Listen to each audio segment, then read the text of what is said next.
試合開始となります。試合開始に先立ちまして。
Hello and a very warm welcome to Yoyogi National Stadium here in Tokyo for semi-finals day at the Yonex Open Japan 2012. Event number 8 on the 12 tournament OSIM BWF World Superseries. Of course, the Super Series is the elite tier of tournaments. 12, as I say, throughout the year.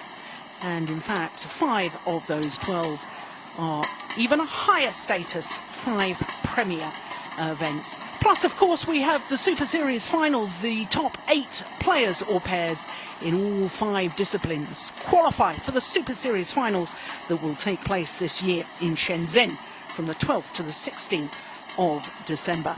Well, this Japan Open is one of the oldest and most prestigious events on the World Tour. This, the 31st edition of the Japan Open, and as yet no home players have ever taken a title. But there you can see our semi-final lineup, and Japan have chances in 4 of our 5 semi-finals. We're starting with men's doubles, then we've got women's singles and a second semi-final appearance here for home player Eriko Hiroshi. She's up against number 6 seed Porntip Buranaprasut of Thailand.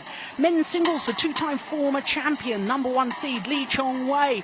He's up against Simon Santoso of Indonesia. Then we've got women's doubles and the beaten finalists from 3 years ago, Maeda and Suetsuna. They're up against the Hong Kong pair. And then finally, we've got mixed doubles and an Indonesian pair against the highly popular Ikeda and Shiota. Well, as I say, we are starting with men's doubles, and there you can see the full lineup from quarterfinals onwards. And of course, you may be wondering what on earth happened to the number 1 seeds, because the number 1 seeds, the Olympic silver medalists Matthias Bo and Carsten Mogensen, they were beaten in the second round by Dasuki and Gunawan.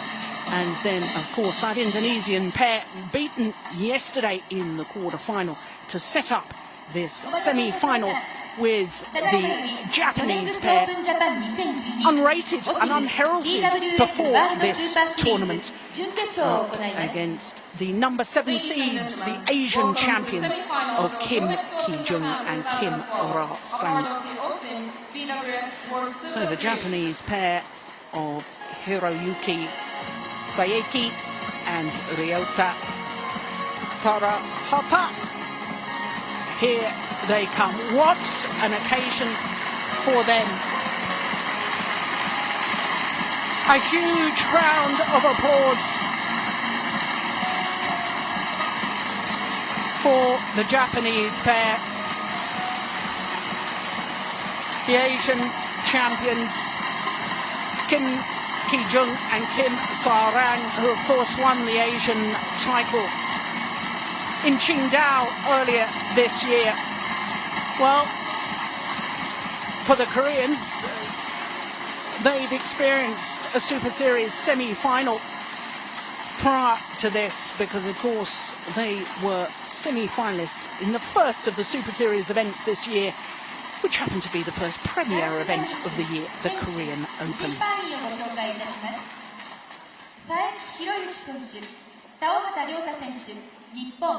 The semi-finalists of men's doubles are Hiroyuki Saeki, Ryota What a reception for the Japanese pair. Kim Ki-jung and Kim Sa-rang, highly talented Korean players. And so too the introduction of our court officials.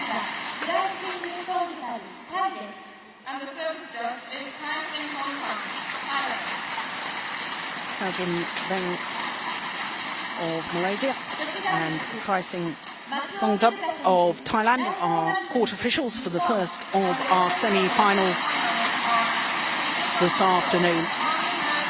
Well, two courts in action here in Yoyogi Stadium, and what a magnificent stadium it is too. It was built in preparation for the 1964 Tokyo Olympic Games. And my goodness, it must have been state-of-the-art back then, because it still looks absolutely magnificent.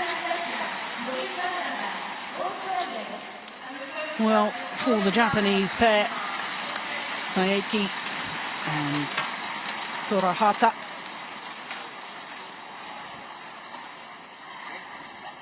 they've been in a couple of finals this year, but never a Super Series final. They've never been in a Super Series semi-final. In fact, this is their first Super Series event of the year. Oh, what a tournament they've had. They really have taken their opportunities, and all credit to them for doing so.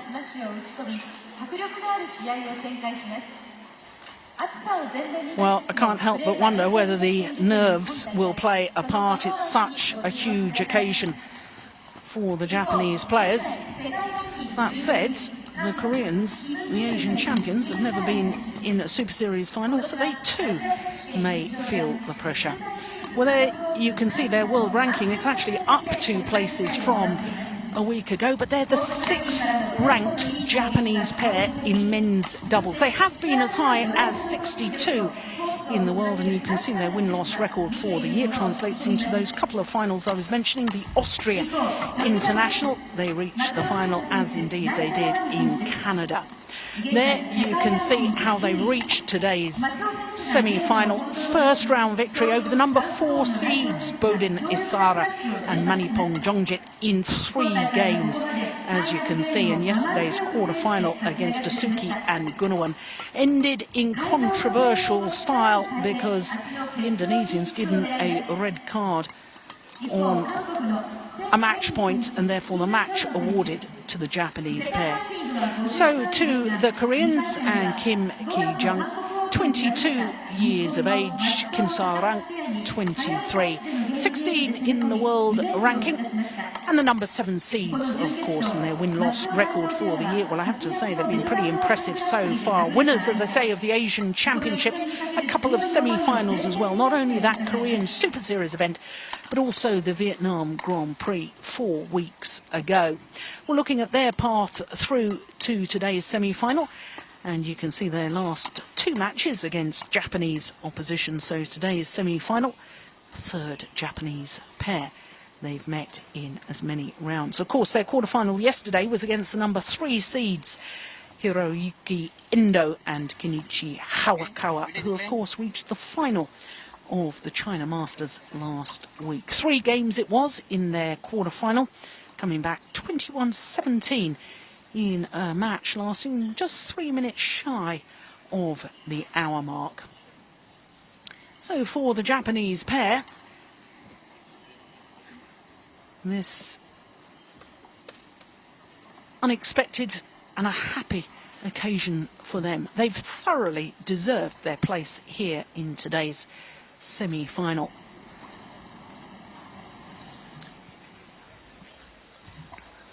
Saeki and Tarahata.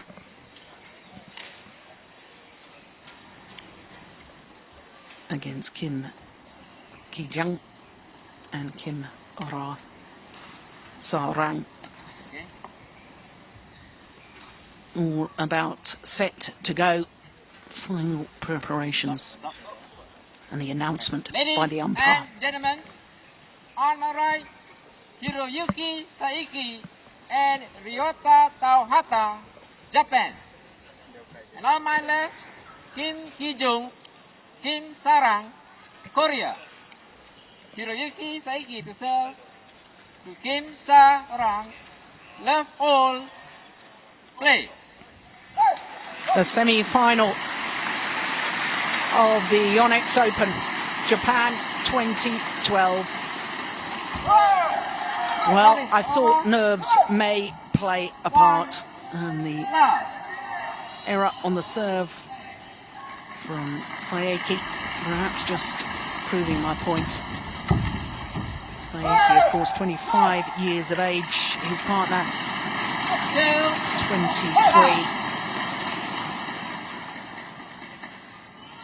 This is the first meeting between these two pairs because, of course, up until now they've really been playing different circuits.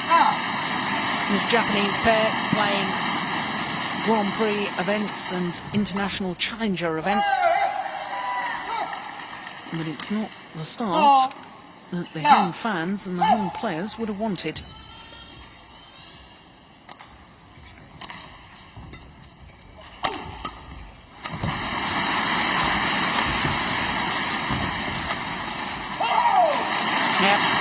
That's the sort of attacking play that took them to the semi-final.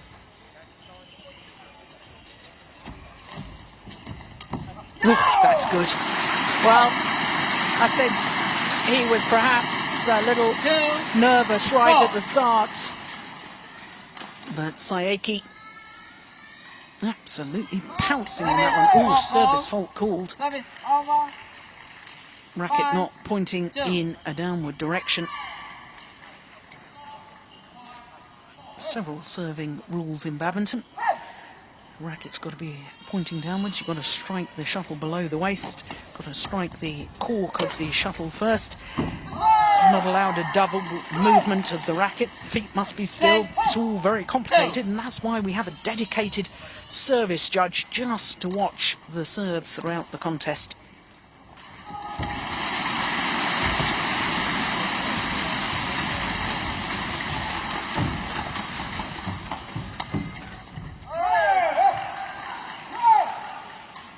Seven, two.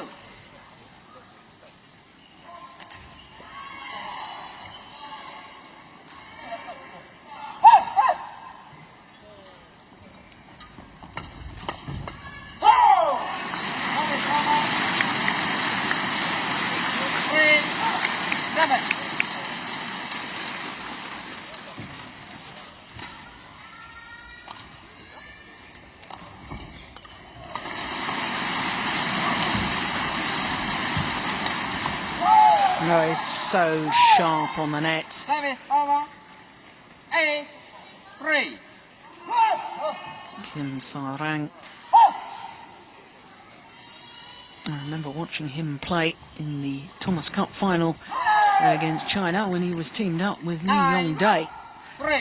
Lost a thrilling match to the now Olympic champions Kai Yun and Fu Haifeng.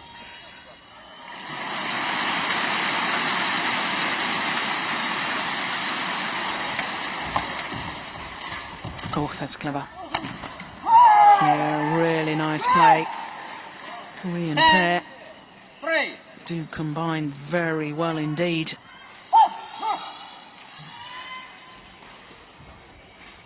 It'll be interesting to know what's going to happen as far as men's doubles is concerned with the Korean team now that Jung Jae-sung has retired after the Olympic Games. Of course, he and Lee Yong-dae won the bronze medal. Who are they going to put with Lee Yong-dae? I wonder.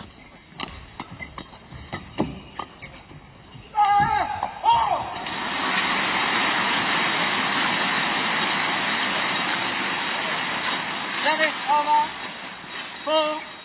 4-10.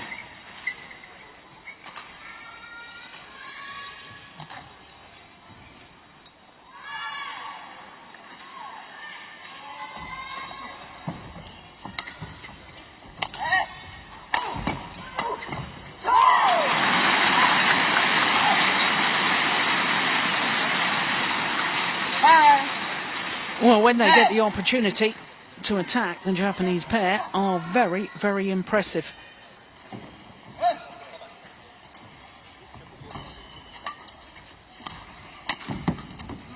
Oh, that's delightful. Yeah, earned his luck there. Good Saeki. 10.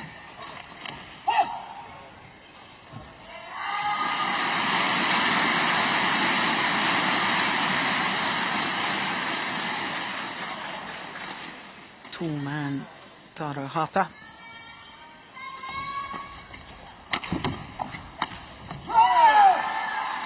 Service over. 11-6. Interval. Height's not really an advantage when you're defending. The whole point about defence is you've got to crouch down low. Try and take the shuttle as early as possible. So the 5-point advantage is with the Asian Championship champions here in the opening game. But I do think that the Japanese pair have now begun to settle a little. They did look terribly nervous at the start. Korean coach Kang Kyung-jin. Court 1, 20 seconds. Court 1, 20 seconds. Please. Coach, please.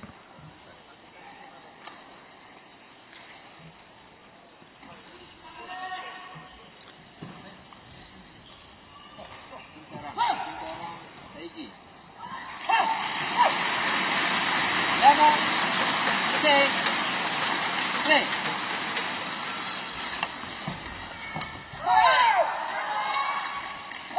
Yes, it's been very polished performance so far by Kim Ki-jung and Kim Sa-rang.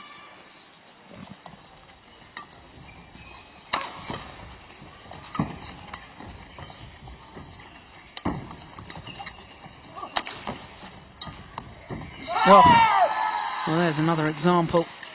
13, Good understanding. 6. One setting it up for the other. The change of pace. The precision on the attacking play.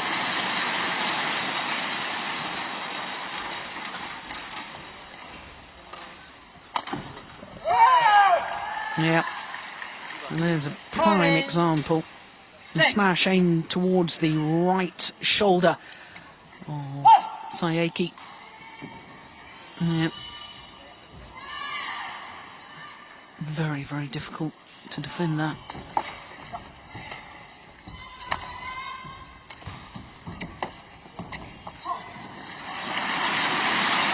Yeah. Nicely done. Over. 7-40. Yeah, simply out of reach of the Koreans.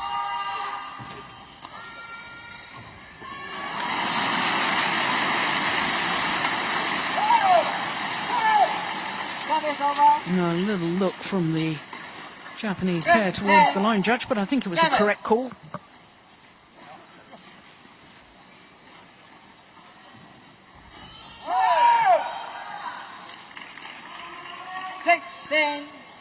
A look of anguish.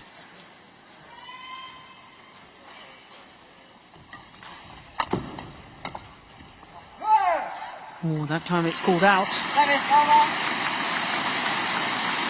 8-60.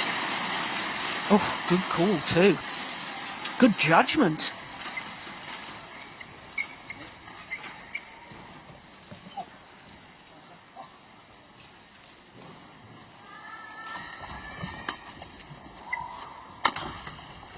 Nice defence. Oh. Well, I said right at the start of the match, Kim Sa-rang so quick coming forward. He reads the game so well. There's the drive defence. And he's already making his way to the net to be able to play the kill.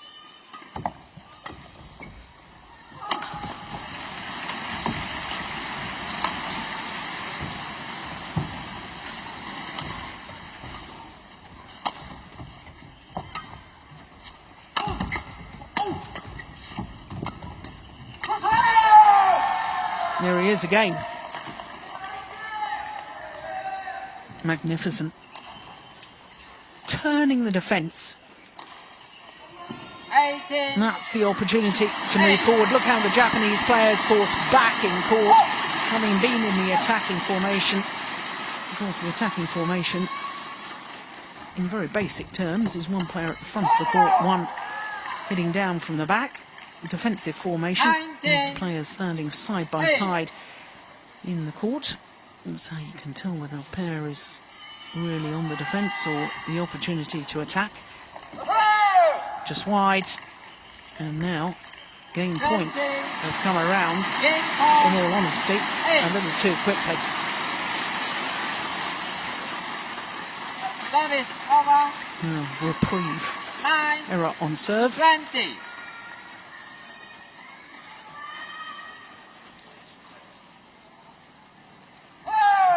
Yeah. Repays the compliment. It's not what you want at the end of a game. 2 errors on serve. 21-9. 21-9 confirms the umpire. 10 minutes of play. And the Asian champions of Kim Ki-jung and Kim Sa-rang, 1 game to the good.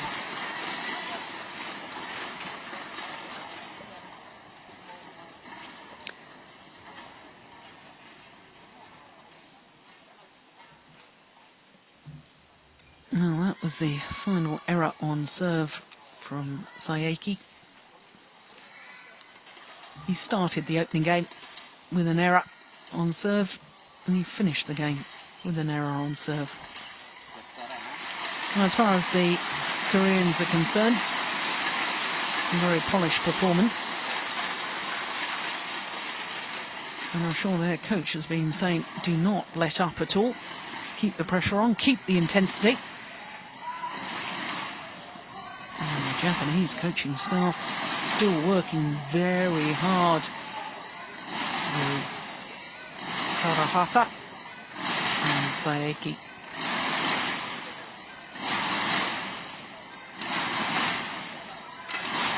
Wonderful crowd here in Yoyogi National Stadium. And very knowledgeable about their badminton too.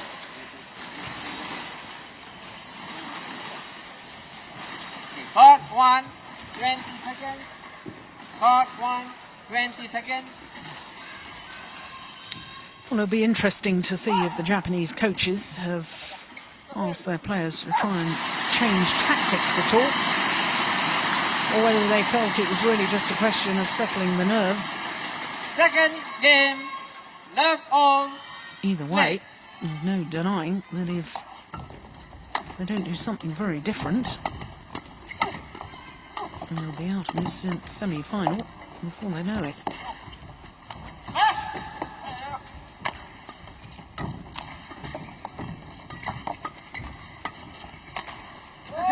Just long. There's a drift in this arena. 1, love. Taken along of the back line. There's also a bit of a sideways drift as well. Going from right to left as we look down on the court.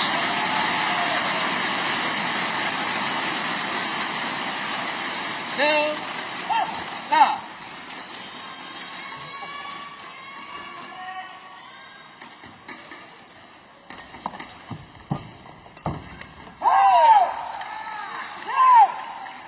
Three, love.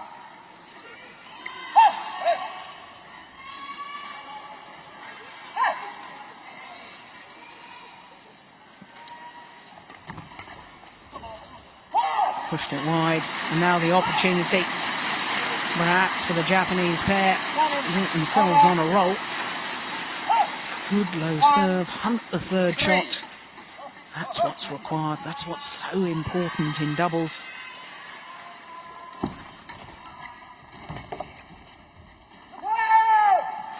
Just long, good judgment. Service over. 4-1.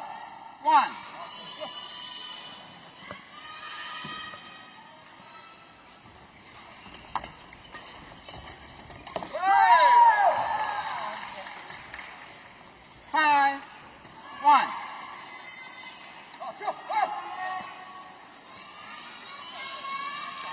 Sakamoto on the left as we look at them. Of course, he was a bronze medalist at the 2007 World Championships in Kuala Lumpur, playing with Shintaro Ikeda,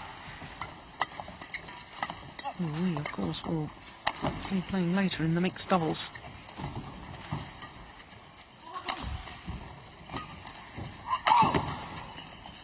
Good rally. Oh, that's a pity. Tarahata just losing the discipline. 1. Not being patient enough. This level of badminton, you have to work and work and work to get the weak reply, the opportunity to finish off the rally. And if it means 7 or 8 smashes on the trot, that's what you have to play. Yeah, lost his discipline again there. 7. 1. So desperately want to do well, but at the moment it's just not happening for them.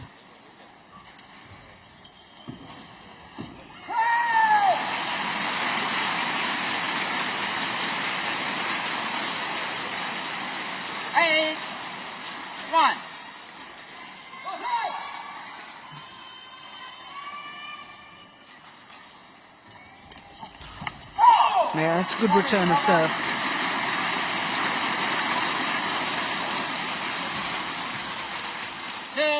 Just enough pace on the shuttle.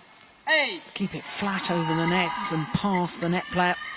Landing in front of the rear court player. That's ideal return in doubles.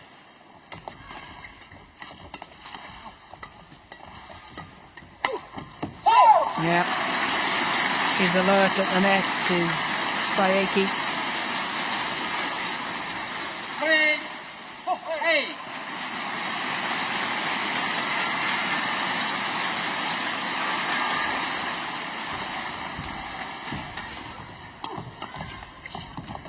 Oh, clever.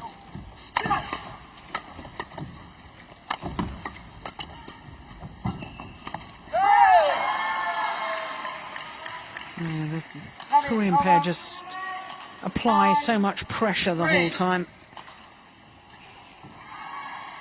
Very, very difficult for opponents to then convert their own defensive play into attacking play because the Koreans simply pounce on everything. Well, that was an opportunity, but it was an opportunity missed. 3.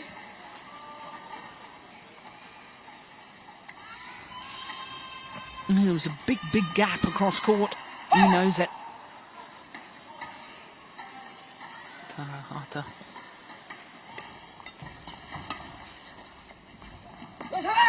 Good judgment. Lets it drift long. 3 interval. And it's all one-way traffic at the moment. Stunned the home fans into silence. They're now trying to rally their players, get them to believe.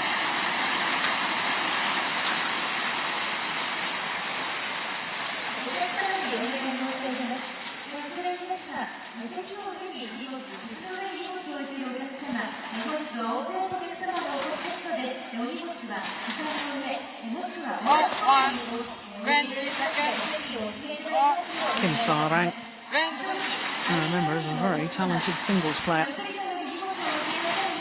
I remember him beating Kenichi Tago of Japan in the first round of the Asian Championships 3 years ago.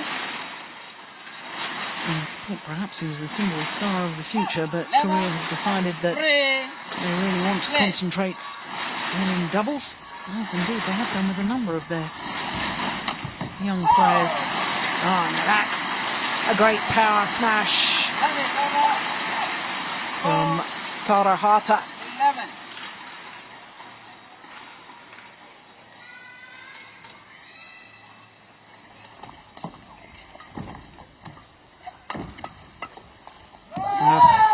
Big gap. Service over. 12. Yeah. 4. Both players leaving it for the other.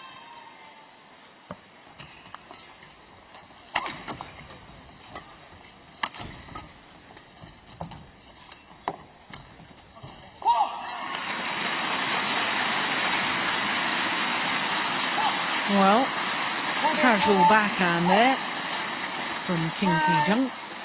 Go.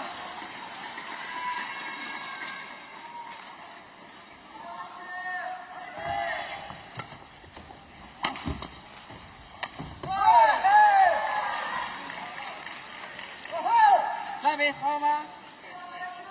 13-5.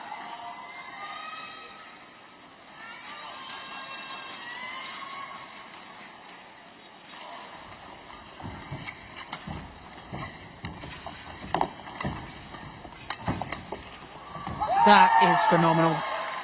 My goodness me, he's a talent, isn't he? 14-5.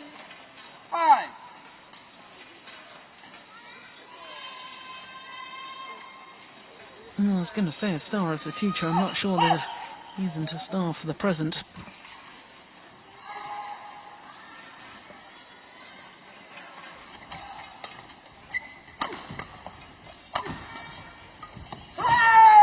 Yeah. Well, it was the right idea from Saeki. Play back to the net, move forward, but the problem was both the Korean players were looking as if they were ready to pounce on anything that came back to the net. And that sheer threat, I think, just forced him into error.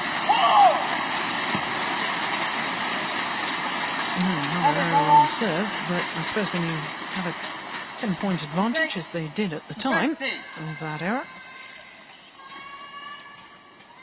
never a good time to make a service error, but better than most, I suppose.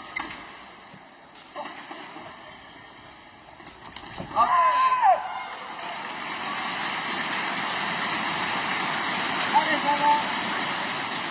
16-6.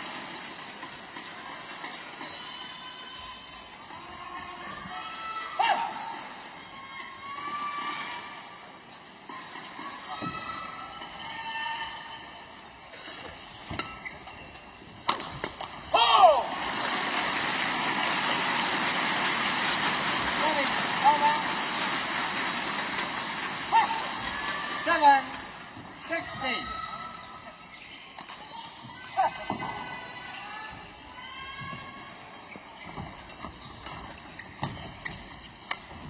Oh, magnificent. Great disguise, just about the perfect drop shot there 7. into the centre of the court, leaving both of the Japanese players absolutely stranded.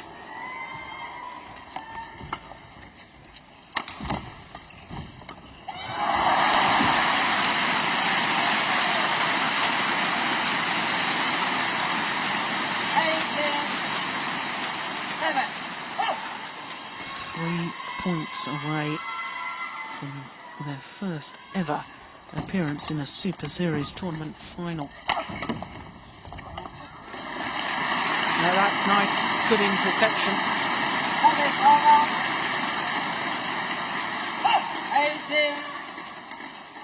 18. One suspects it's too little too late.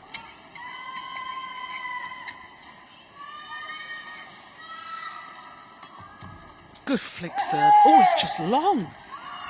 Goodness me. Well, there's the drift coming into play. 8. Kim Sa-rang was nowhere near it.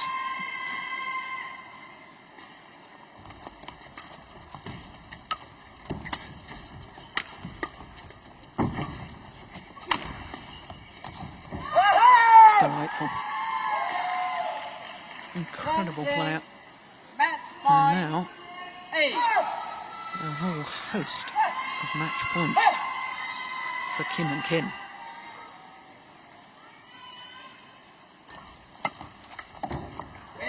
First time of asking, and in all honesty, the Asian champions Kim Ki-jung and Kim Sa-rang just a class above their opponents today. Only 24 minutes for that semi-final victory, as you can see. 21-9, 21-8. 21-8. And the Koreans will appear in their first ever final of a Super Series event tomorrow here at the Yonex Open.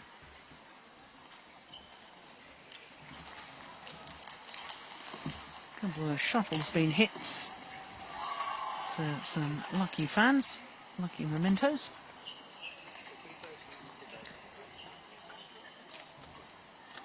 And that, of course, confirms their place in the final, but as yet, we don't know who they'll play. Other end of the draw is an all-Malaysian encounter. So the Koreans take leave of centre stage. Saeki and Karahata of Japan, well, couldn't reproduce the form today that they'd showed earlier in the tournament, but what an achievement to get through to the semi-final of their first Super Series event of the year.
So there you can see the state of the men's doubles and the reflection of the fact that Kim and Kim, the Asian champions from Korea, are already through to the final.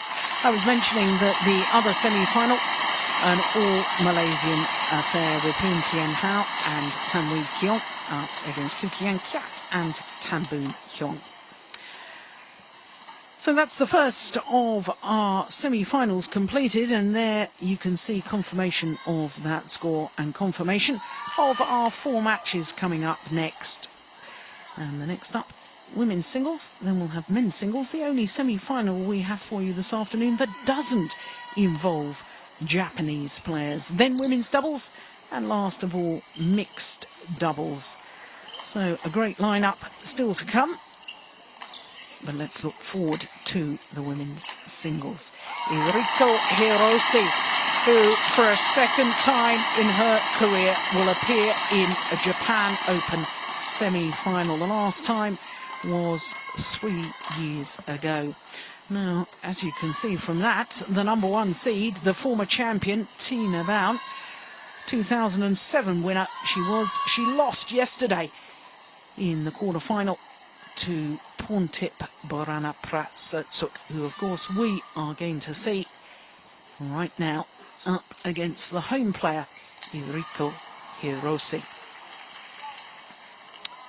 Of course, Hiroshi, the only women's singles player left in the draw that's not a seeded player. In the bottom half of the draw, we've got Tai Su-ying from Taipei and Sung Ji-hyun from Korea. And I suppose the surprise is Tai Su-ying, who defeated the number 3 seed Intanon Ratchonok from Thailand, the reigning World Junior Champion, in fact 3 times World Junior Champion Intanon. But she was beaten in the quarter-final yesterday. Well, there you can see what an enthralled, packed stadium we have here in Yoyogi National Stadium. 2 courts in action for semi-finals day. And after 30 years of trying, it could just happen.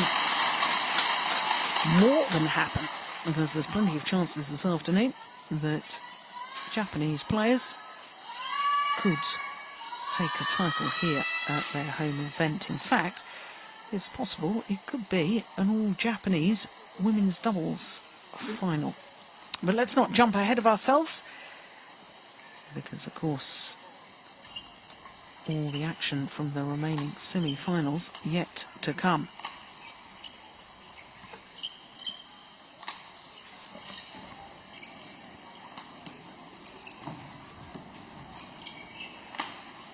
So we await the arrival of the next match on court, Enrico Hiroshi and Pontip Borana Prasatsuk of Thailand.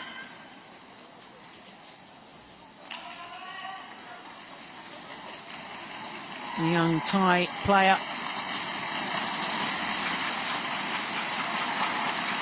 first player from Thailand to win a Super Series title, and she won the India Super Series event last year. Up against Enrico Hiroshi, who for so long was the leading women's singles player from Japan. But of course didn't qualify for this year's Olympic Games. Sayaka Sato, the young left-hander, had that honour, being the highest ranked Japanese women's singles player. She qualified, and Hiroshi, who competed in Beijing, was left behind.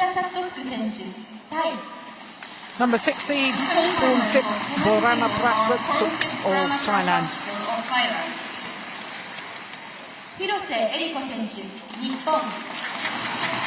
Enrico Hiroshi, a little wave to the crowds from the 27-year-old who lives in Osaka. Our court officials, both and the service judge is Kim Kang-hyun of Korea. From Korea. Kang Sung-young, the umpire, Kim Kang-hyun, the service judge. So the match officials introduced, the players introduced.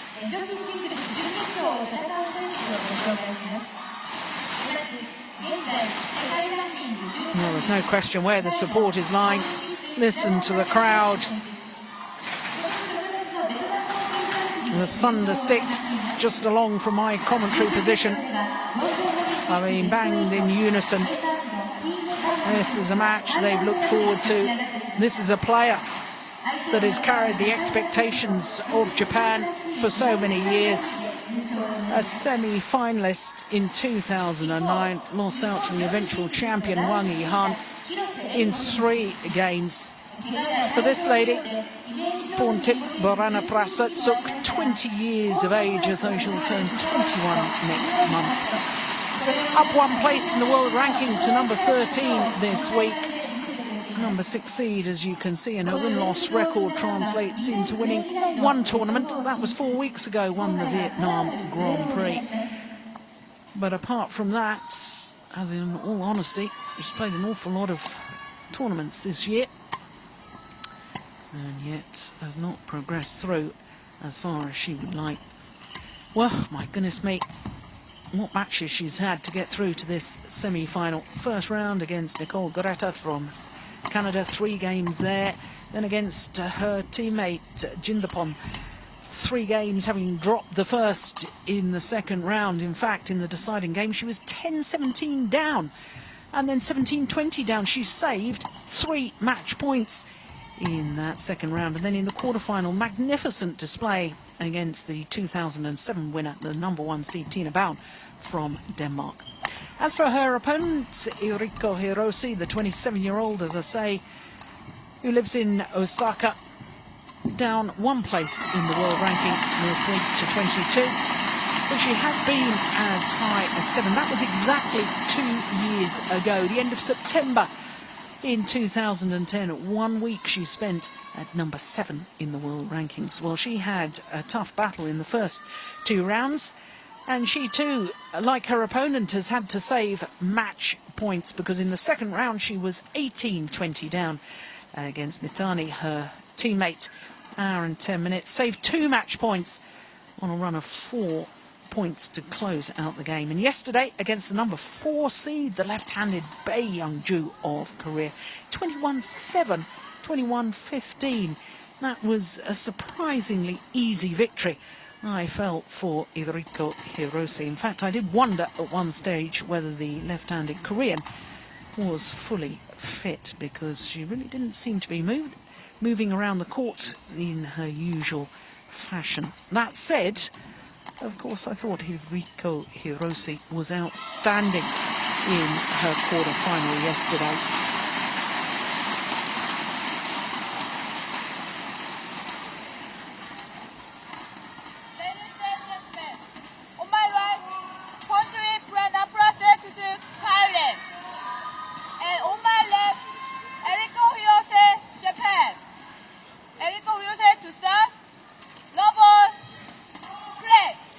So the unseeded Iriko Hiroshi of Japan, far side of the court as we look down up against the 20-year-old Porntip Boranaprasa, took the number 6 seed here at the Yonex Open.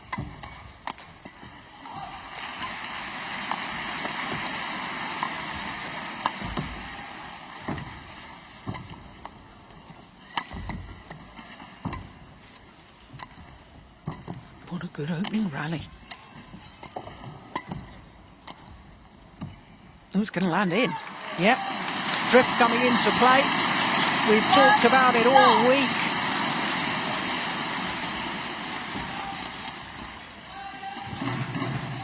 What a rally to start. I do notice that Hiroshi has got heavy bandaging on both her legs.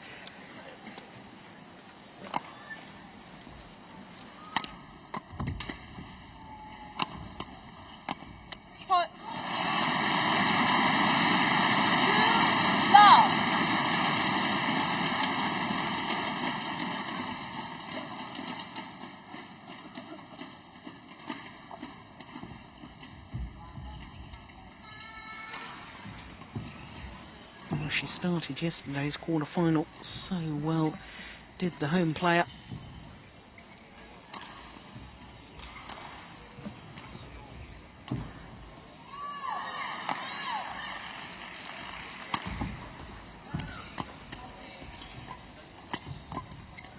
Started well again here in the semi-final.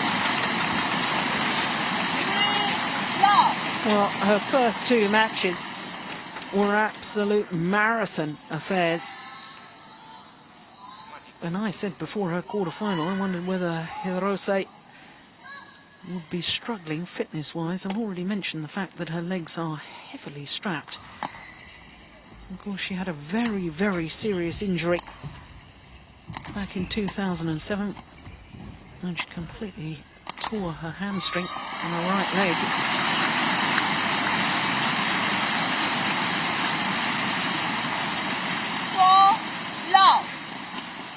Despite all the bandaging, seems to be moving quite well.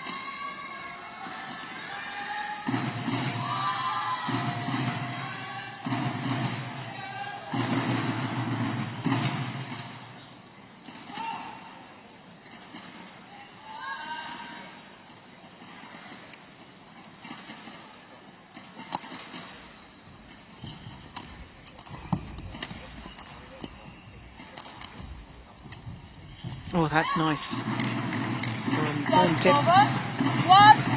Read the drop shot, took it early.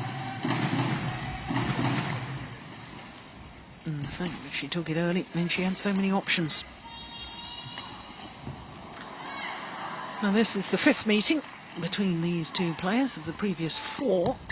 Pontip Borana Prasatsu has won 3 of them, including the last 2.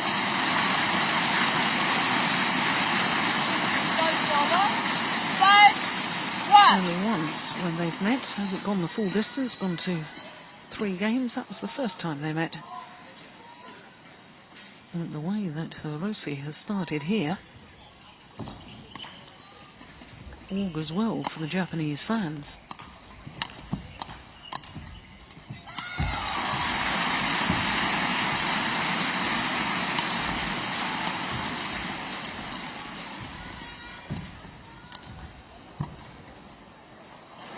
Just wide.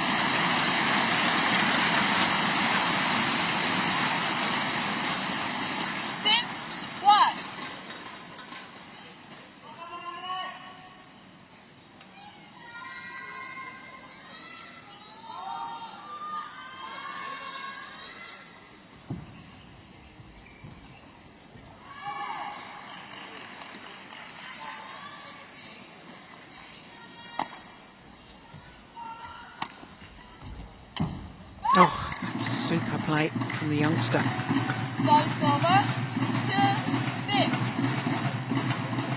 In so quickly after the angled smash.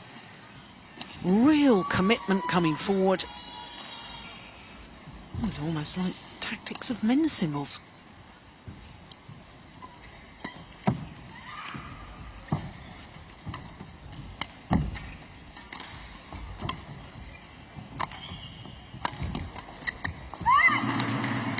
Once again, sacrificing power for placement. Just coming over the shuttle. There we go. The round-the-head shot.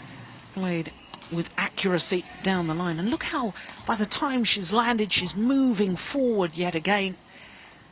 And that, I can assure you, is considerably more difficult than it looks, because your body weight, you're jumping backwards in court.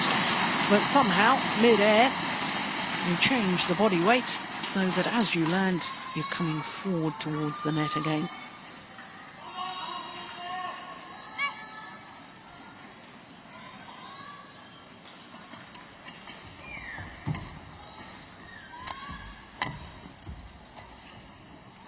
Oh, lovely.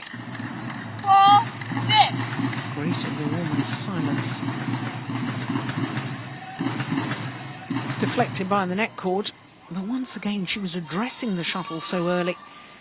Racket head up high, coming from above the shuttle. So often at the net in singles, you see players coming from below the shuttle. An underarm action.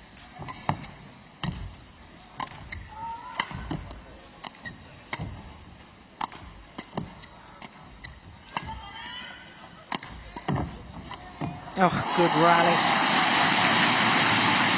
Well constructed points from Yuriko Hiroshi.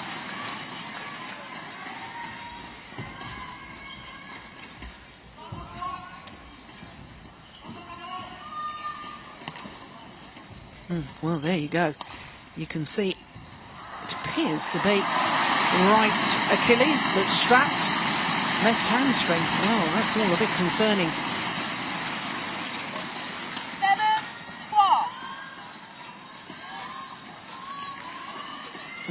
even there, just loosening up the right ankle as well.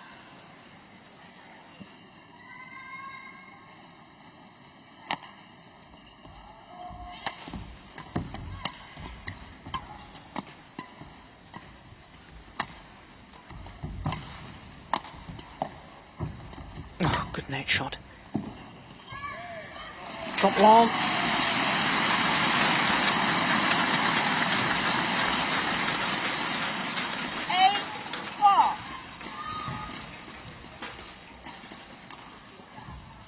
Well, neither of these players qualifying for the London Olympic Games. Both of them the second-ranked players from their country. And therefore both missing out because, of course, to get two players into the Olympic singles, both players had to be ranked in the top 16 in the world. And agonisingly close was Porntip Borana Prasetsup, because she ended the ranking period at number 17 in the rankings. Heartache for her. And she's a strong athletic player, as we saw there. There's the jump smash in women's singles.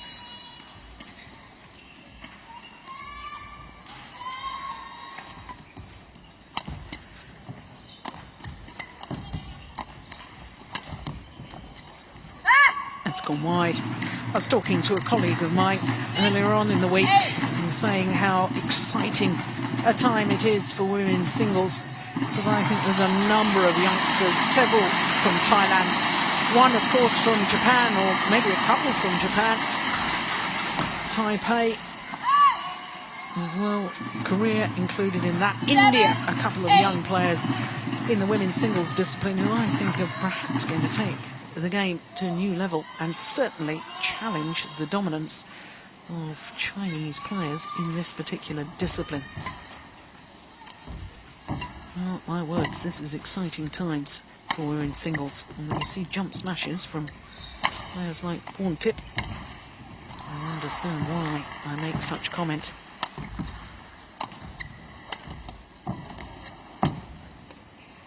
Gonna go wide.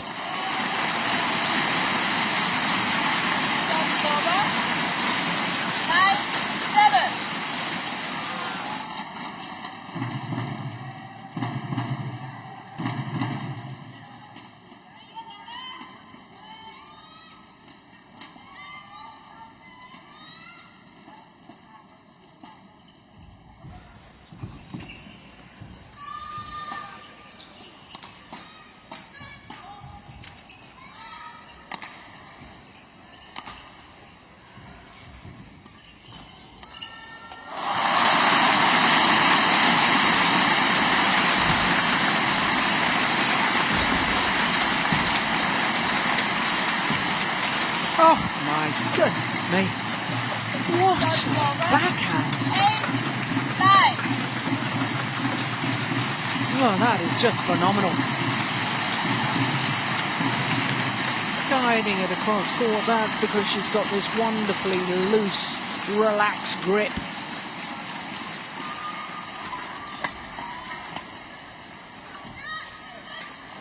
Just long.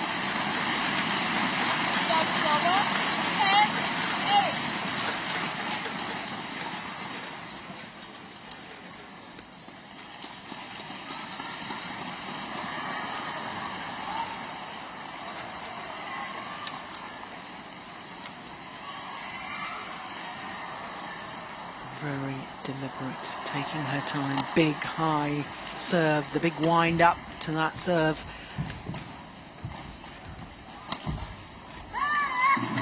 Yeah.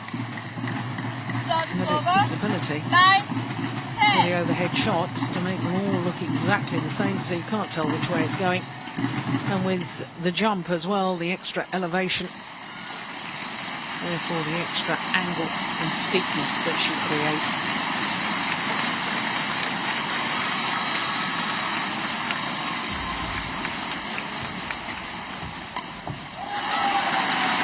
Good aggression from Eriko Hiroshi, and she has the advantage at the mid-game interval. A slender advantage, but an advantage nonetheless.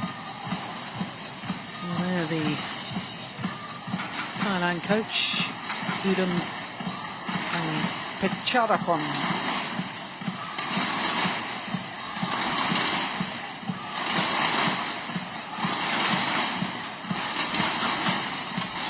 And the delight for the home fans and the delight for Rosa.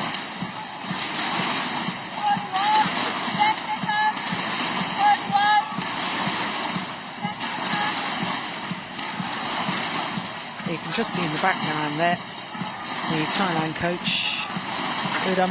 He really is a character, very, very animated in the way he speaks to his players.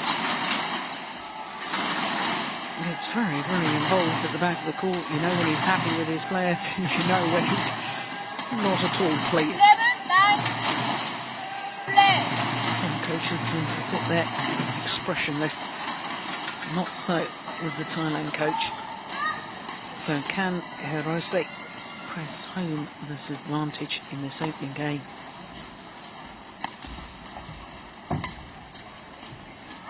Push just wide.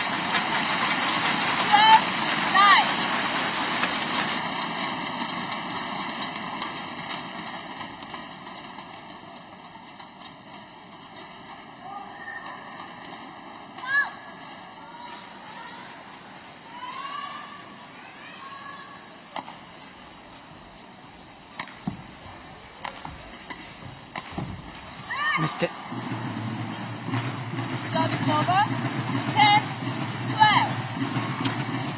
Well, she may have missed with the smash, but I suspect that Hirose, who's a great retriever of the shuttle, has decided that she doesn't want to just give away the attacking play, wants to take some of the initiative, because she will know that Pontip Ravana Prasatsuk, as indeed we've already seen so far in this match, is very, very deceptive overhead. So the way to counteract that is not giving her the opportunity to hit the overheads. Which means, of course, that Hirose has got to be more attacking in her style.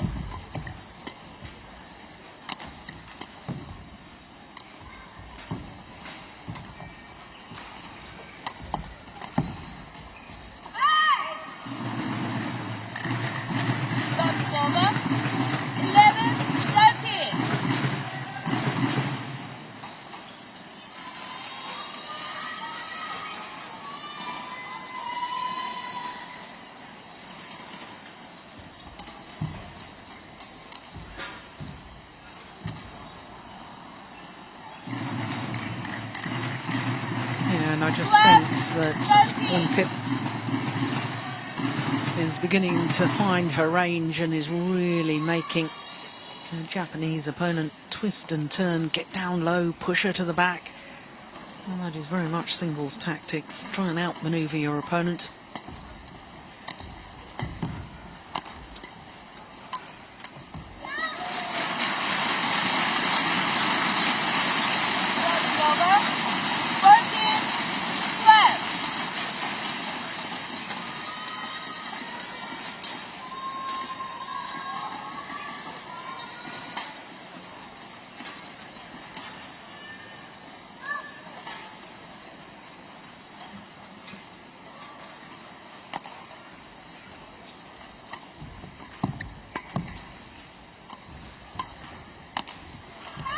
Oh, that's super. Absolutely inch perfect. Look, she's played from deep in her backhand corner, then plays the winner from deep in her forehand corner.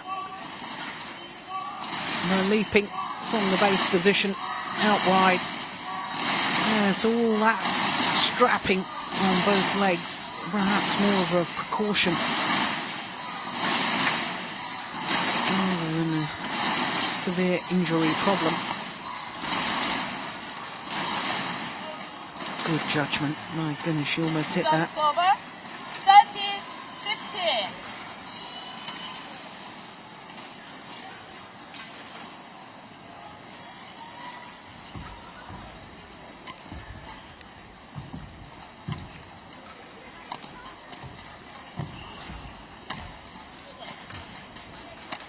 Oh dear.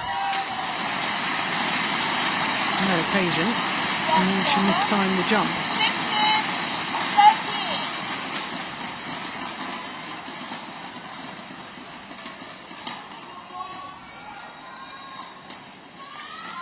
ただいまよりミックスダブルスの準決勝を行います。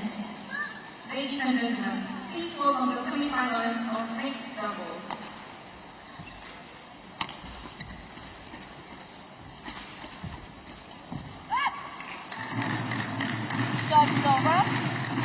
Yeah, good push from the net from pawn tip.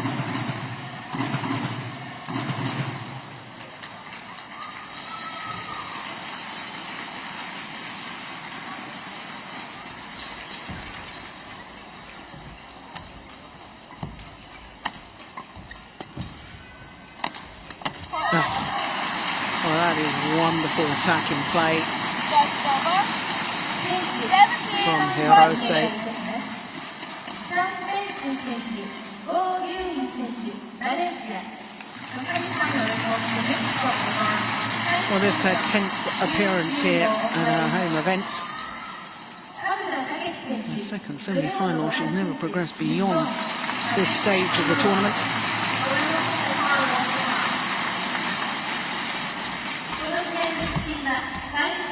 Yeah, that's nice.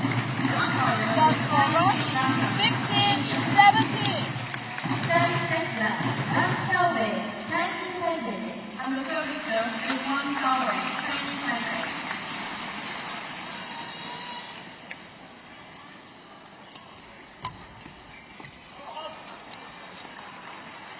Just long. 16, 17. Good call by the line judge.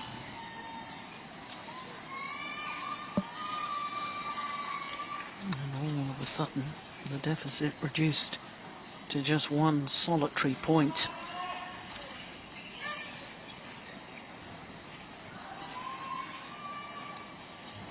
Good serve. Oh my goodness. Well, both players sensing the importance of that rally this stage of a game. And that goes down as a missed opportunity from pawn tip. ロンドンオリンピック出場や全英オープン3位の高い水準で結果を残している強豪ペア。男子のチャン・ペンスン選手がその卓越した運動センスと経験でプレーを引っ張り、世界トップクラスのスピードラリーを展開します。 Well, I was saying earlier about the problem of just giving the opportunity to attack to this lady. At that time, the attack straight at the body.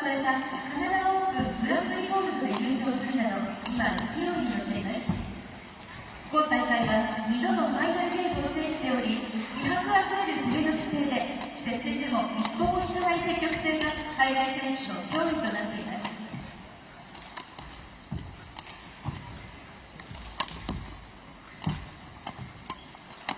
Oh, what a good rally.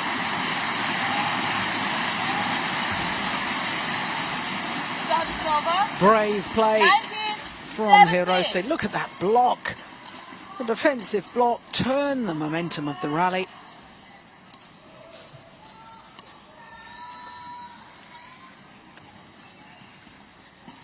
Two points away from this opening game.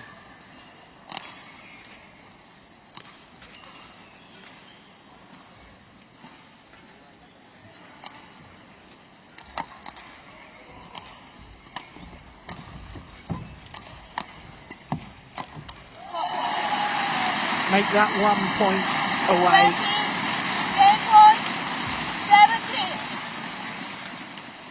3 opportunities to go 1 game up.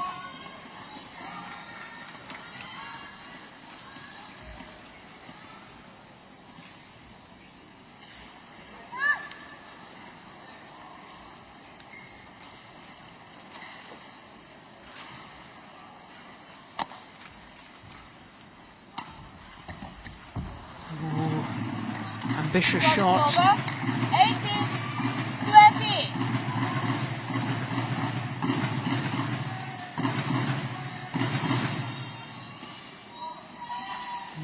these players have held their nerve earlier on in the tournament. Both of them have saved match points.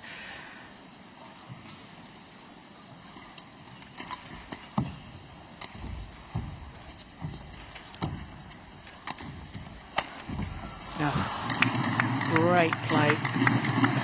19, Orana Prasa 20. took.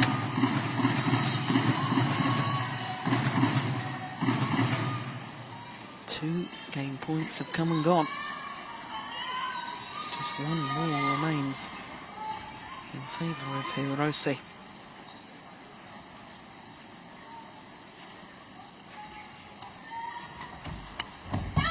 This time, it's third time lucky for Yuriko Hirose of Japan. The opening game to her, 21-19, confirms the umpire. 22 minutes of play, and the home player is still on course to achieve a dream of reaching the final here.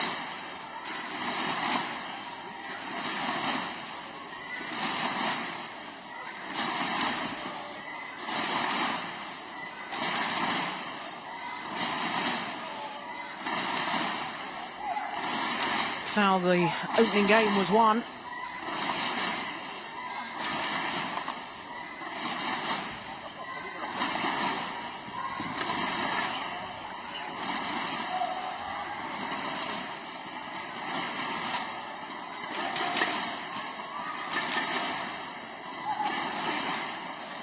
Never won a title throughout her career, this Japanese player. Twice she's been in major tournament finals.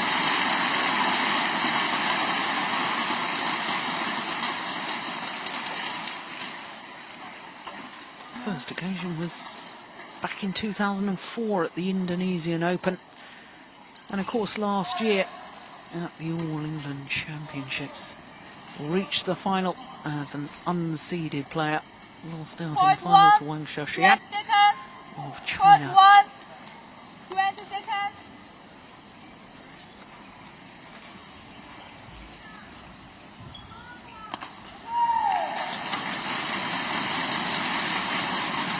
On a very discreet change of shirt for Pointit Orana Prasa took.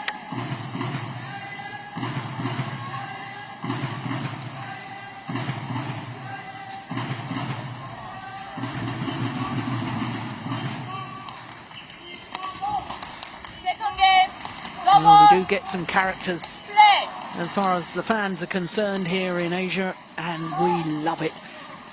Crowd involvement, and the crowd loving every minute of this women's singles, because the home player, Yuriko Hirose, is a game to the good against the number 6 seed, Pointit Orana Prasa.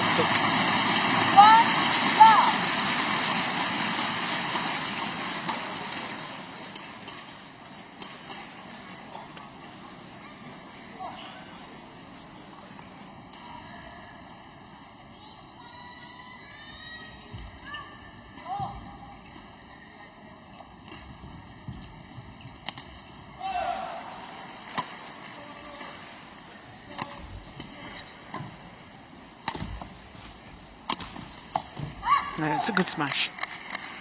Service over. 1-all. Yeah, really off balance as she played the round the head shot, and in fact a little bit of concern in that final shot. I wondered whether in fact she was just struggling with her movement. There was certainly no sign in the opening game, and no sign in that rally either. Service over. 2-1.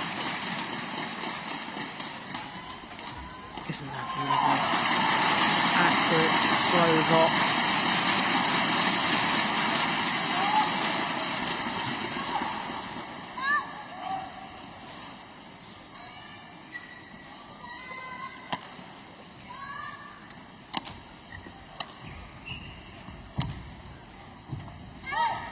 Perfection. No wonder she raises her arm aloft. Couldn't have walked over and placed the shuttle any better than that. Absolutely magnificent.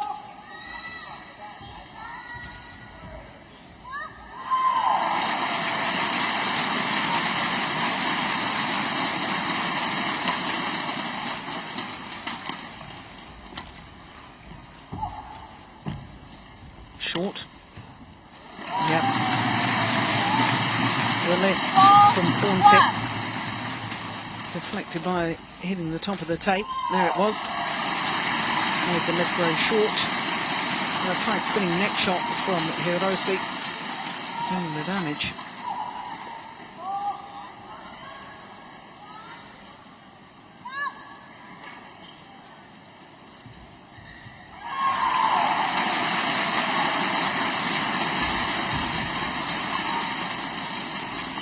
Just wide.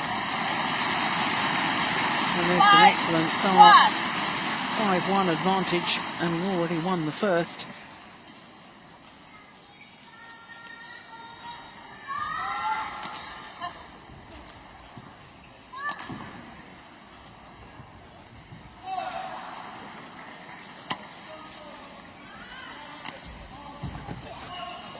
Oh, it's called wide. That must have been mighty close.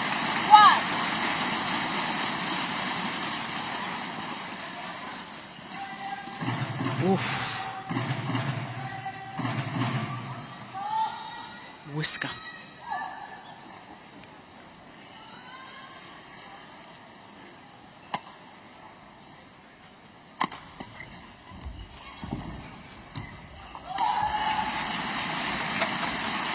Well, never shows much emotion. Pawn tip. He does though.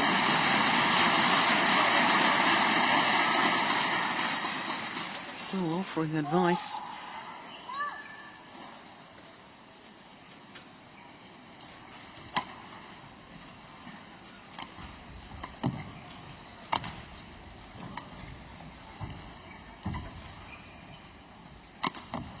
Oh, that's lovely.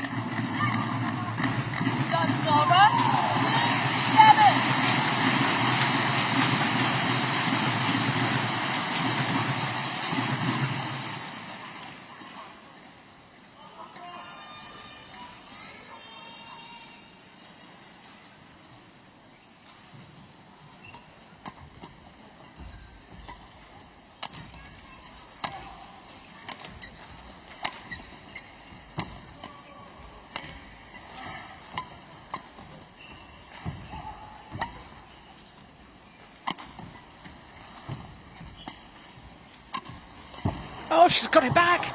Oh my goodness. And it's long.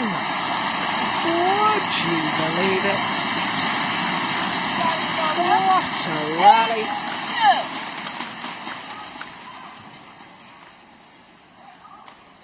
Well, the women's singles is becoming more and more reminiscent of men's singles. The dives, the jump smashes, the tight spinning neck shots. This really is superb badminton.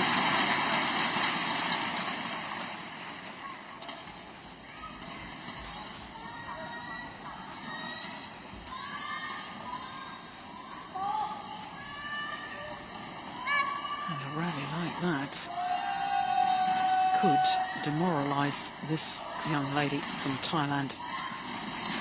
Had the open court, had the opportunity, missed it.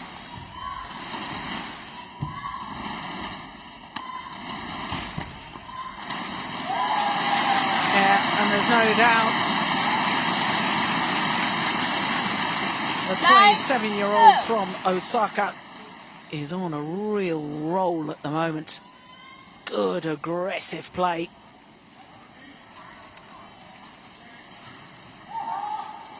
Seven-point advantage.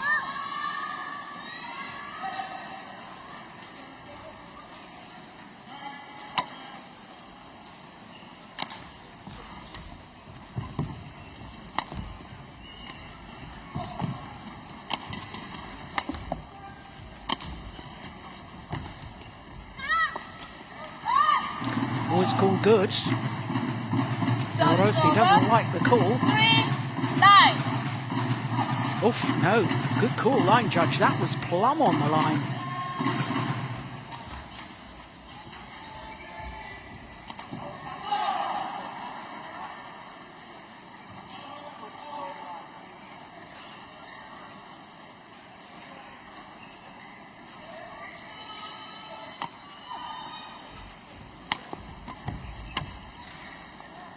That's well long of the back line. 4-9. And I think it's important, as far as this young lady is concerned, needs to close the gap even more before the mid-game interval if she wants to win this semi-final. But with shots like that, that is just incredible. The accuracy of that drop shot. Slices across the feathers, creates the extra spin, and therefore the extra spin makes the shuttle die a lot quicker.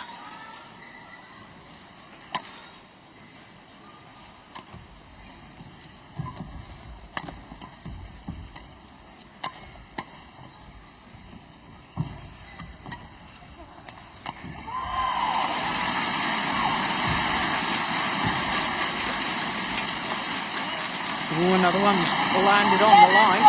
Oh no, it hasn't. It's been called long. My eyes deceived me. 7-point advantage in the second game for Hirose, having won the first.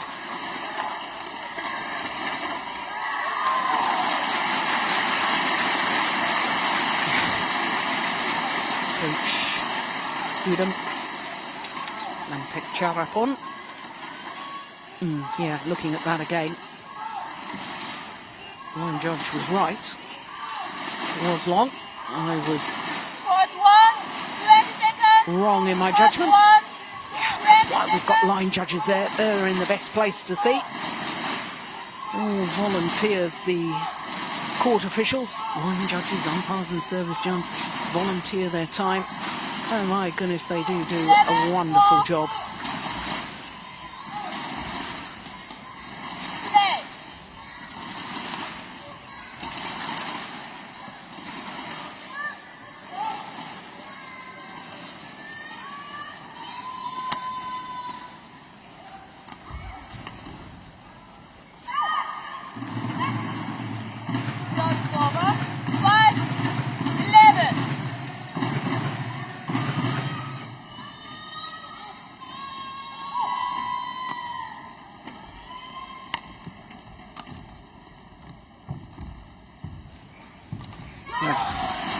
Good net exchange. This is another way women's singles has really developed and is developing still. Control of the tight spinning net shot, crucial in men's singles, and it's becoming more and more important in women's singles as well.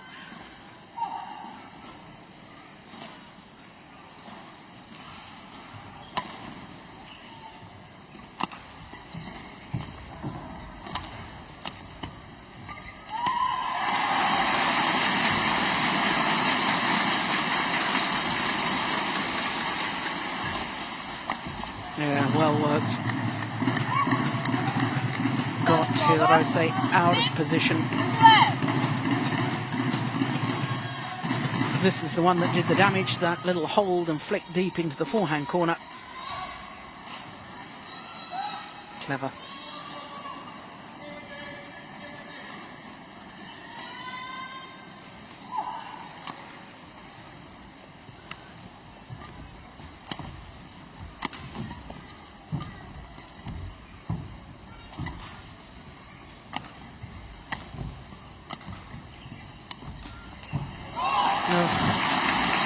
Well, she's played a couple of magnificent drops from deep in her forehand corner.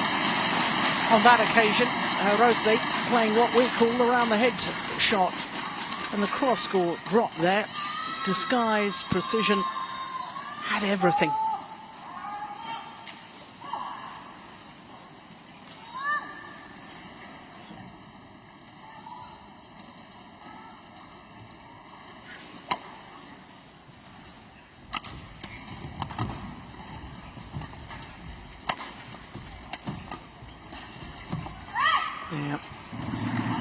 Well, may not have worked on that occasion, but I think the positive play and the willingness to try and attack has served her well so far in the match. So, right idea, and you can't win them all.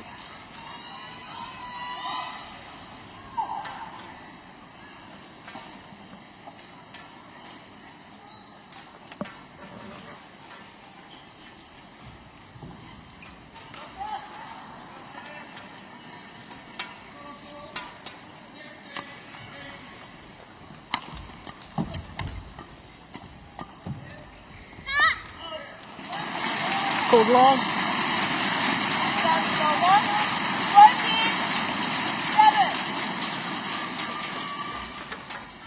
Well, time is running out for Borana Prasatsuk.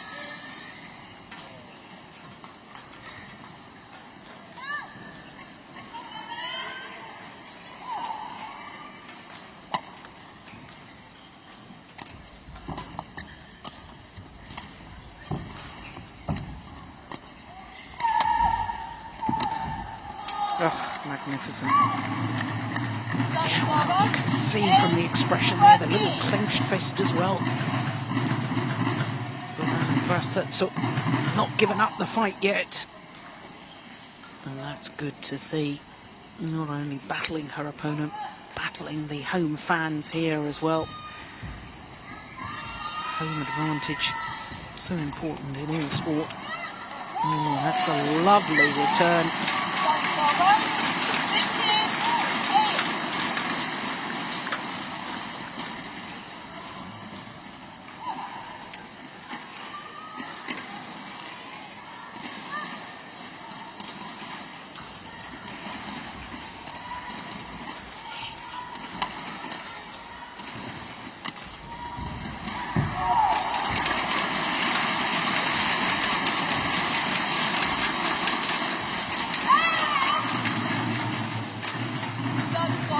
Yeah, well, her shadowing of the shot there after the error, telling us exactly what she did wrong, because her shadow shot reaching up high, whereas what she actually did was take the shuttle far too late and let the shuttle drop too much. She knows it. She knows why she made the error.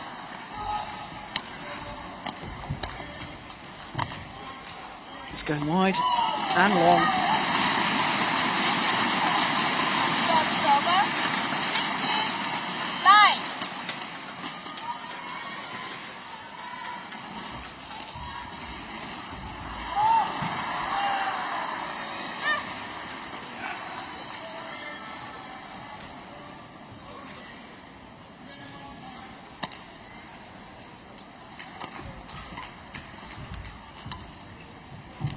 That's super.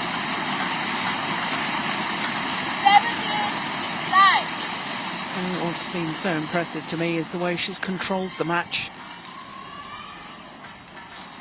Dictated the pace. We certainly saw that with her yesterday in her quarter-final against Bae Young-ju. To think that Hirose wasn't even in the London Olympic Games. It's a harsh system, isn't it, the qualifying? And sport is supposed to be tough. It's supposed to be a real test of not only talent, but character as well. 3 points for Oriko Hirose. That's all she needs to get through to the final for the first time in her home event.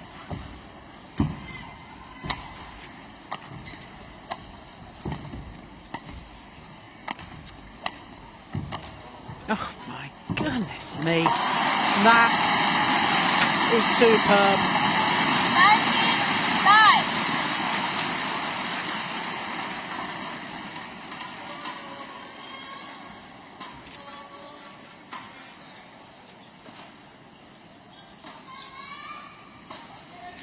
I think the court will need to be mopped of the perspiration after putting her hand down on the court surface. And the number 6 seed from Thailand. He's in huge trouble here.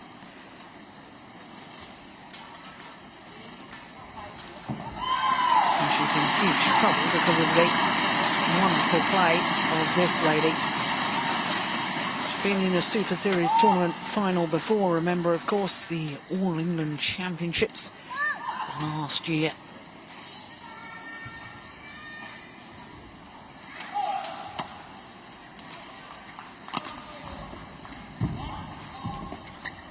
No, overdone it. Well, she can't afford to relax. It may seem like a huge lead.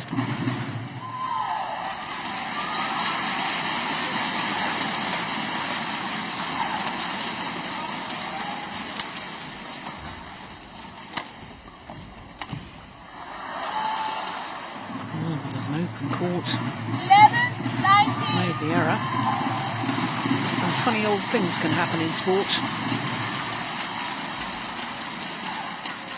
It's never over until the final shot is played.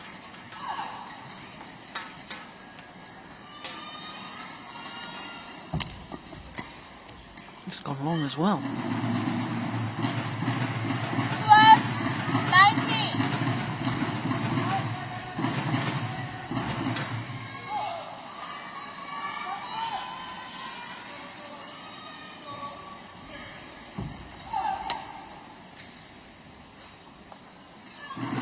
So too has that.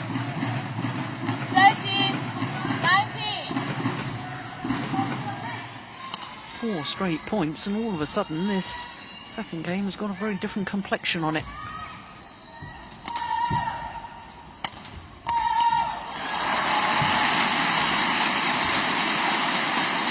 Short. Yeah, got what it deserved. It was the tight spinning net shot that did the damage. And now the opportunities for Eriko Hirose to book her place in the final tomorrow. 7 opportunities to be precise.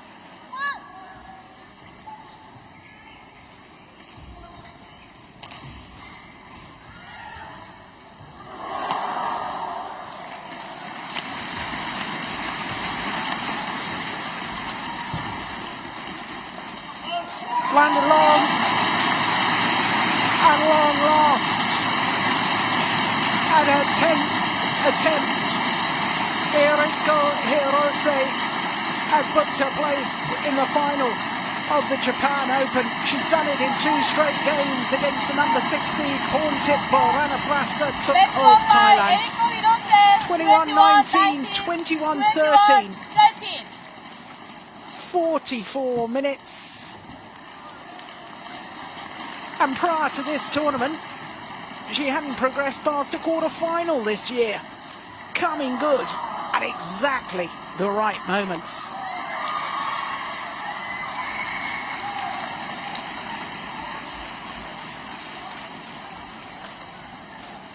Well, this was the final rally. Left it, it dropped long.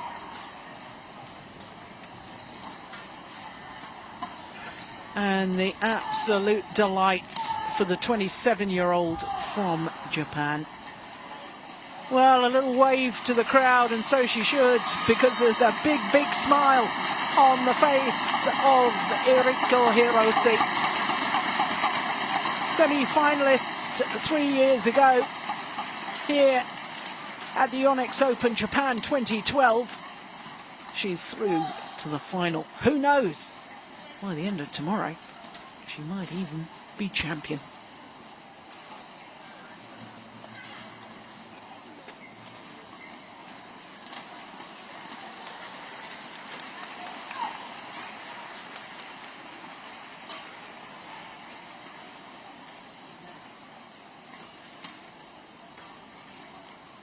Well, big deep breath after that, because my goodness, what excitement for the home fans with Eriko Hirose.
Well, what a buzz round the Yoyogi Stadium here in Tokyo, because Japan, of course, have an opportunity now in tomorrow's women's singles final. Remember, of course, 30 previous Japan Opens, and of those 30 tournaments, never once have Japanese players won the title here. But there is a real chance now in the women's singles, because Yuriko Hirose, unseeded here in this year's tournament, has booked her place in the final, having disposed of Pontip Burana Prasatsuk in today's semi-final. 21-19, 21-13 the scoreline in 44 minutes of excellent women's singles. But who will she play in tomorrow's final? That we're not quite sure of just yet, because in the bottom half of the draw, the semi-final yet to be played. Of course, Hirose, from quarter-final stage in the women's singles, was the only non-seeded player left in. All the other seeds had progressed through. The only seed to have lost prior to that quarter-final was Gujian from Singapore, the number 7 seed. Well, there is confirmation that Yuriko Hirose is through to tomorrow's final, but will she play against Taesu Ying, the number 5 seed from Taipei, or the number 2 seed Sung Ji-hyun from Korea? We'll keep you abreast of what happens there. And of course, as you can see, at quarter-final stage, 2 Koreans, 2 and 2 Japanese players as well. So there is the confirmation that all home fans here wanted to see. Yuriko Hirose is through to tomorrow's final. But of course, before we get overexcited about that, little matter of 3 more semi-finals to come here this afternoon. Next on court, of course, is the men's singles final. The 2-time former champion Lee Chong-wei is up against Simon Santoso. And as you can see, in semi-final stage at the men's singles, 4 different nations are represented, and that really is wonderful to see. 7 different nations. I do beg your pardon, 6 different nations at quarter-final stage, but 4 different nations in semi-final. And we, of course, are going to concentrate on the top half of that draw. Lee Chong-wei against Simon Santoso.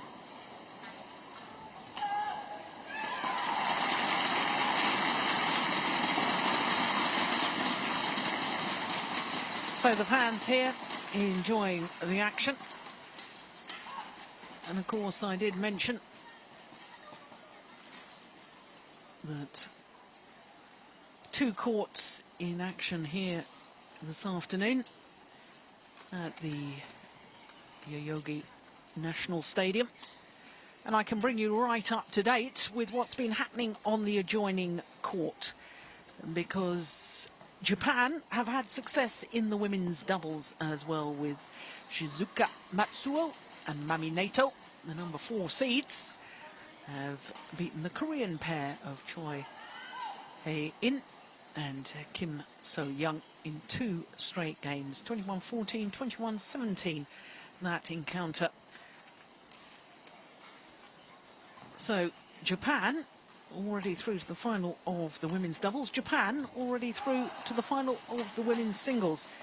In the men's singles, of course, Japan don't have an opportunity, because at semi-final stage here in the men's singles, as I was saying just a moment ago, 4 different nations represented: Malaysia, Indonesia, Thailand and Hong Kong. ただいまより男子シングルス準決勝を行います。 Ladies and gentlemen, please welcome the semi-finalists of men's singles.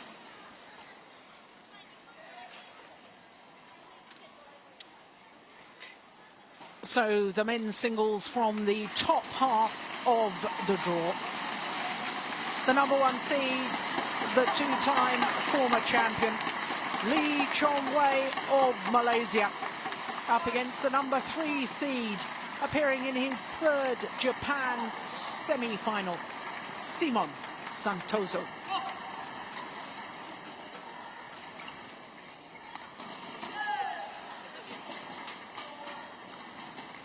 Well, Lee Chong-wei, not only two-time former champion, first won the title here in 2007 and again in 2010. He was beaten finalist last year.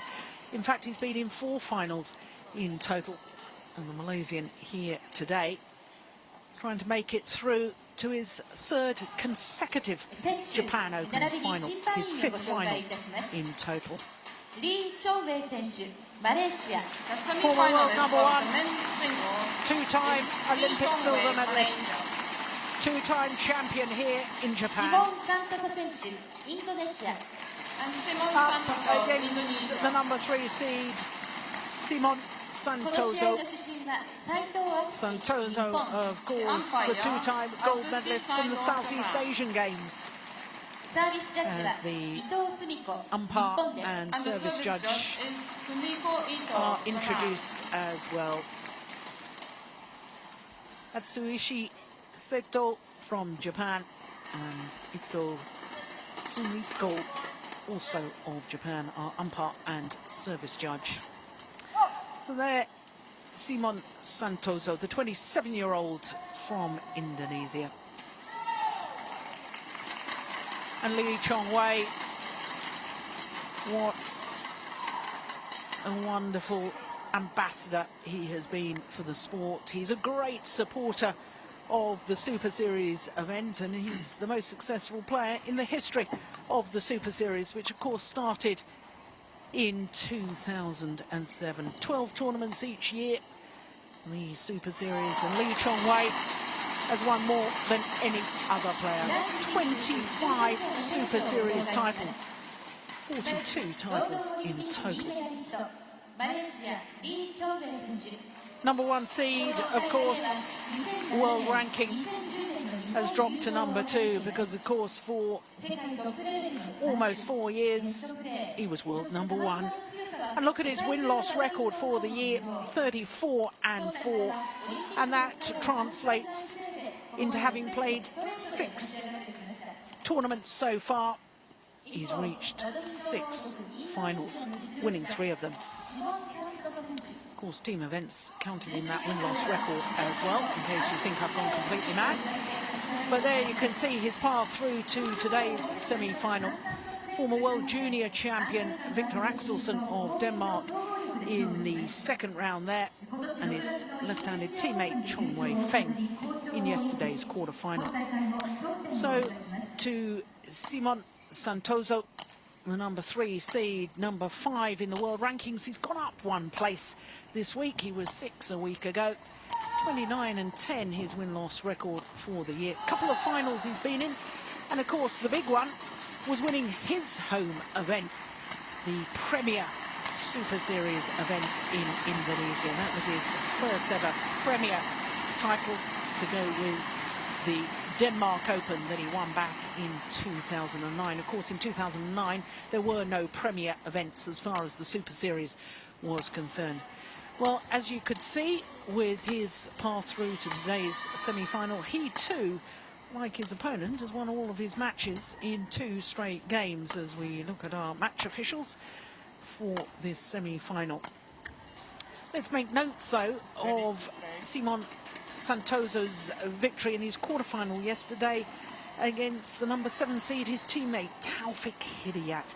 Of course, Hidayat playing in his last ever Japan Open, and of course Hidayat 3 times a finalist in this event, but was never actually the champion. And that, incidentally, was revenge for Simon Santoso, because in his 2 previous semi-finals, Hidayat was the man who beat him.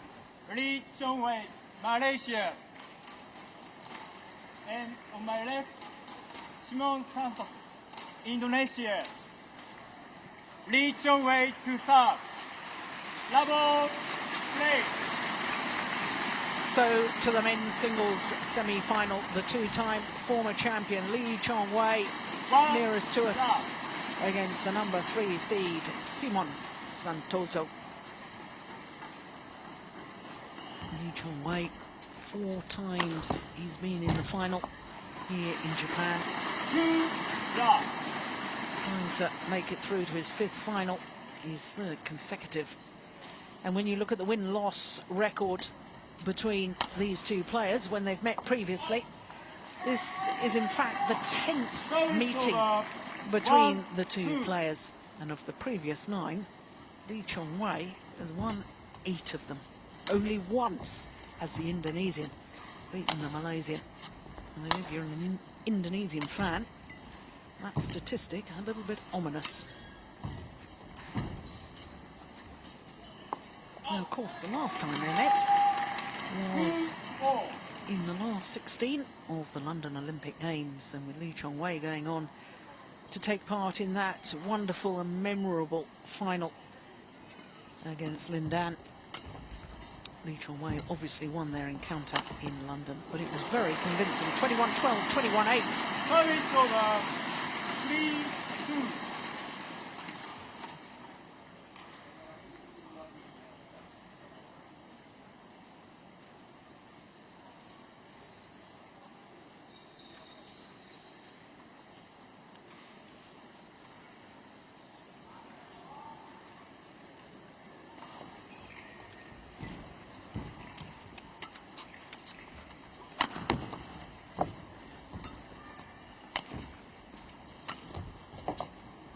No, it's gone wide. 4-2. Lee Chong-wei, who so bravely battled back from 2 serious injuries to reach that Olympic final. The shoulder injury that he picked up in the All England final, had to withdraw from the 2nd game 5-2. of that final against Lin Dan, and then of course very badly twisted his ankle against Peter Gera of Denmark during the Thomas Cup finals in Wuhan.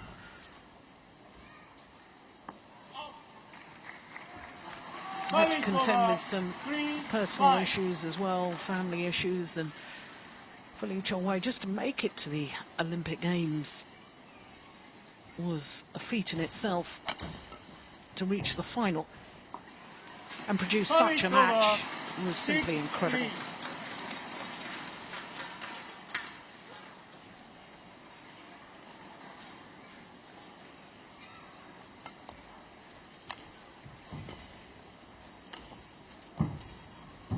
Oh, good neck shot. Yep. Service over. 4-6. Control the nets in men's singles, you tend to control the match.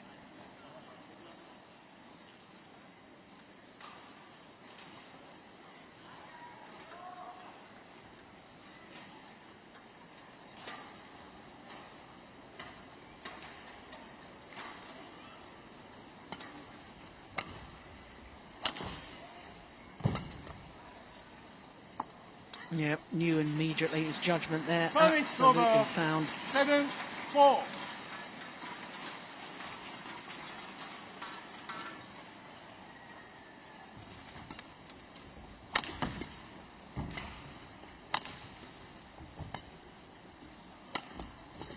that's lovely. Guess right.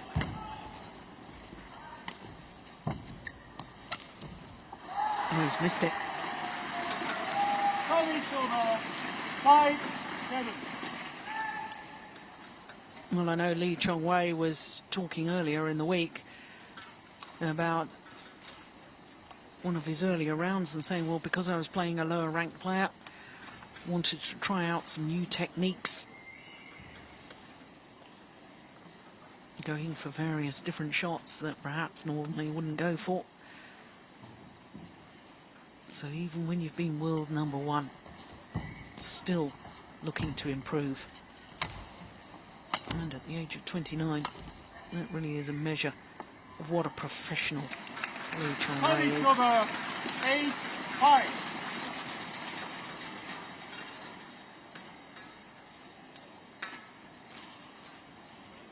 Well, the only time that Simon Santoso has beaten Lee Chong-wei was actually here in Japan 3 years ago. in the round of last 16.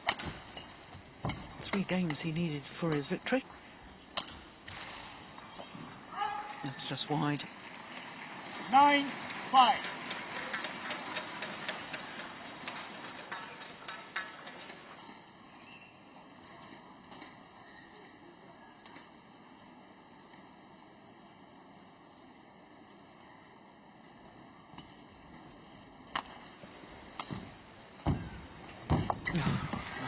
Goodness me. ただいまより女子シングルス 5. 準決勝を行います。 Please welcome the Look at that net semifinalists shot. of women's singles. Wonderful. Lunge forward, racket arm outstretched.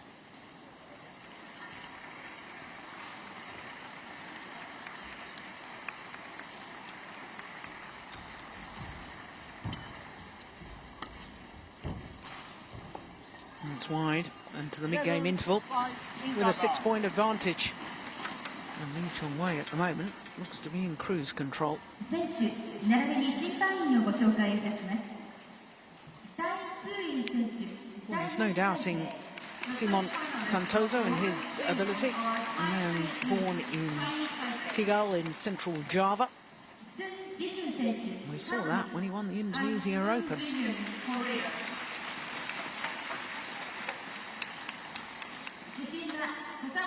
He's got a very laid-back style, has the Indonesian. Court 1, 20 seconds. Court 1, 20 seconds. And he too has struggled with injuries over the year.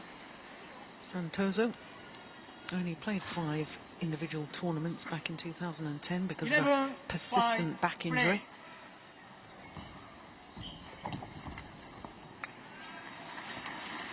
Well, 5.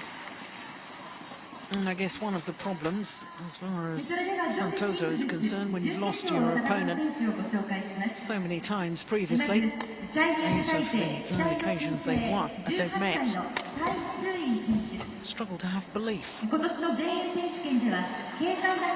very well telling yourself that this will be the time. When things start to go wrong, and that deep, real inner belief is not always there. You can try and kid yourself it's there. It has to be genuine.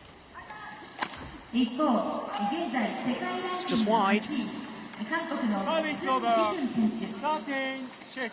全米選手権シングルスダブルス優勝の母、シングルス3位の父のもとに生まれ、小学3年生でバドミントンを始めました。高校3年で韓国ナショナルチームに入り力をつけてきた21歳。175センチの長身から繰り出す鋭いスマッシュでカットにご注目くだ What's さい。 coming at him, Santoso. Look, he's back on his heels, can't react, can't change direction, and therefore can't return the drop shot.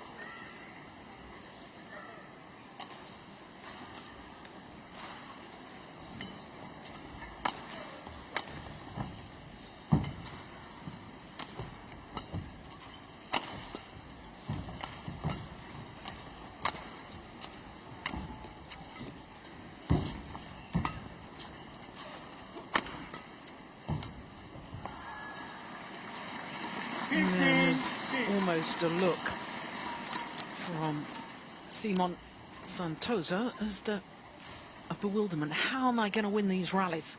What have I got to do? Everything I try just keeps coming back. And most of the time, the Indonesian has been put on the back foot because it's his opponent who's been dictating the pace.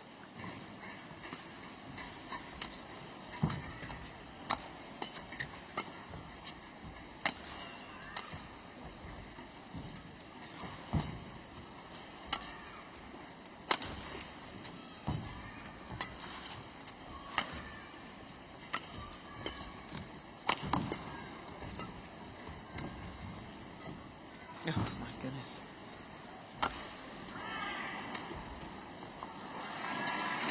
Well, even the confidence, Lee Chong-wei, to turn and play the high backhand. And he's already opened up a 10-point advantage. This is against the world number 5 ranked player.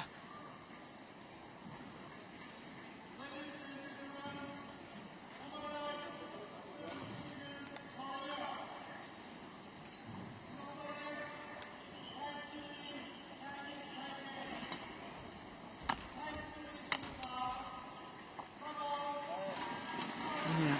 17-6. The puff of the cheeks there.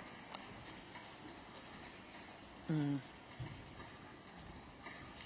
think I was right in my assessment about the lack of belief. 18-6. He knows this opening game is beyond him.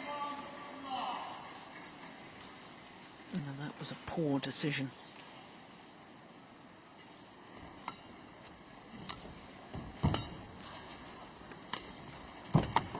Yes, lovely.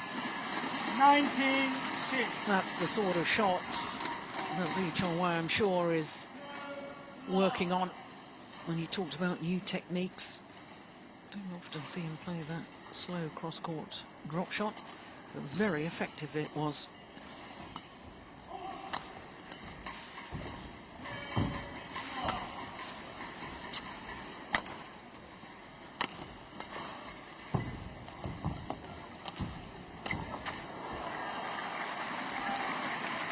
Over. Well, that was a run of 7 straight points.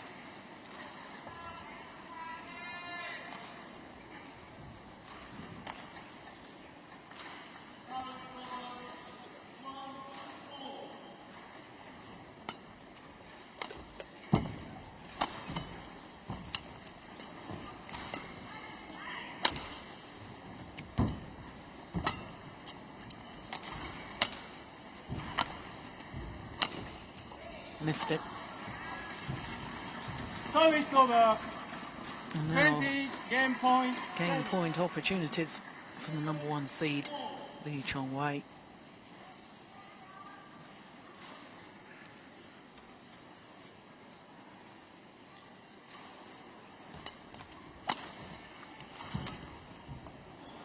Game. Well, that, quite frankly, was a demonstration by the former world number 1, the former champion here in Japan, Lee Chong-wei. Absolutely superb. Just 12 minutes, and he's a game to the good against the number 3 seed, Simon Santoso.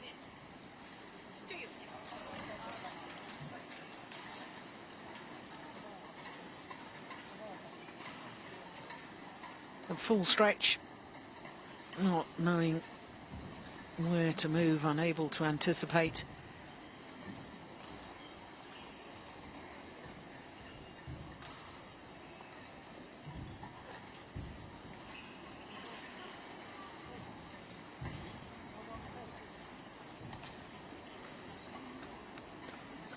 Well, he may physically be there, but mentally he doesn't look there at the moment, does he? He's got his eye on what's happening on the adjoining court.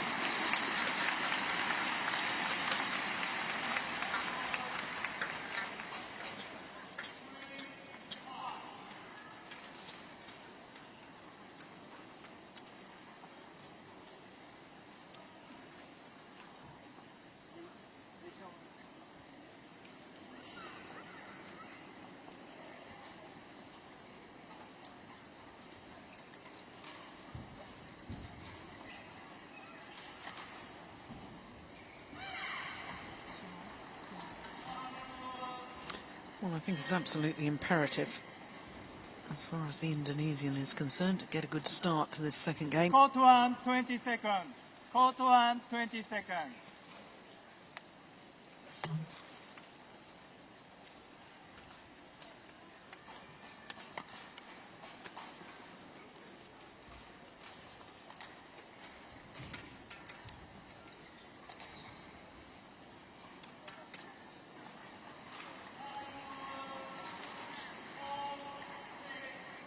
Second game. Love play. Well, Lee Chong-wei was just so dominant in that opening game.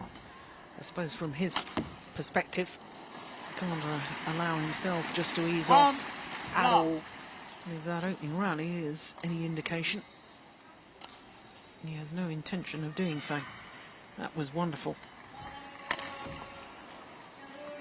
Service over 1-0.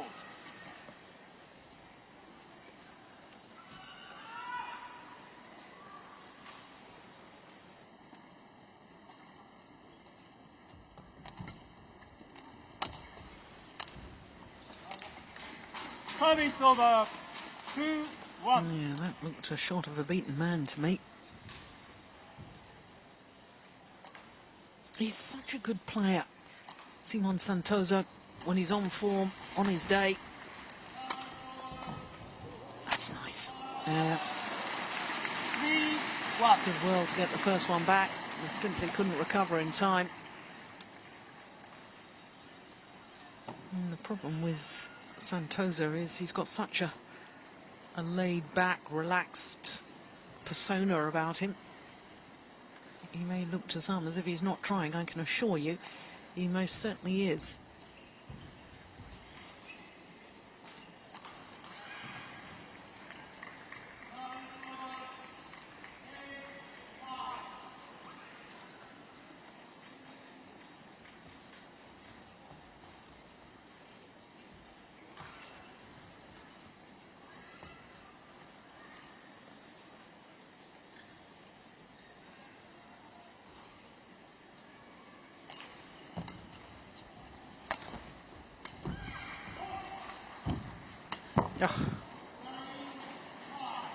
Oh.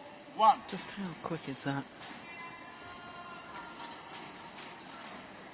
A little point from the Indonesian there, questioning whether Lee Chong-wei had taken the shuttle before it crossed over the net. But no call from the umpire. 5-1.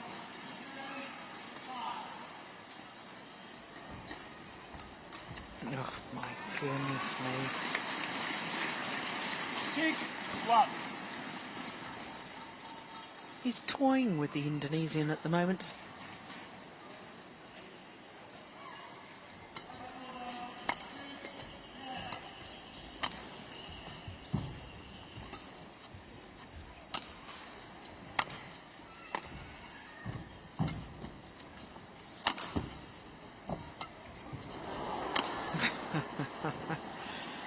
A little double action there from Lee Chong-wei. Have a look at that. Amuse the crowd. Well, that's the sort of thing that may just indicate that Lee Chong-wei has taken his foot off the pedal. Oh, service fault called. Would you believe it? Very, very rarely do we ever see in singles players getting called a fault.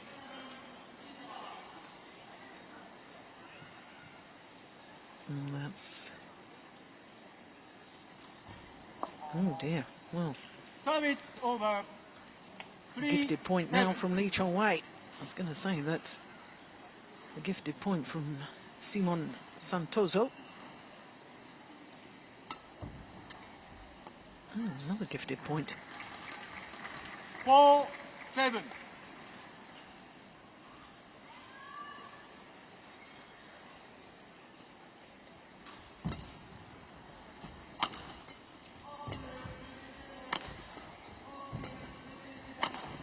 No. Well, Service over. has this ability, 4. well, it appears, just to be able to win points at will.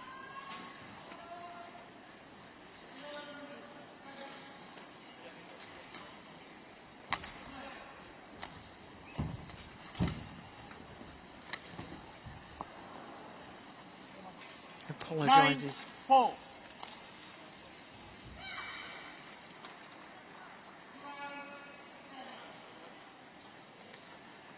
Create your own luck sometimes, though, in badminton. You do in most things in life. And taking the shuttle early. Dictating the pace. 10-4. Gary Player, wasn't it, who said The more I practice, the luckier I seem to get.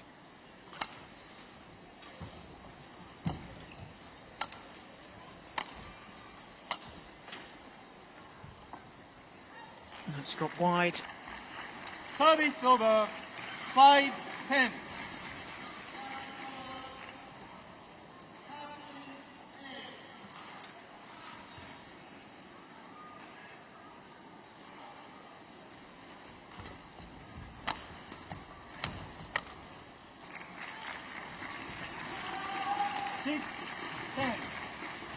Change of a racket will be required from Lee Chong-wei. Didn't sound right as he hit that one. Must have broken a string.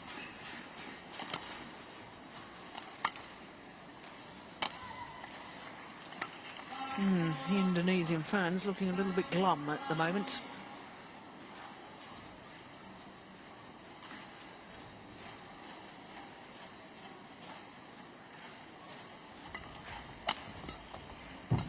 Indonesian involvement in semi-finals day later on in the mixed doubles. Service over 11-6 interval. But at the moment, as far as Simon Santoso is concerned, Indonesia's chances in the men's singles discipline seem to be evaporating.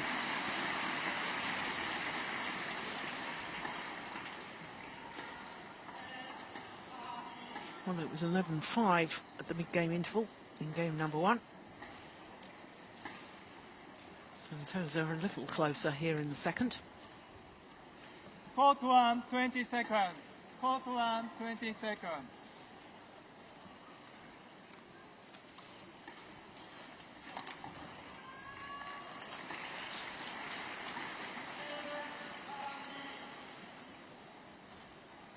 Eleven, 6, play.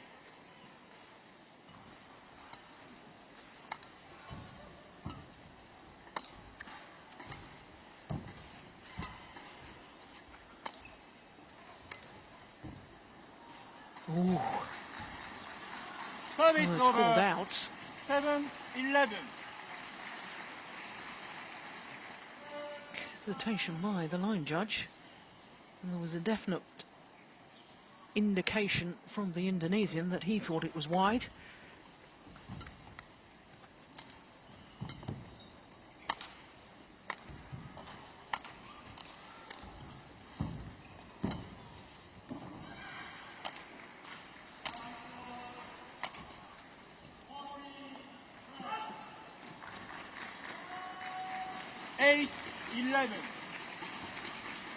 Well, Lee Chong-wei just saying to the umpire, he's calling, talking about Simon Santoso and the fact that he is perhaps, by his calling out when the shuttle lands, trying to influence the line judge.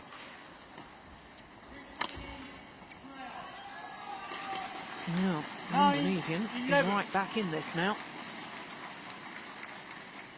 Lee Chong-wei's just taken his foot off the pedal.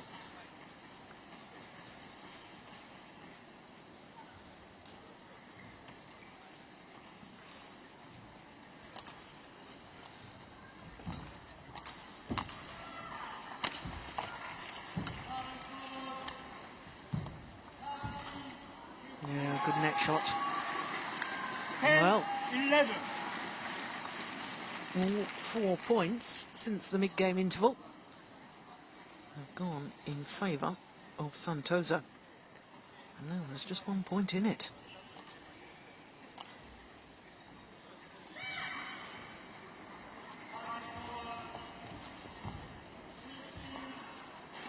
Service over 12-10.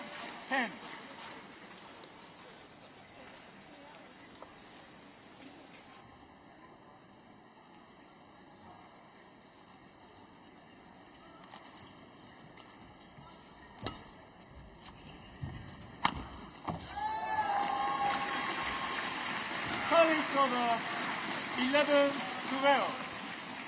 They're looking a little happier now.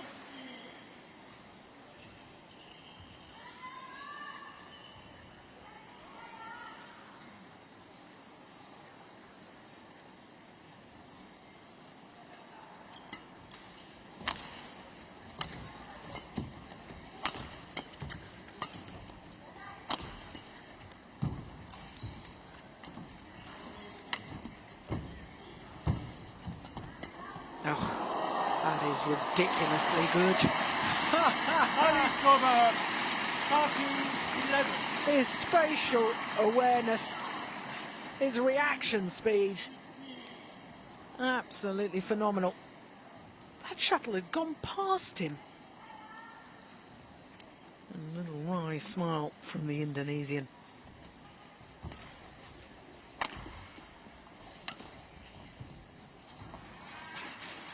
Fourteen, 11.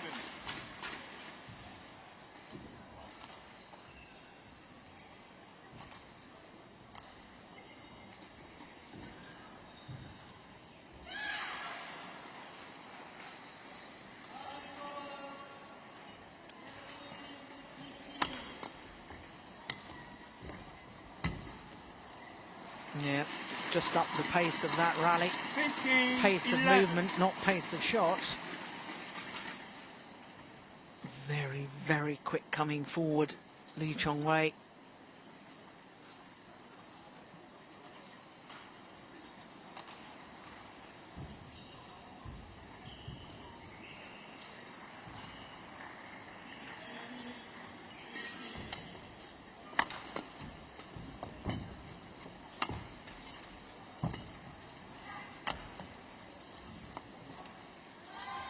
That one's landed in. Service over 12-15.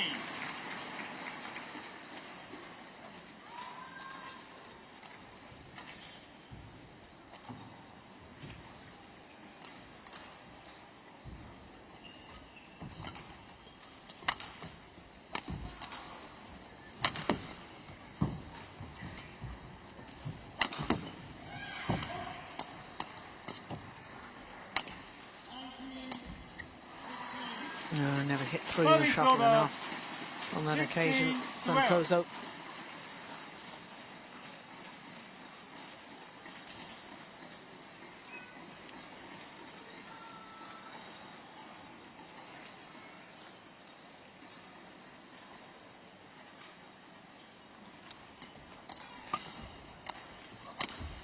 Missed it.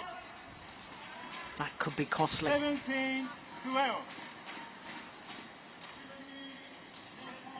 Yeah, because I just thought that Santoso, second half of this second game, just been beginning to find his rhythm, find his range.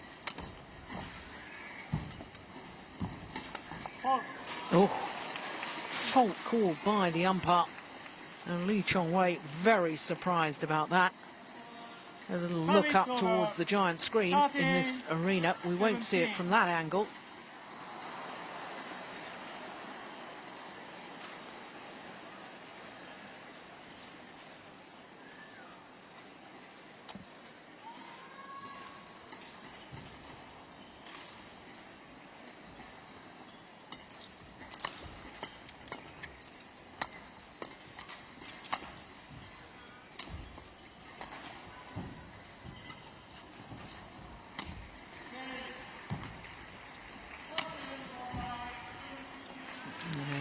Struggles to get down low, doesn't he, Simon Santoso, sometimes. 13.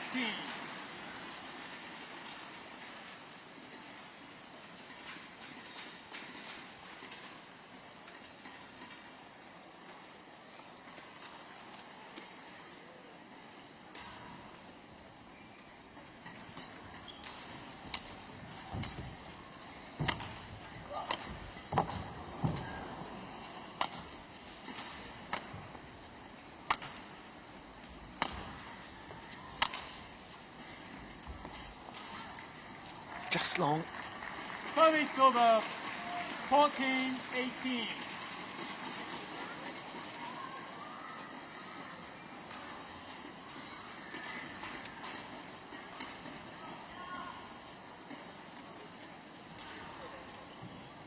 Needs to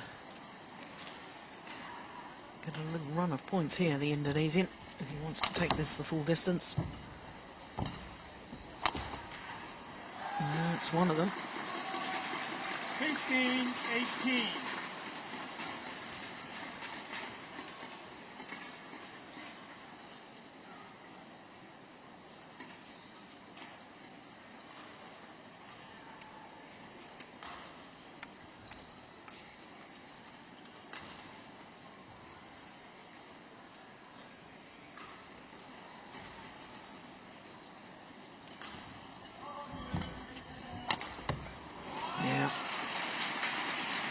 Set up with a good return of serve. 19-15.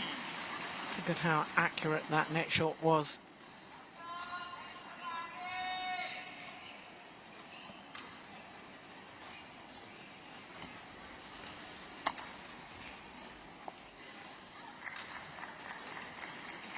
Service over 16-19.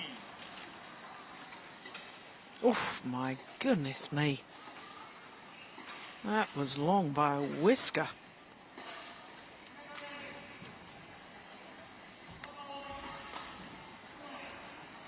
17-19.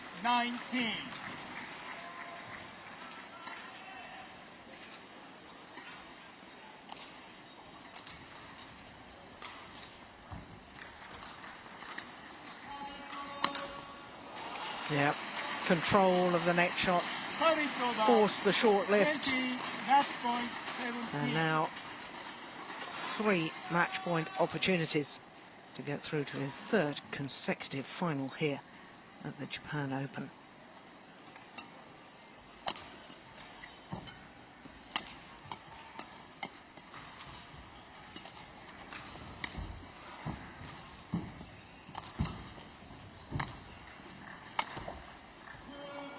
Brilliant.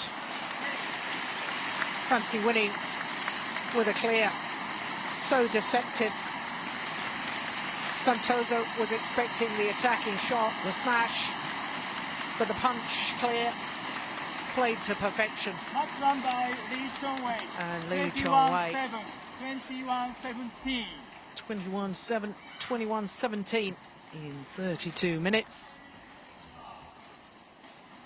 This, the final rally. Look at that. Left Santoso absolutely stranded. Looks as if he's going to play the attacking shot. Wonderful.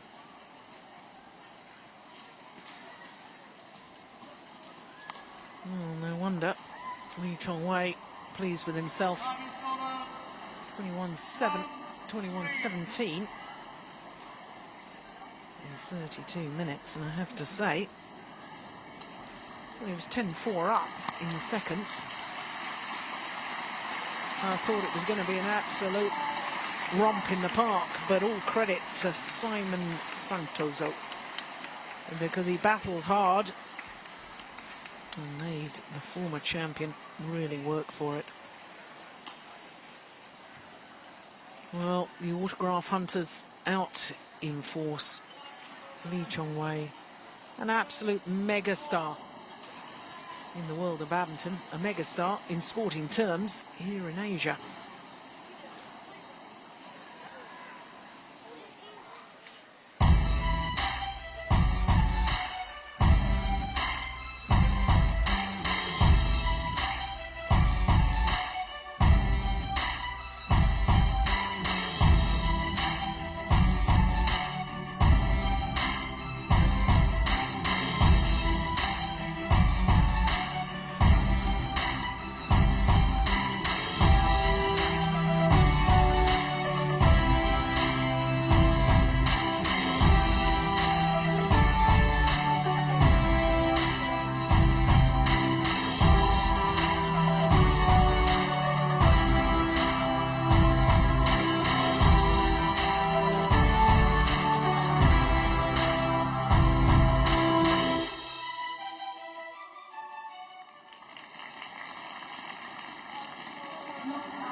Well, what a performance by the #1 seed, the two-time former champion Lee Chong-wei, in that semi-final against Simon Santoso.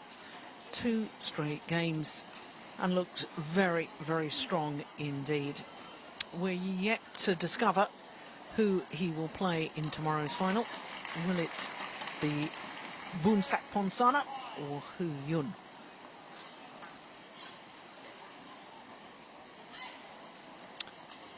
Well, of course, with the conclusion of that Lee Chong-wei Simon Santosa match, means that 3 of our 5 semi-finals have been completed. Next on court is women's doubles, and just wait for the roar when Miyuki Maeda and Satoko Suetsuna come onto court.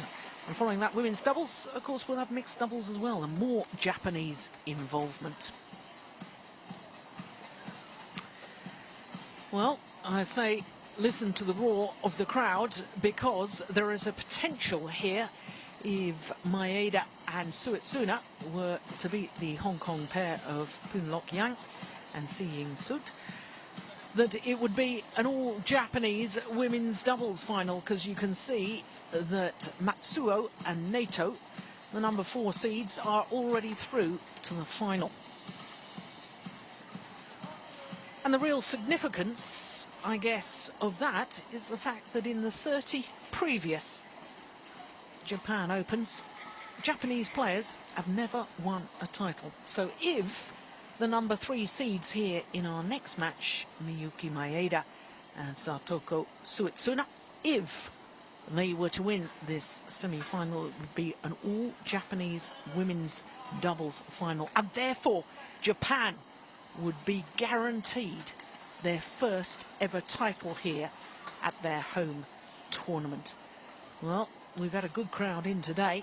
I bet if that scenario comes true, it will be packed once again tomorrow here at the Yoyogi National Stadium in Tokyo. The fans here loving every minute of it, and so they should. We're seeing some absolutely terrific badminton.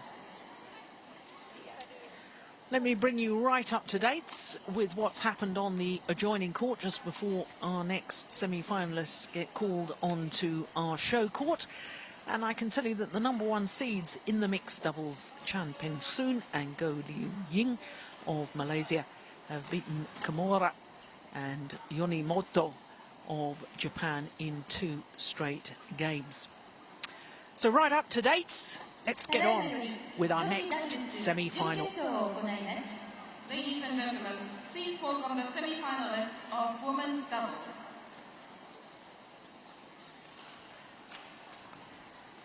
So the women's doubles semi-finalists are invited to take centre stage. The Hong Kong pair of Poon Lok Yan and Si Ying Sui up against the #3 seeds from Japan, Miyuki Maeda and Satoko Suetsuna.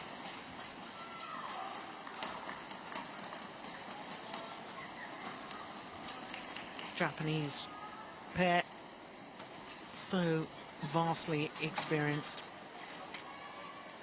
Came 4th at the Beijing Olympics. Lost in the semi-final stage and then were beaten in the bronze medal playoff match. Lost out to Wei Li and Zhang Yawen of China. London Olympics ended up 3rd in their group. But here, the pair from Hong Kong, the left and right-handed combination. Si Ying, she's the left-hander. Maeda Miyuki 選手、Suetsuna Satoko 選手、日本。And Miyuki Maeda, Satoko Suetsuna of Japan. 主審はキム・カンキュン、韓国。The umpire is Kim Kang-hyun, Korea.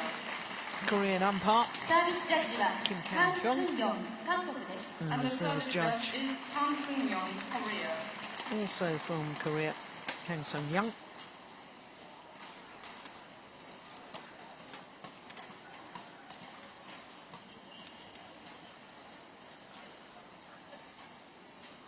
Well, as far as the Hong Kong pair are concerned, the number 7 seeds, perhaps at the beginning of the week, wouldn't have imagined being in semi-final stage, because they were in the same quarter of the draw as the number 1 seeds, Mizuki Fuji and Reika Kekiwa. And of course that Japanese pair were the Olympic silver medalists, but they lost in the second round to Japanese opponents Yonimoto and Niki. And then of course Hong Kong pair beat them in yesterday's quarter-final.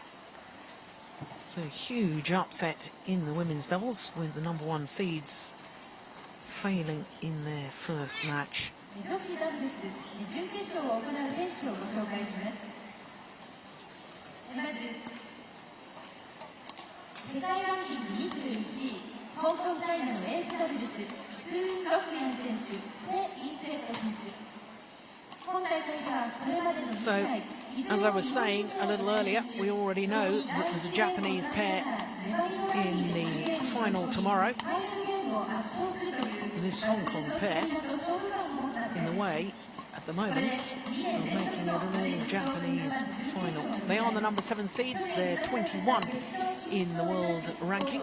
Although they have been in the top 10, they were number 9 for 7 weeks at the end of last year. Negative win-loss record for the year. They've had a bit disappointing time in tournaments so far in 2012. Just one quarter-final, that was the All England. But as you can see, my goodness, they've battled and battled. Dropped the opening game in both of their previous matches. And yesterday's quarter-final, 7 minutes shy of the hour mark. Whereas Japanese opponents, well, Miyuki Maeda on the right as we look at them, 26 years of age, although she'll turn 27 next month. More experienced Suetsuna, 31 years of age. Number 3 seeds, world ranking of 10, but they did spend a considerable length of time at number 2 in the world ranking. In fact, a total of 24 weeks at number 2.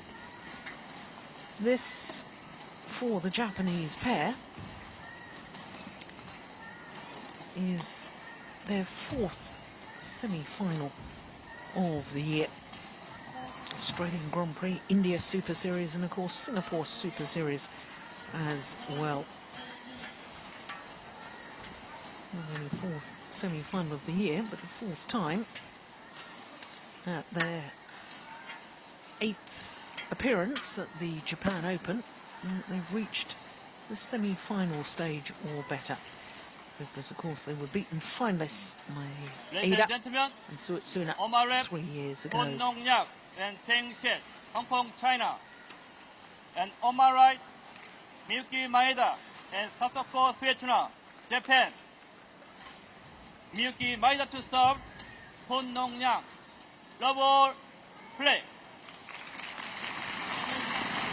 Well, the crowd will be desperate for the number 3 seeds, Miyuki Maeda and Satoko Suetsuna, to make it an all-Japanese women's doubles final, because that would mean that Japan were guaranteed a title for the first time ever at the Japan Open. I have to say, the first 2 rallies, Japanese pair looking very nervous indeed. Of course, their opponents, the number 7 seeds, Hoon Lok Yan and Si Yoon Suit.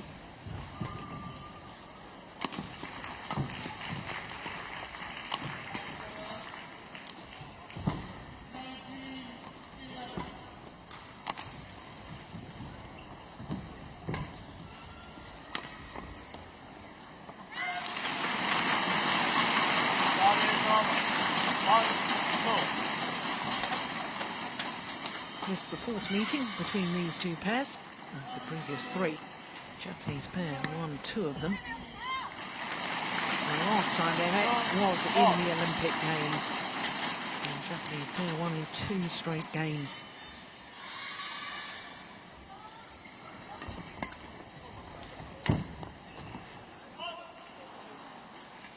Service over. 3-2.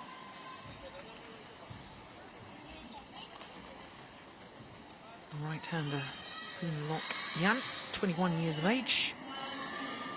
Their partner still just 20. Oh, that's landed a Marlin in badminton terms. 4-2. And an indication perhaps of the nerves, the expectations, perhaps with Suetsuna, at the age of 31, perhaps this may be her last Japan Open.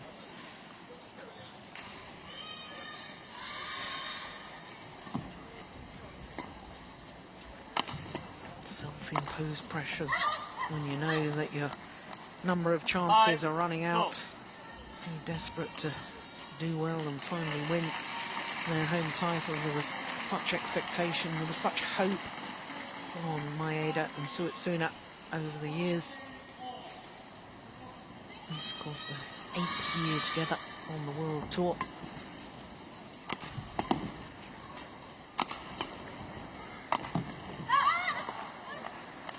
Six, 2.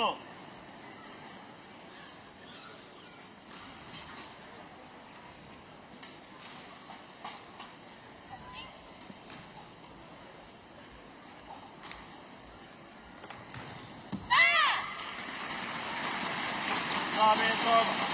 3-6.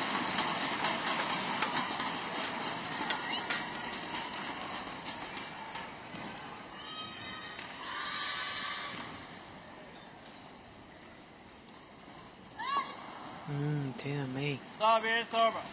7-3. Error on serve.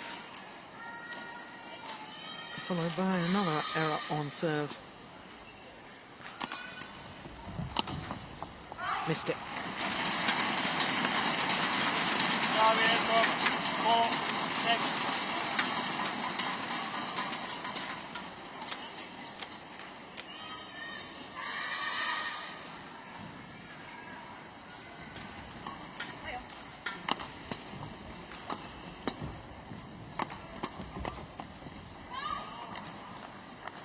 Yeah, good pressure play from the Hong Kong pair.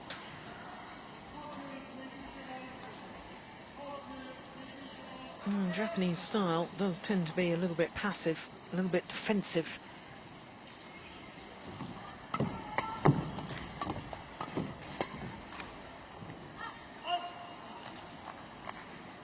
But they usually make their opponents work very, very physically hard in every rally, and that hasn't been the case so far. We're already at 9-4, we've only had 4 minutes of play.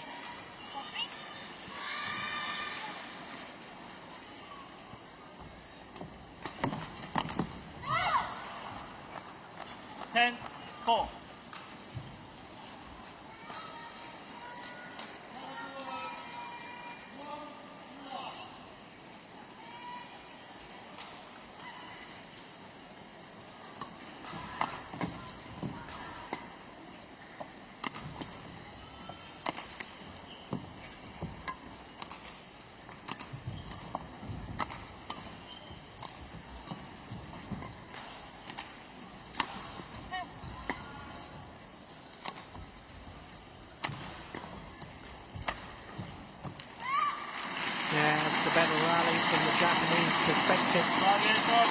5-10.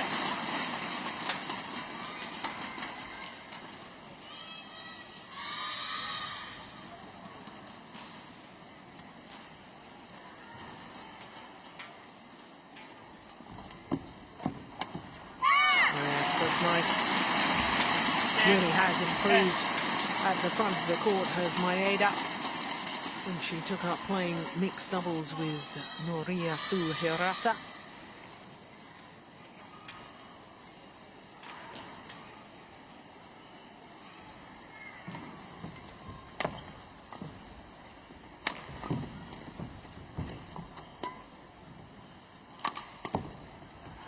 Oh, just wide right idea. Service over. 11-6. It means that the number 7 seeds from Hong Kong have a 5-point advantage at the mid-game interval. That's nice. Coach and players colour coordinated.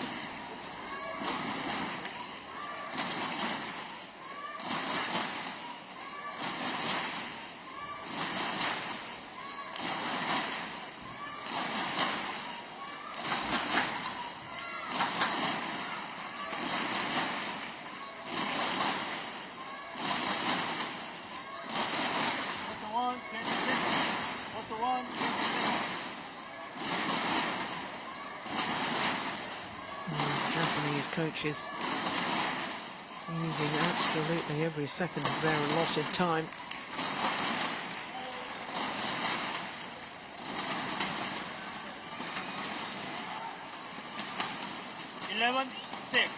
Play.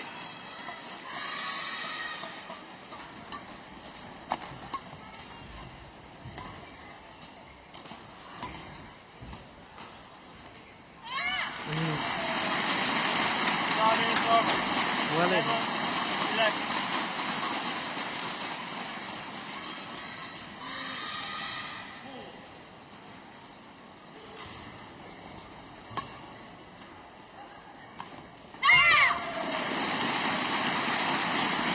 Well, I'd love to know what Japanese coaches said to their players.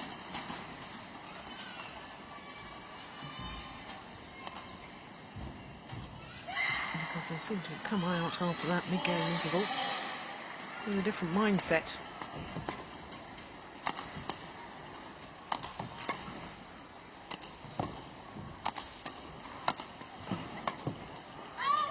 Oh, it's long.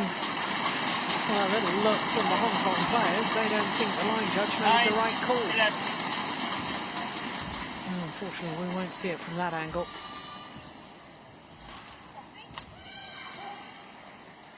Oof, goodness, that was close. I think the line judge was absolutely right, though. I think it was a fraction long, and that's a fraction wide. 9.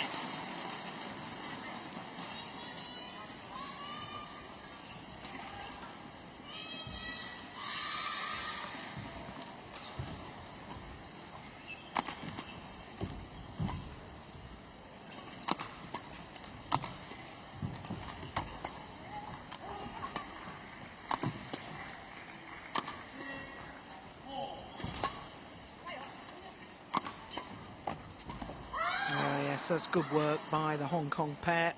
13-9.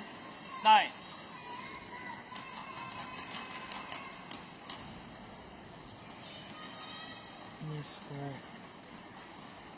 Poon and Si is their third Super Series semi-final. It was the first time was the India Super Series event last year, and they followed it up with a semi-final here a year ago.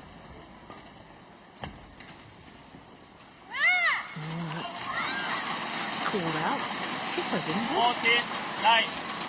Well, the Japanese players saying that it hits her before the shuttle landed, and I have to say, I tend to agree. Nothing to do with the call. It wasn't a question of whether it was in or out. It was a question of whether it's hit her on the shoulder, hit her clothing, and I'm absolutely certain it did, but unfortunately, umpire didn't see it, and we never saw it on the replay there. Well, it's a harsh decision, I think, for the Japanese pair.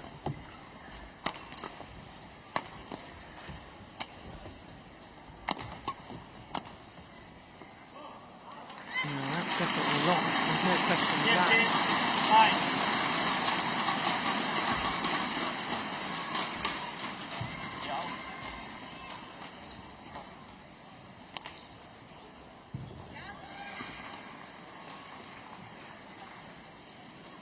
Well, the Japanese pair are very quick to point out that the score was wrong.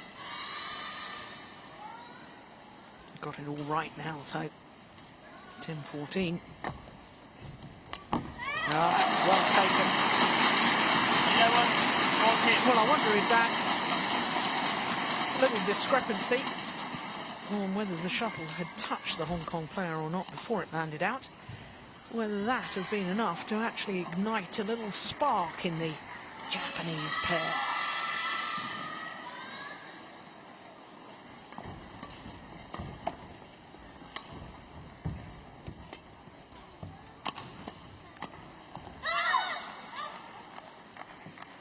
It's good interception, good combination play. 15, Left and right hander. Set play.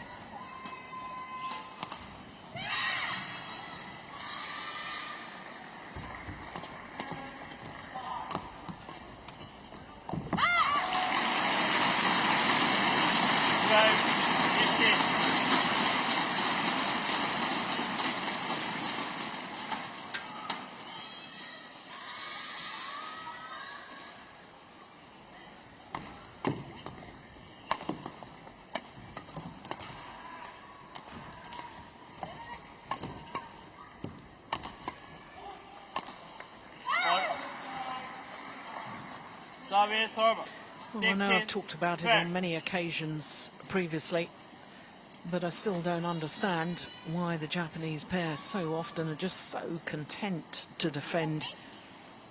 Because when you're playing against a pair like this Hong Kong pair, who are very competent in their attacking play, it's awfully dangerous.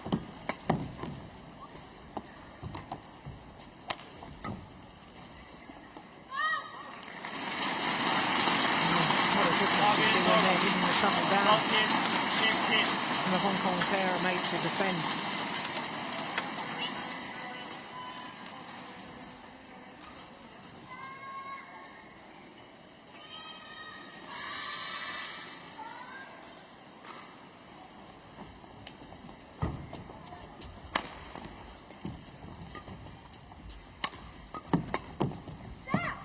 Yeah, much better rally from the number 3 seeds. And they've closed the gap down to just 2 points.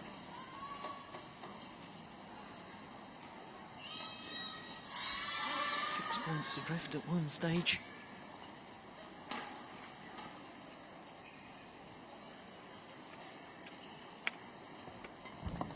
Good return.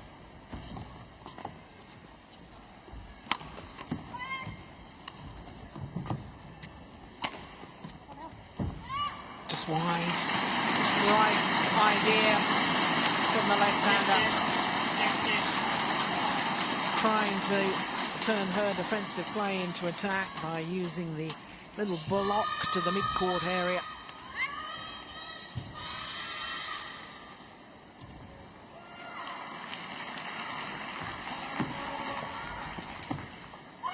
It's wide too, they're back level.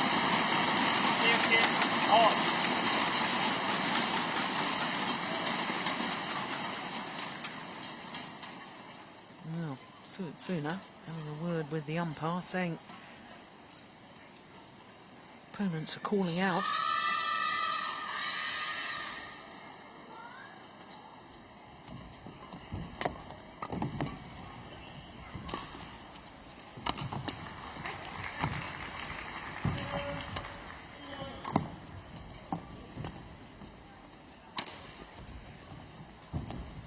No, that's a clever net shot.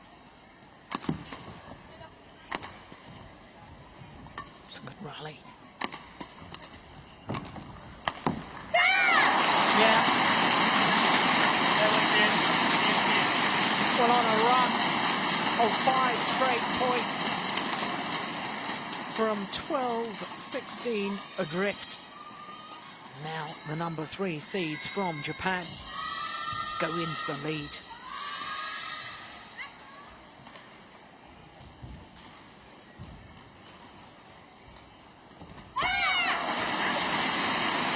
Make that a run of 6 straight points.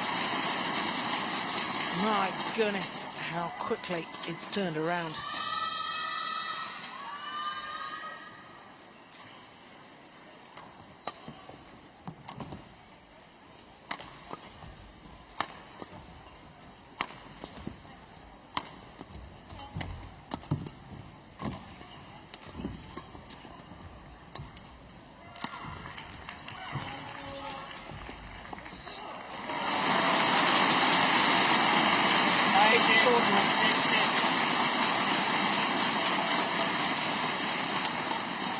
They looked so negative in the early stages, did the Japanese pair. Looked very nervous in the early stages, and now on a run of 7 straight points and just 2 points away from this opening game.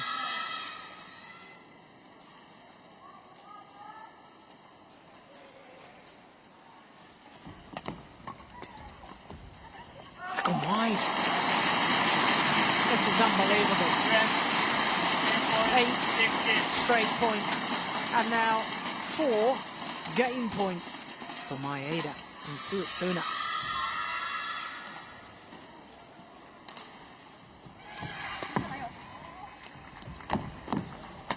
First time of Austin.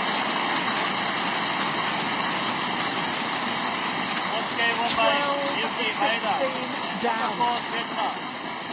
9 straight points.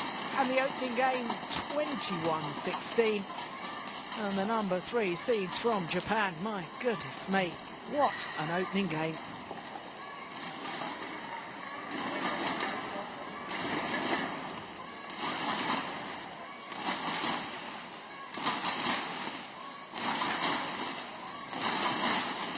Well, as soon as they started to be a little more positive, look for opportunities to come forward. When necessary, getting on the attack. My goodness, they looked a different pair, didn't they? Well, I said at the mid-game interval, I'd love to know what the Japanese coaches said. I'm even more interested now.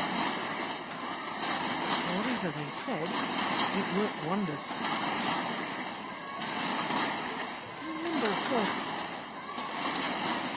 the Japanese pair had been 4-10 down at one stage, 6 points adrift. Body language not looking too good at the moment from the youngsters. Deep in conversation, that's good to see.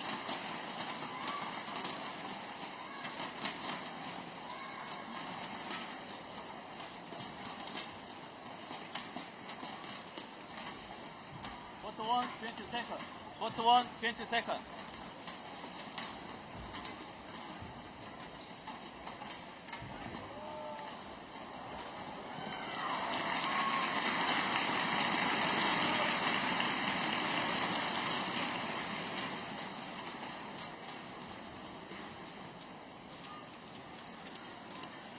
Well, there's a little buzz of anticipation around the Yoyogi Stadium here in Tokyo. Buzz of anticipation of the possibility of an all-Japanese women's doubles final here at the Yonex Open.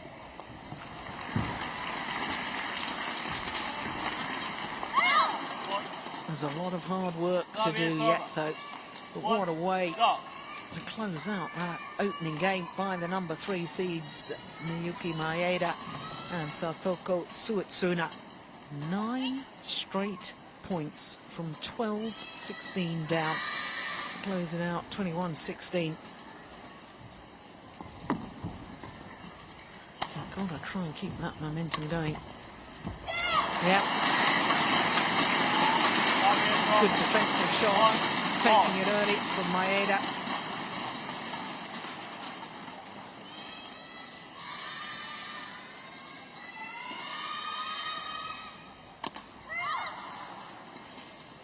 Service over. 2-1. Did a lot of swimming in her youth, did this lady? A very good swimmer she was too.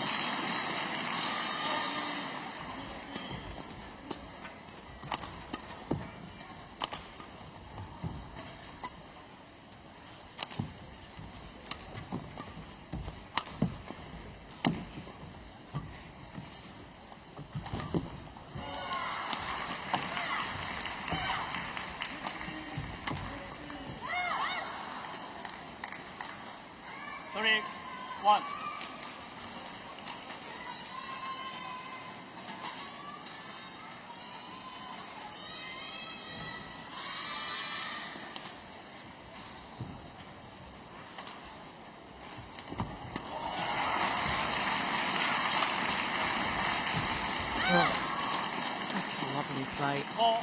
from Poon Lok Yang. Gosh, she's got real commitment coming forward. Would have been all too easy to play the little block there, not believing in yourself that you can play the kill.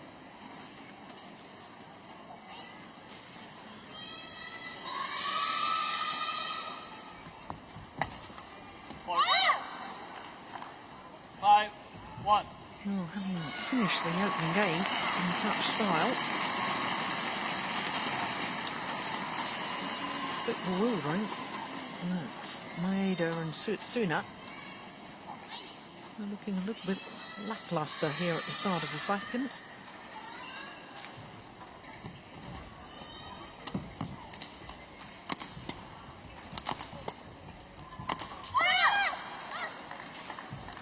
Take 1.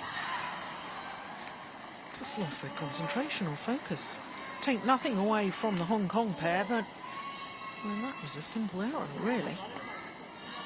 Gifting the point to Poon and C.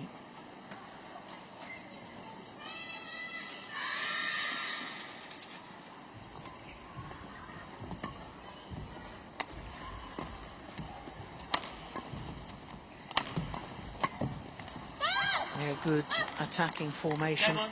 7-1. Good use of the left and right hander.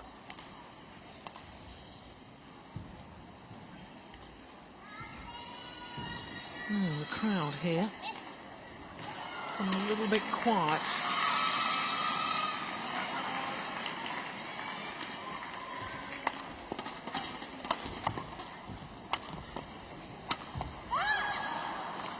Hmm.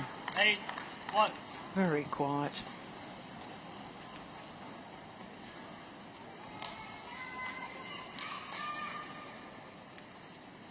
Three smashes on Maeda, and then switching it. All credit to the youngsters from Hong Kong, because I thought that at the interval between the first and second game, I thought their body language was a little bit negative.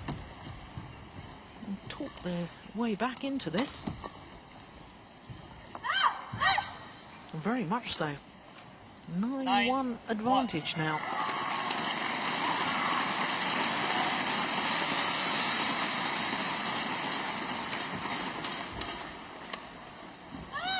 Make that 10-1. What on earth is going on? 10-1.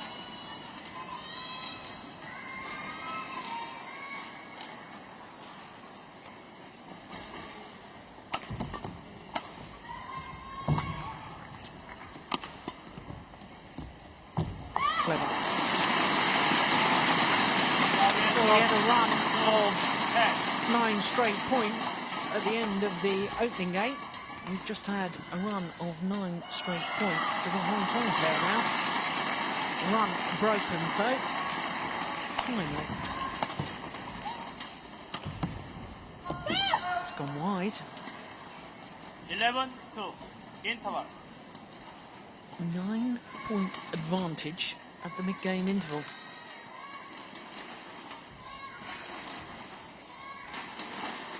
Well, the Japanese coaches worked wonders previously.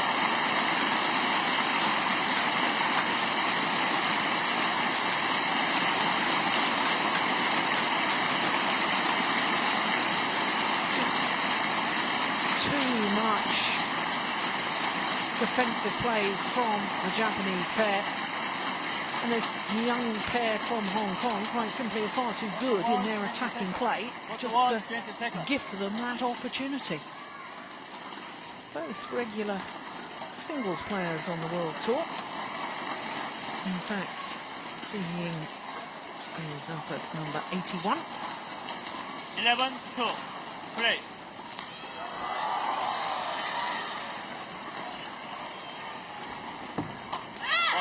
Yeah, that's the better return of serve. Service over. 3-11. They do make life difficult for themselves, don't they, this Japanese combination?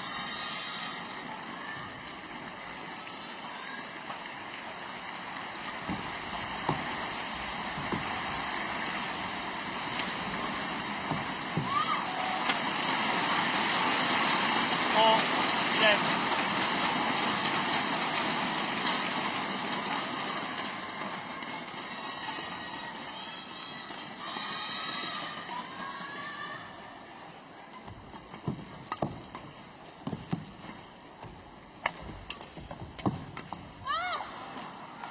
There's the Service attacking over. formation 12-4.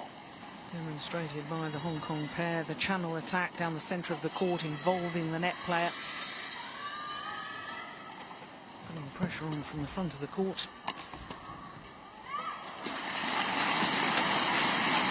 Service over. 5-12.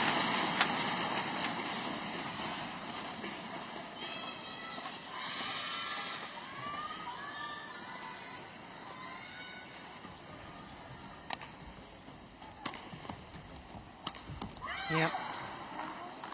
Once you've got the net player involved in doubles, it 13-5. really does tend to be the decisive move. Can't expect to hit too many winners from the back of the court. And therefore you have to involve your net player. You can't rely really on opponents just making errors. Got to go out and win matches. 14-5. Very much looks at the moment as if we'll be treated to a third and deciding game. That said, I thought the Hong Kong pair were going to win the opening game. Nothing is certain in sport. Yeah, that's more like it. That's the attacking play that they demonstrated so well at the end of the opening game.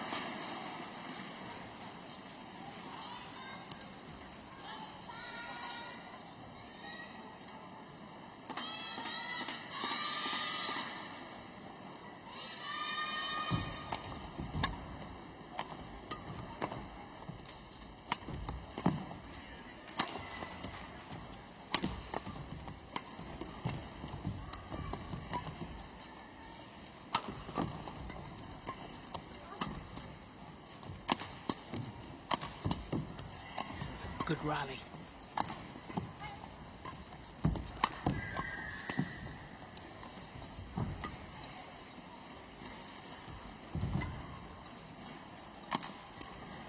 Longest rally of the match so far. Oh, it was going out! My goodness, she took it.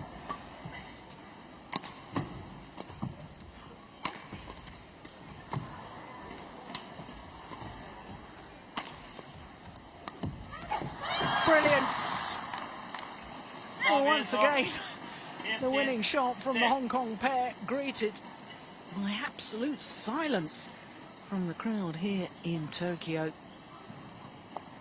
Well, the Hong Kong pair should have won that rally a lot earlier because there was a shot from the Japanese that was going way out of court. The final kill from the left-hander. No wonder all four players taking the opportunity. Towel down, take on board some liquid. It's hot, humid conditions here in Tokyo, I can tell you.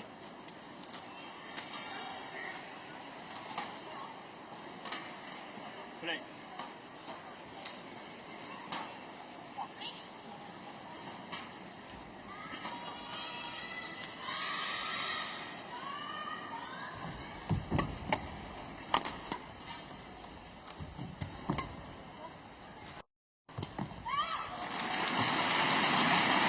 Service over. 7-15.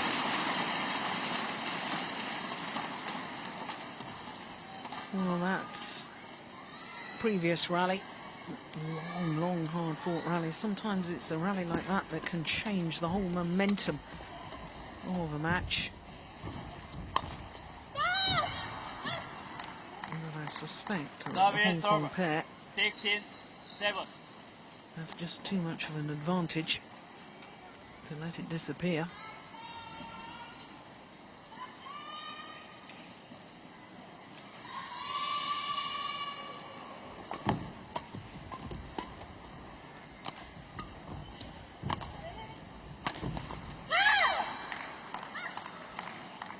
17-7. 10-point advantage now.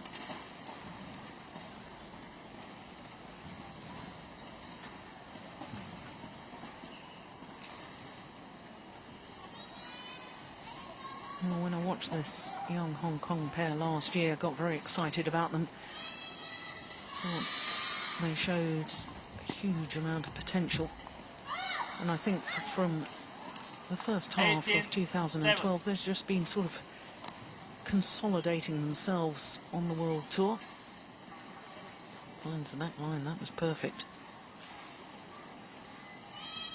Maybe one or two other pairs have studied them. You know what tactics, of course they'll have expectations themselves. Often happens, players and pairs burst onto the world stage, and then they have a little period of time where they seem to stay on a plateau before they start rising up the rankings yet again. I think that's happened to this Hong Kong pair. Service over. 19-8.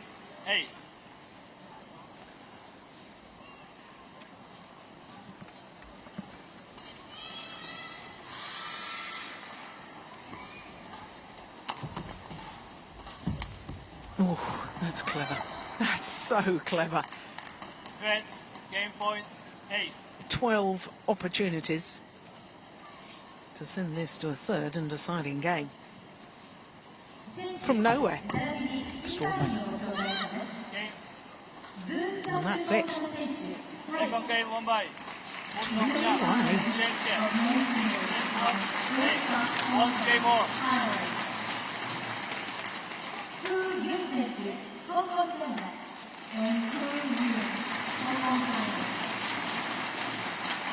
Well, the number 3 seeds from Japan must be wondering what on earth has happened.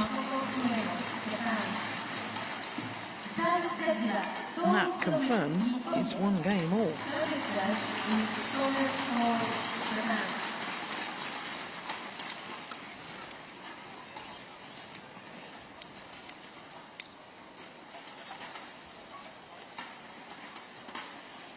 That's how they closed out the second game.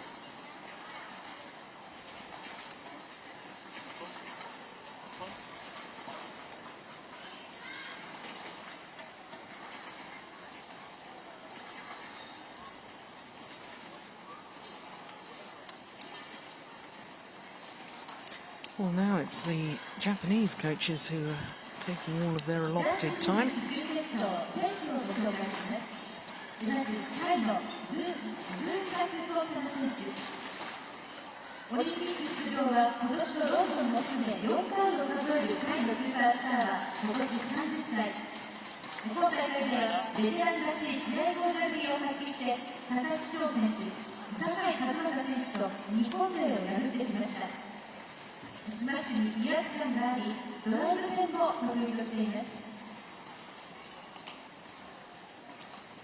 Well, the dream of an all-Japanese women's doubles final hangs in the balance.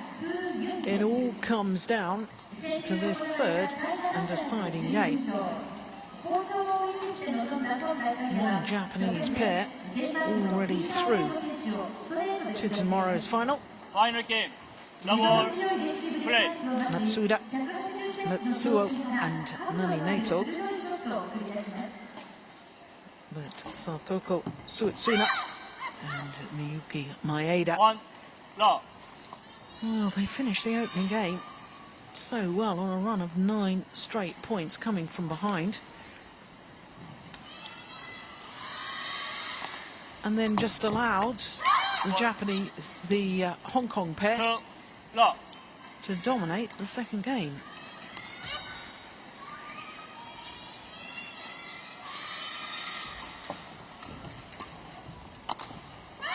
That's very, very good work. Oh, for goodness sake.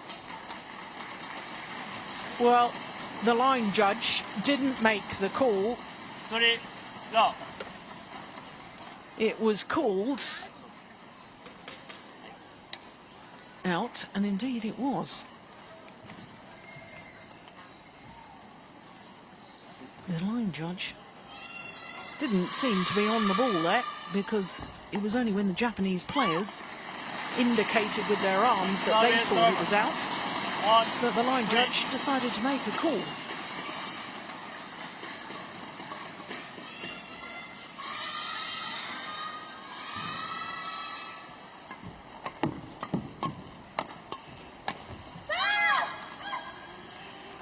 Service over. 4-1. It's wonderful channel attack, isn't it? Build and build until the net player can get involved and finish off the rally.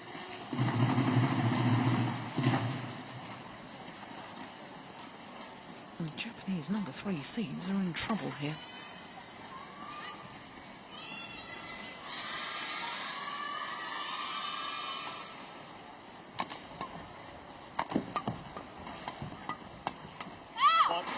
Yeah, that's better. More positive on their defensive play, driving the shuttle back.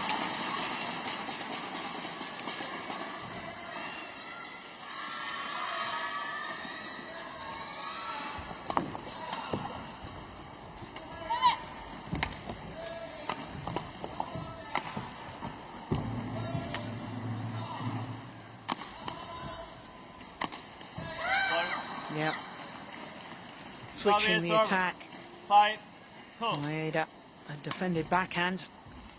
There she is. And then they hit down a forehand side. Clever, clever play by the Hong Kong pair.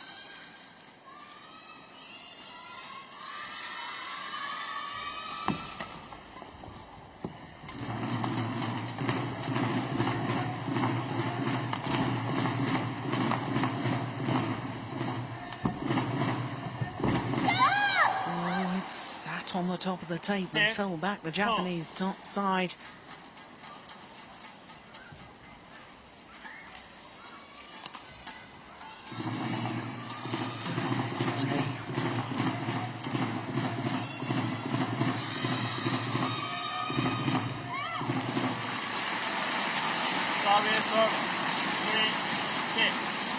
Well, the crowd here desperately trying to lift the home players.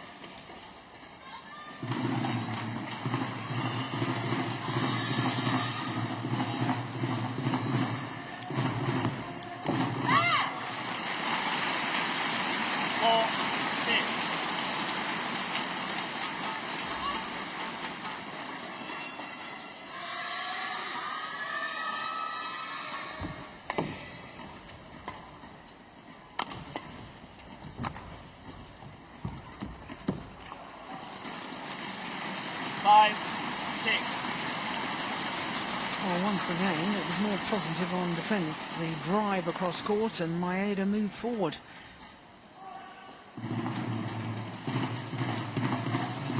Mind games of sport. Hong Kong pair wanted to change the shuttle. Suetsuna said no. I'm happy with this one.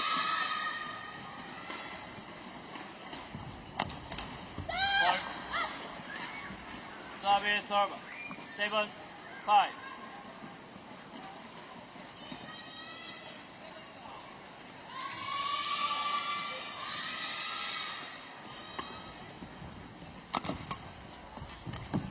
Oh, great backhand. Well, the left-hander does come up with some beautiful shots, plays the unexpected. Looked to be in trouble, but somehow found a gap, found an angle.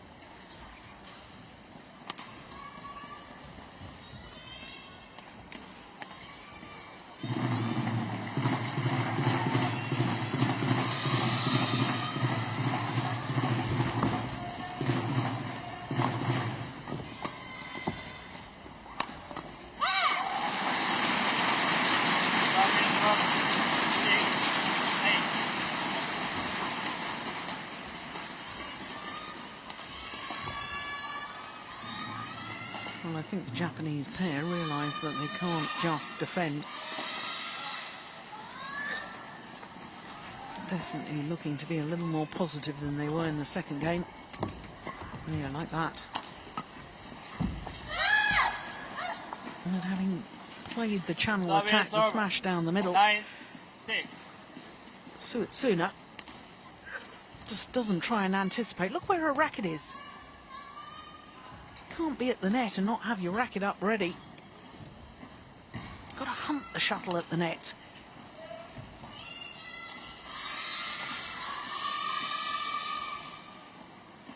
Dear. On the serve from Yan.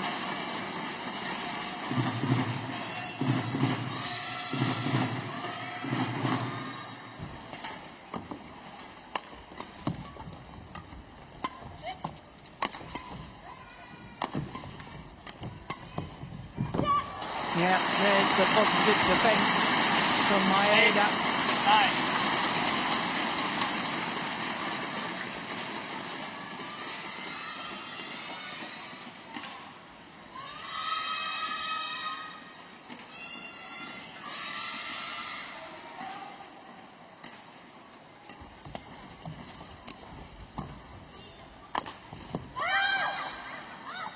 Perfect smash. Right in between the two Japanese players.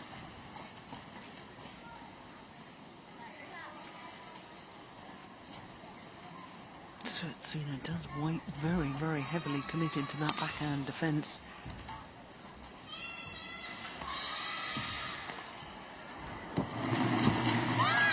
Yeah, good serve. Hunting the third shot, that's how you approach the net in doubles. Rack it up ready. And it's the Hong Kong player who have the 3-point advantage in the third game against the number 3 seeds.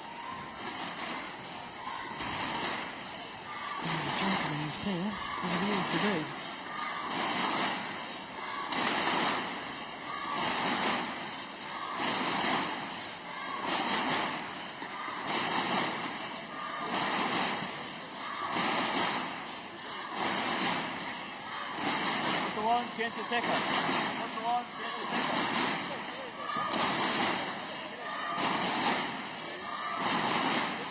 Well, you may have noticed the Hong Kong coach, having spoken to his players, walked back across to the other side of the court past the Japanese players. And the reason he did that is because he's also got a player on the adjoining court in the men's singles. And he's having to quickly shift between both courts to give coaching advice.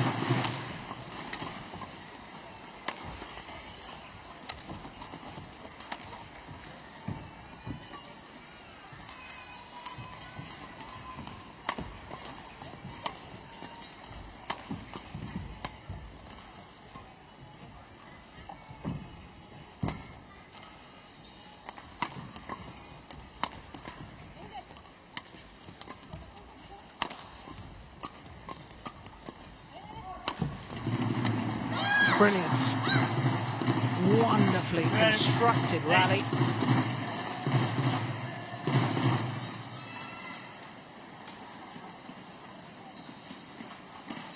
The variation on the attack, the channel attack, and then switching down the forehand side of Maeda. Nicely done. 4-point advantage now.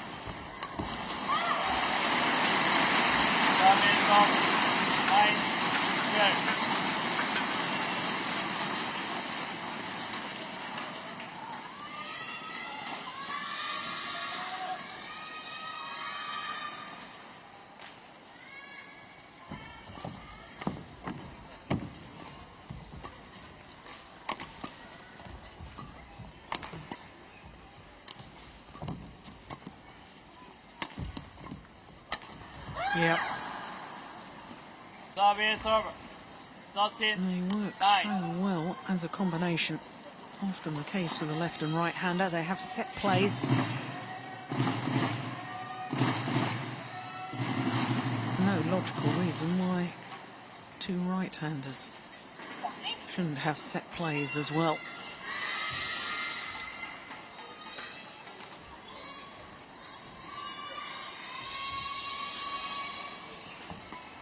Look at that return of serve. let the shuttle drop, lifted it high to the back. One smash from the Hong Kong pair, and then the error on defence from Maeda. Still boiled, isn't he?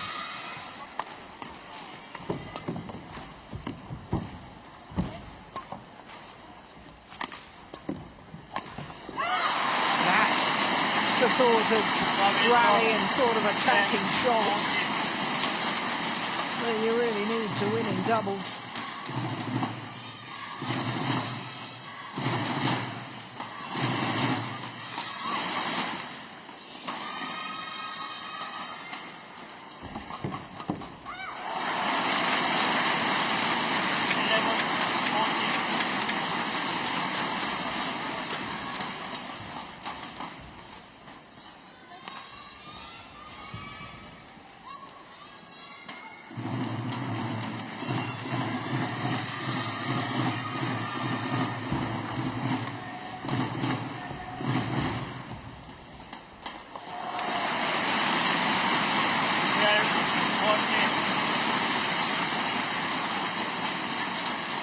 Well, I think it's going to be just as much the ability to hold nerve as ability with the racket.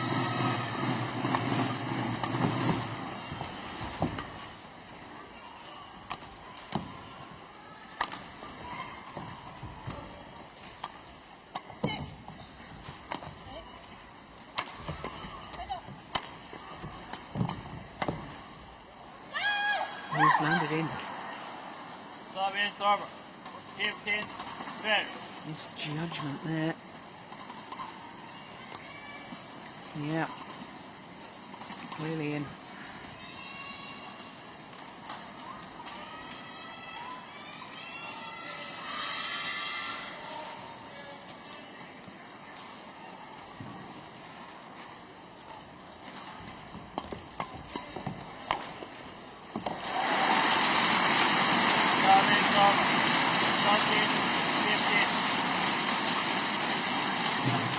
Attacking play, and they win the rally.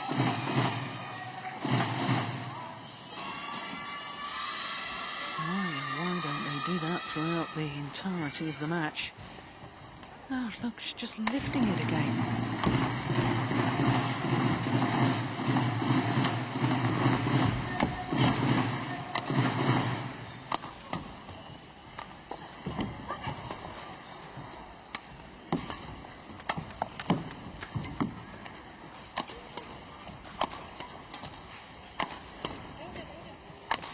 Good rally.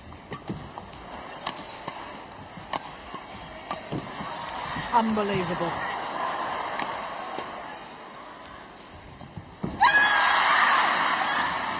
Fantastic play from all four players. The dive earlier on in the rally, and still the Hong Kong pair got the shuttle back.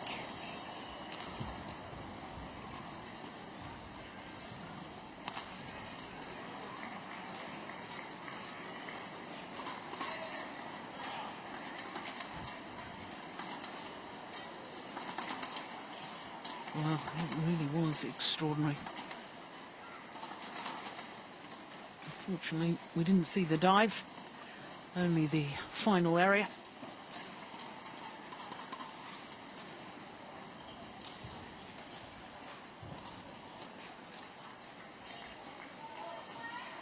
Punishing the rally physically and perhaps mentally too.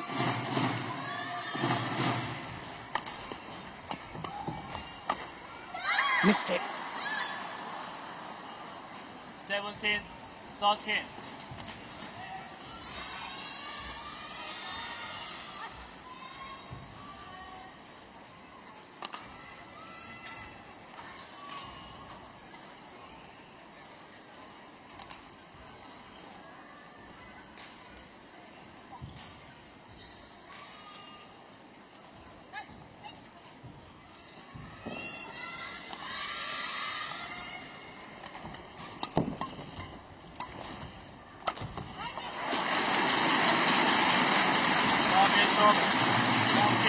Well, remember, of course, the Japanese pair were 12-16 adrift in the opening game.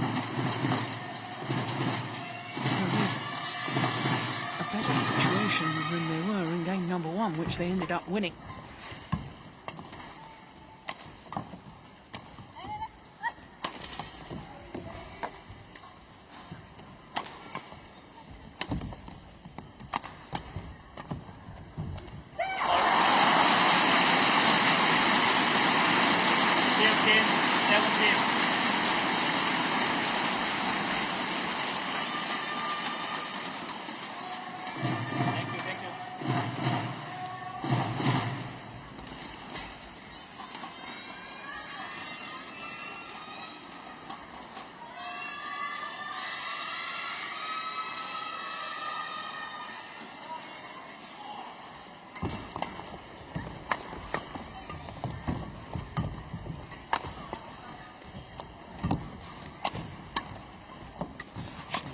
Point.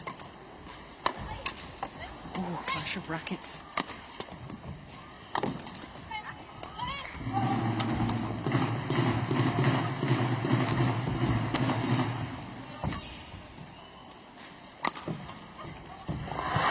That is an extraordinary defensive shot. Absolutely brilliant from Pu Lok Yan. Saw the gap. Perhaps a little bit lucky with the net court, but it was the right shot to play. And my goodness me, how important that rally may prove to be.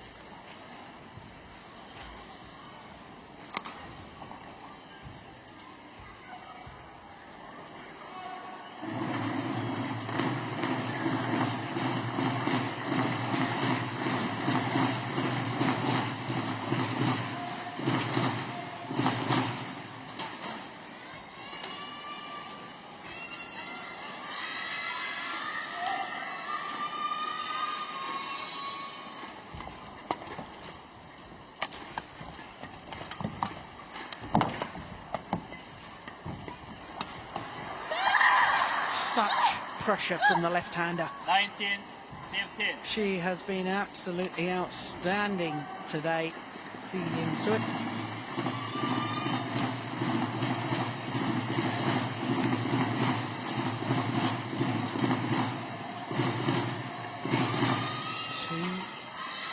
Points away from their first ever final in a Super Series tournament.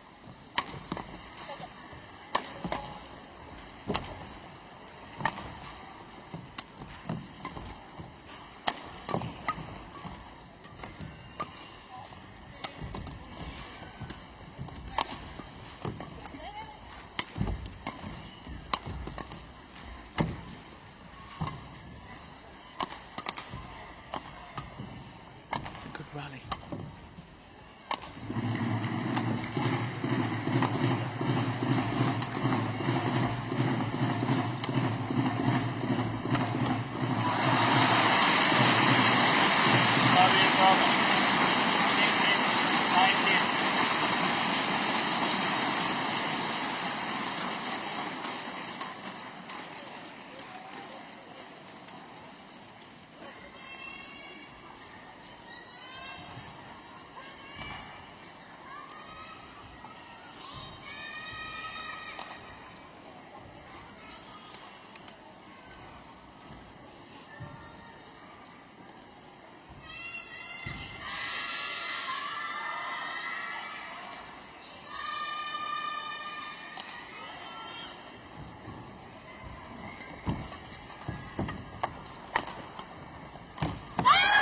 Oh, goodness me.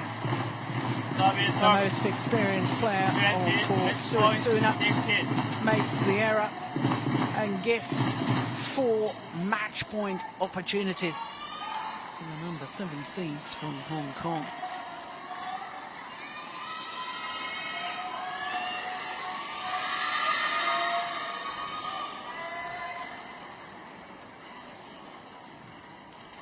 Oh, what an awful serve. Very nearly got away with it. My goodness, that's an indication of the nerves. 17-20.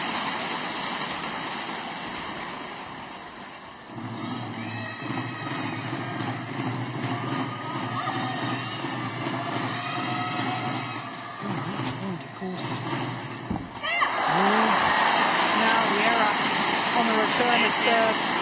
And my goodness me, how the nerves must be jangling. Hong Kong pair want to change the shuttle. Japanese say no. It's all happening here. 2 match points have come and gone, but another 2 remain for Poon and C. This time they convert, and the squeal of delight, the celebrations. And for the Japanese pair, the heartache and the heartbreak for the fans here in Tokyo. It will not be an all-Japanese women's doubles final.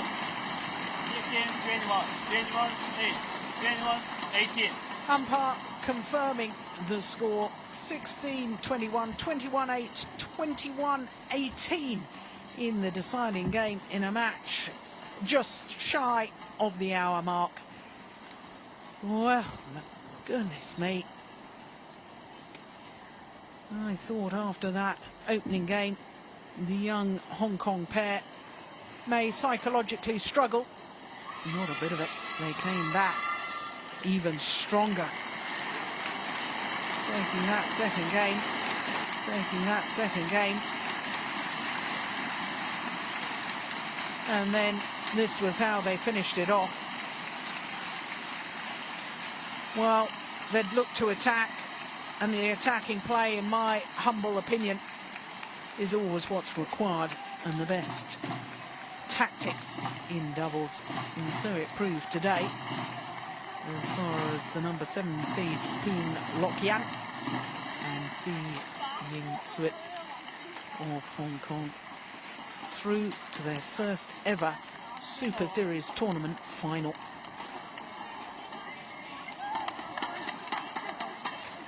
Twice previously, prior to today, they'd been in semi-finals. Now they'll be in their first final.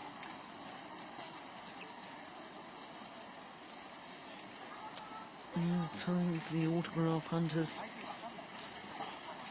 Savour the moment. Perhaps the first of many.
Well, that is not what the home fans wanted to see.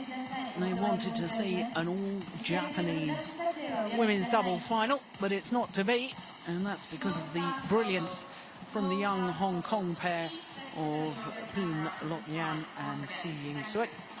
Coming through, as you can see, in 3 games. But of course, Japan still have the chance of the women's doubles title tomorrow, but it won't be guaranteed. And that, of course, that women's doubles was the first semi-final we've had today that's gone the full distance, gone to 3 games. But of course, just one more match to come. It's mixed doubles, and it's an Indonesian pair combining 2 players that played against each other in the final of the 2008 Japan Open.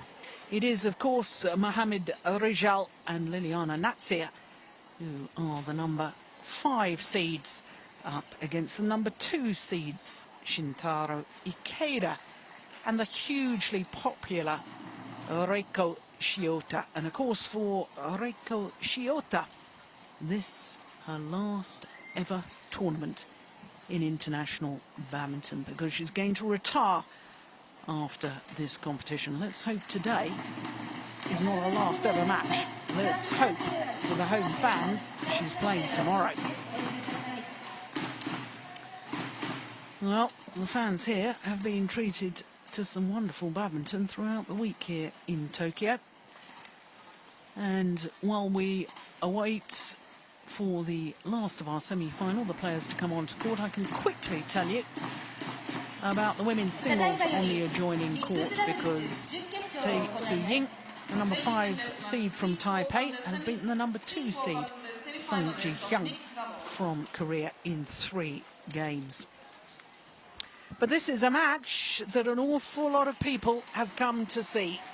They've come to see Reiko Shiota, because she and her partner Shintaro Ikeda, the number 2 seeds in the mixed doubles, and they're up against this scratch pairing, really, of Mohamed Rijal and Liliana Natsir.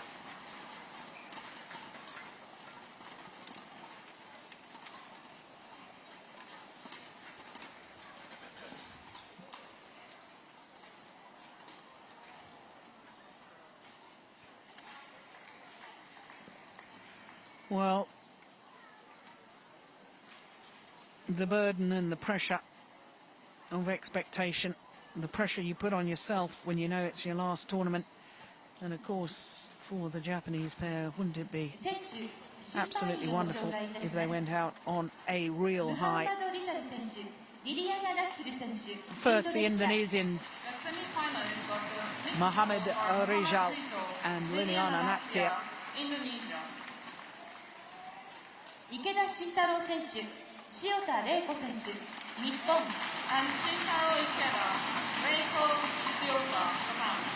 Shintaro Ikeda and Reiko Shiota. The umpire is Kraising Tontab, Thailand. Kraising Tontab of Thailand, the umpire. And the service judge is Fine C. Lathan, India. And Fine Lathan. Court officials duly introduced to the fans, and now the introductions to the players.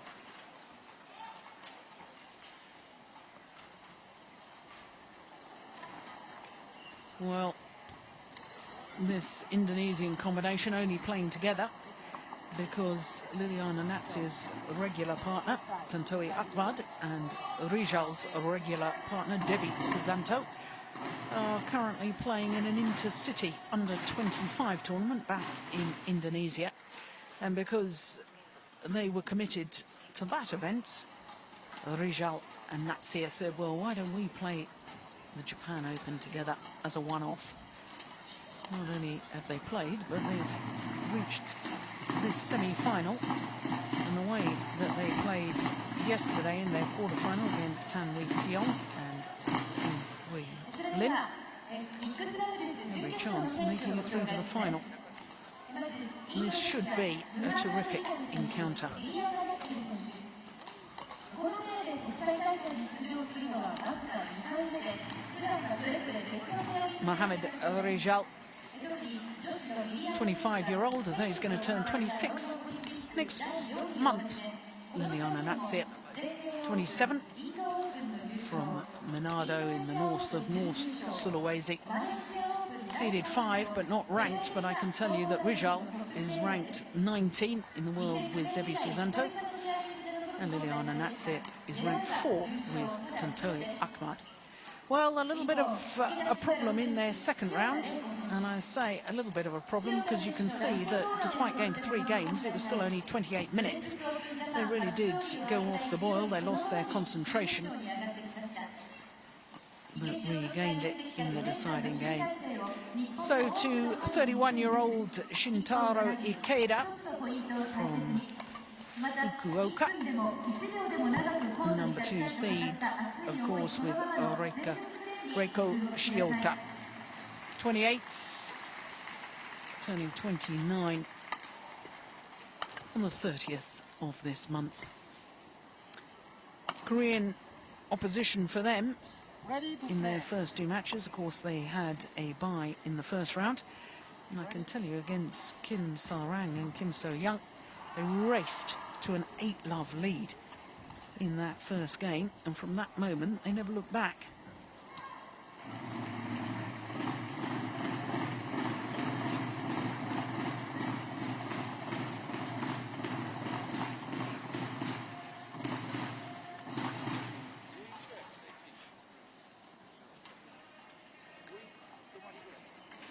Both the Japanese players, bronze medalists at World Championships in men's doubles and women's doubles. Ikeda winning his bronze medal in Kuala Lumpur in 2007 with Suishi Sakamoto, and Shiota winning her bronze medal at those same World Championships with Kumiko Ugara. Well, the fans here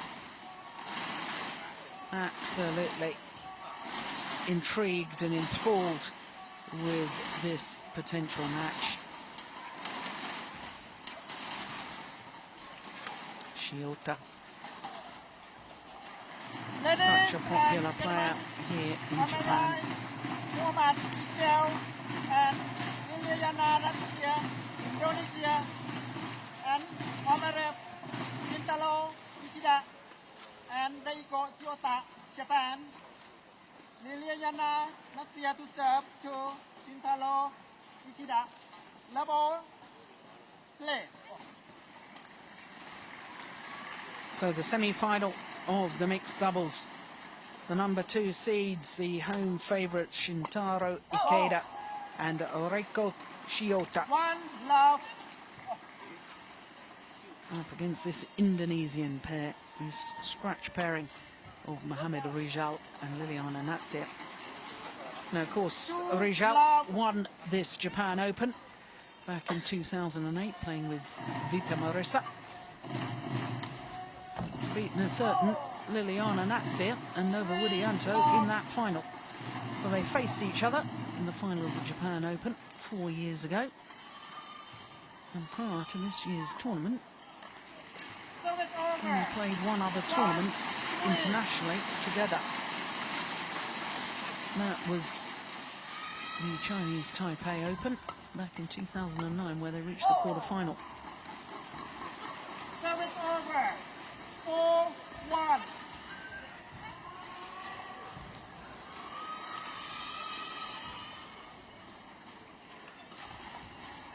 Oh!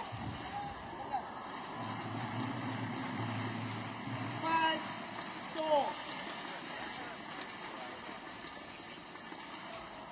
Now, Ikeda making it quite clear that he thinks the serve is a little high.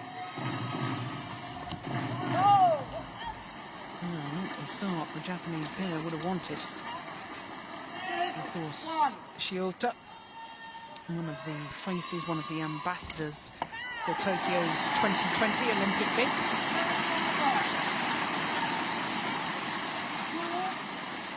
and engaged to be married. And it's her imminent retirement from the sport.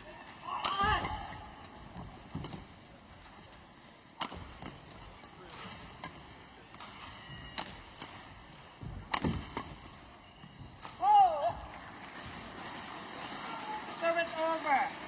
7-2. Liliana Natsir, twice a world champion in mixed doubles with Nova Widianto 2005 and 2007. Olympic silver medalist in Beijing. And of course, she's the current All England champion, 8-2. playing with Tantowi Akmal, with whom she finished fourth in the London Olympic Games. So no doubting her capabilities.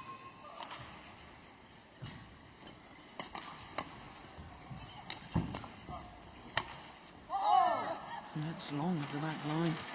9-2.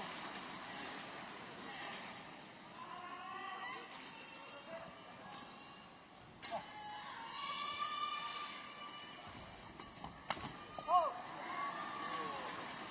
10-2.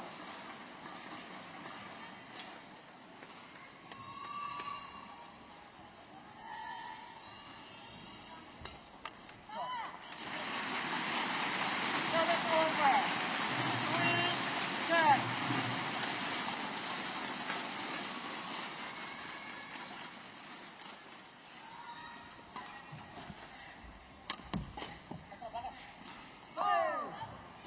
It's a mid-game interval 11. in double quick time. Extraordinary. Just 3 minutes of play.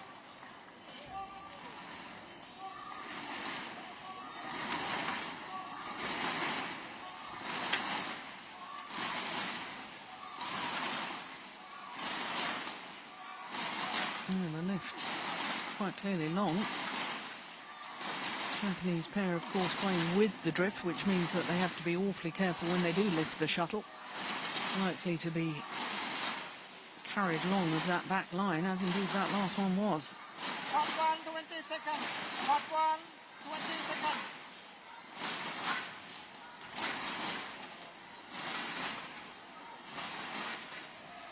Oh, they looked so sharp in their first two matches with the Japanese pair.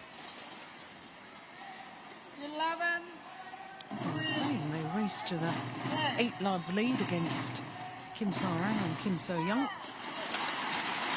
in the first of their matches, which in fact was the second round of the tournament.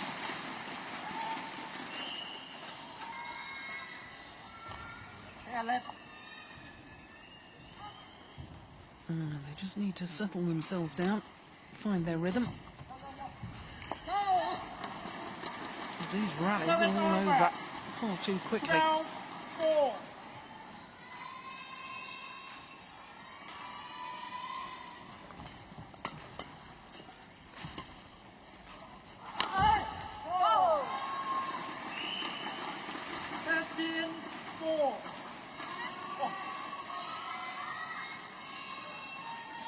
For the past 2 years, Mohamed Rijal,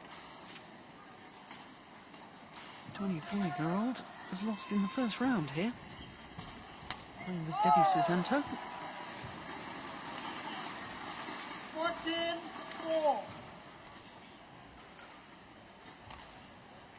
14-4. Worried look on the faces of the Japanese coaches.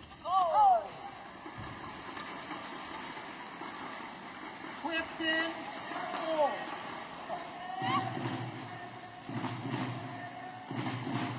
There's been so much media attention on the fact that Reiko Shioto 15-4. is going to retire.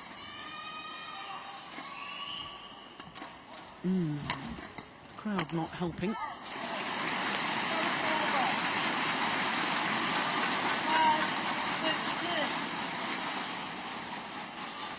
That's better.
Good call from Liliana Natsia, telling her partner to leave it. 17-8.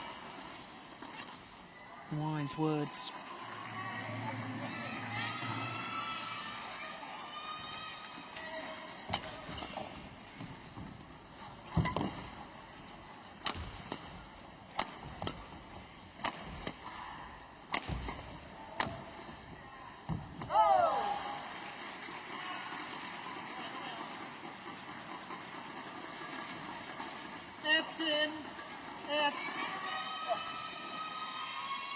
Yeah, she was under pressure.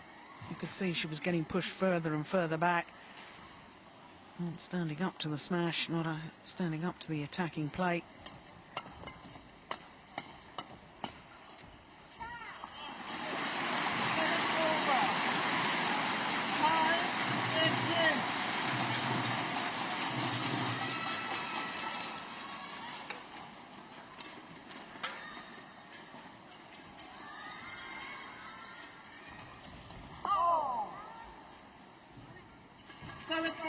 Well, she was right to go for it, I think. 9.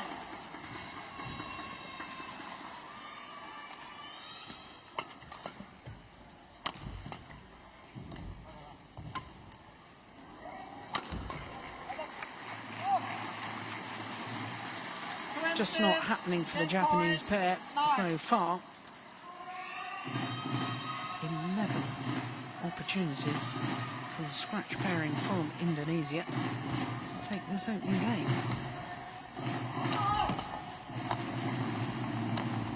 Didn't need 11, just needed 1. And the opening game to Mohamed Rijal and Liliana Natsia.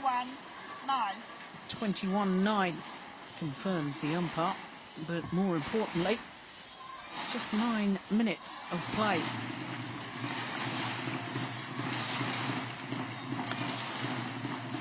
And for the Japanese combination, the number 2 seeds, well, in all honesty, complete nightmare for them in the opening game.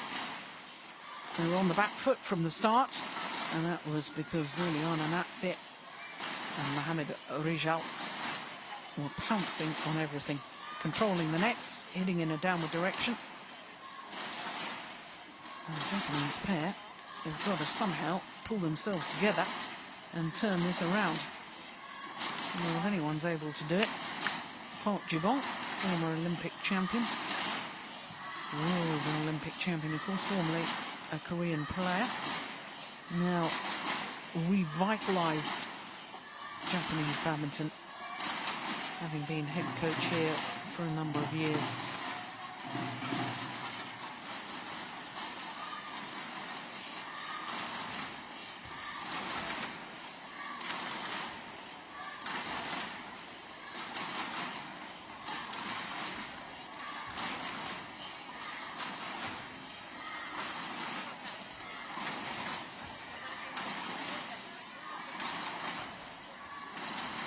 Hot 1, 20 seconds.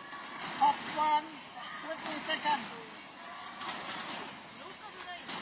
So the players return to court after that devastating opening game.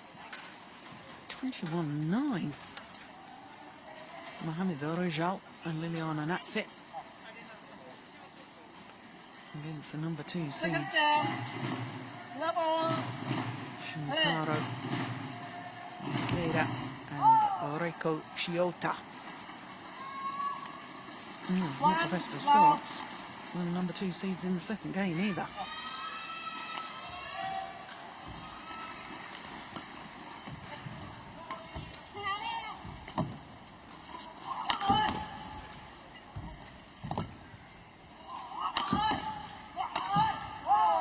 Yeah, good aggressive play. 2 love.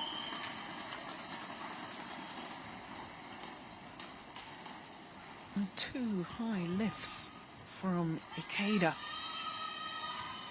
Just offering the smash up to his opponents. Yeah, that's what they need to do. Japanese players need to hit down themselves. 1, 2. Not convinced that it should be Shiota. And he's playing from the back. prefer to see her going forward to the net, as indeed she did there. They have never won a title in the 4 years that they've played together, this Japanese combination.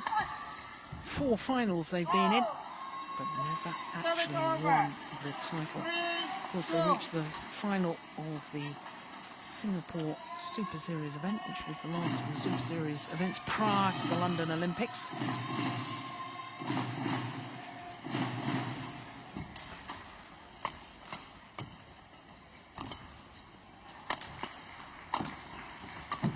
Yeah, attack and more attack from the Indonesians, and that's paying dividends.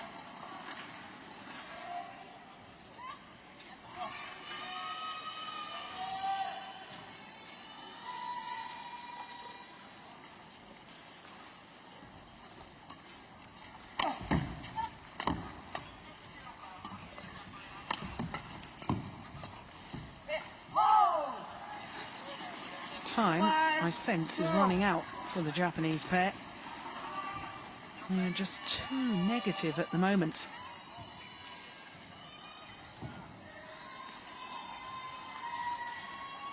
Reiko Shiota needs her partner to be a little more aggressive. Look, there was hesitation there as well.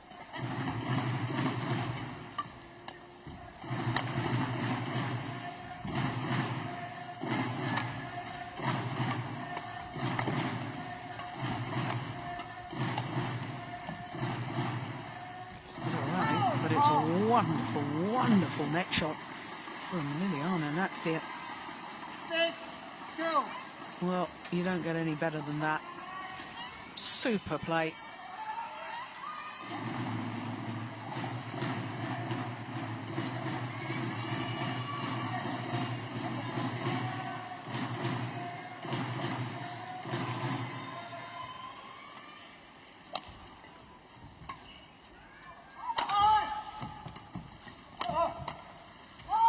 That's lovely. Now that's what I talk about when I think of positive defence. There, the drive on the forehand side from Mohamed Rejal, driving the shuttle across court into the open space. Oh, this, at the moment, is a romp by the Indonesian pair. And it doesn't look at the moment as if there's going to be a fairy tale ending to Shiota's career.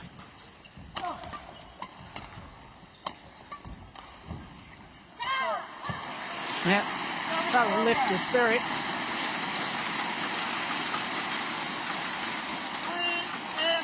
Did well to control that, because as you could see from that, shuttle had gone past her. Nicely done.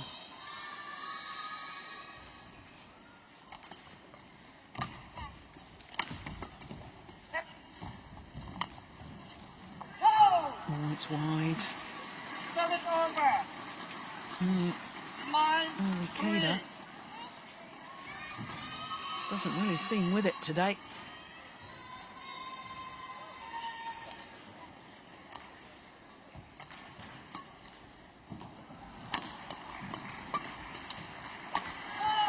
That's absolutely superb. That's why she's been world champion twice.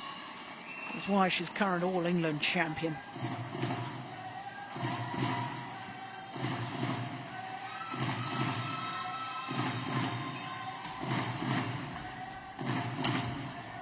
Missed it. Didn't miss by much though. The crowd here really trying to lift the spirits and lift the play of the two Japanese players.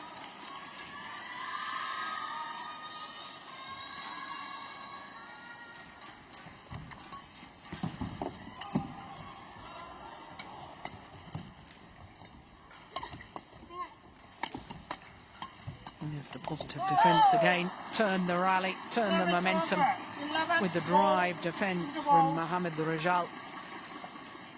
And a 7-point advantage at the mid-game interval.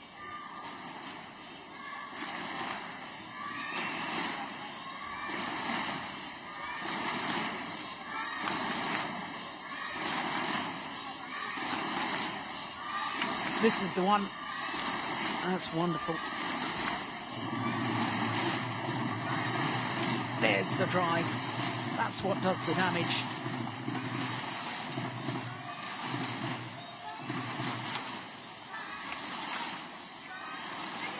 Hot 1, 20 seconds. Hot 1, 20 seconds.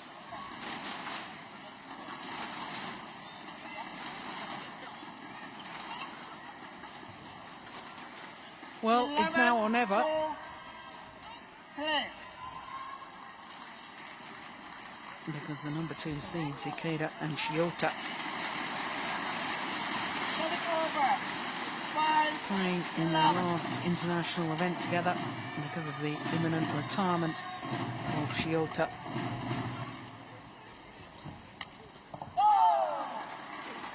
So desperately wanted to end 12. their careers with a win. But it's not looking favourable at the moment.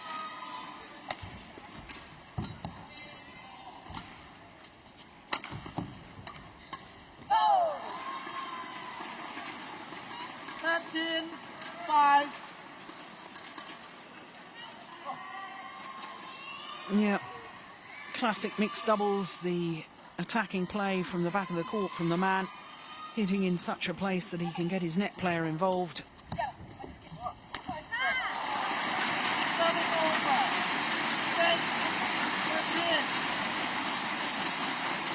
Well, she just hasn't been on top of the net enough so far in the match. We know from that she's got the capabilities. Dear me. Serve it over. 14, 6.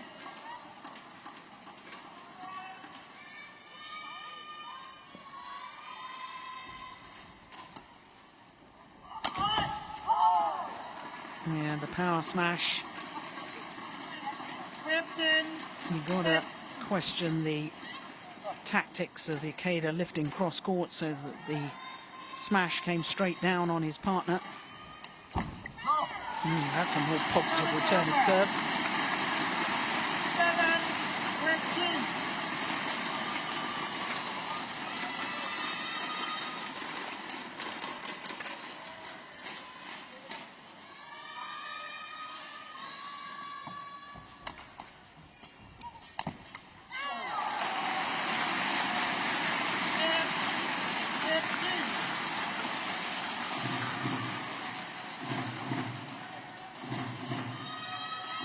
Still surprisingly short rallies.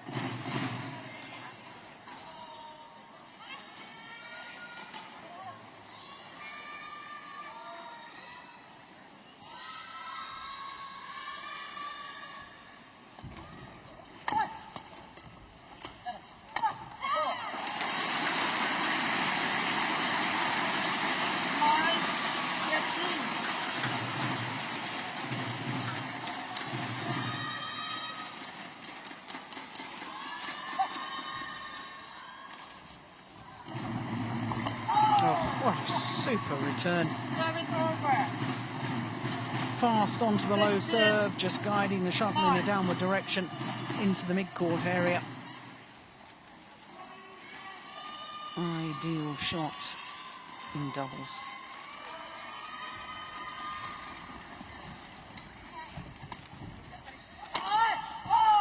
The power play once again. 17, 9. And once again, the defensive play from Shiota found wanting.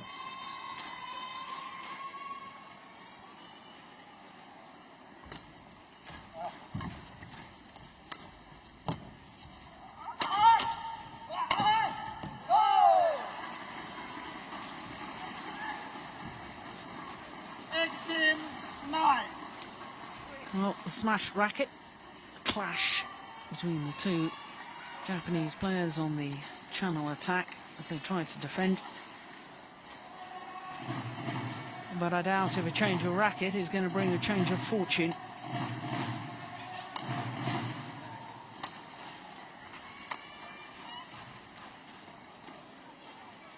Still smiling, still trying to encourage her partner. but surely it's too little, too late. 2 points away, the Indonesian pair, from securing their place in tomorrow's final and breaking the hearts of the number 2 seeds from Japan.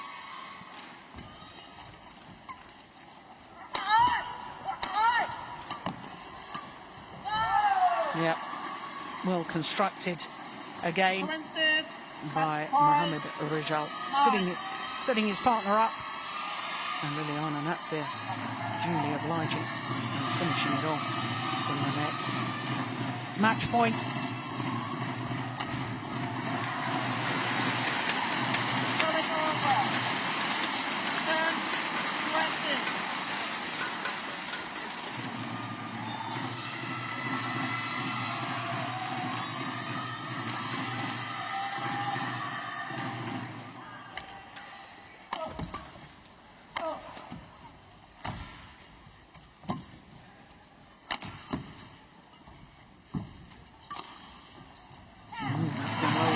Well, a little bit casual from Liliana Natsir.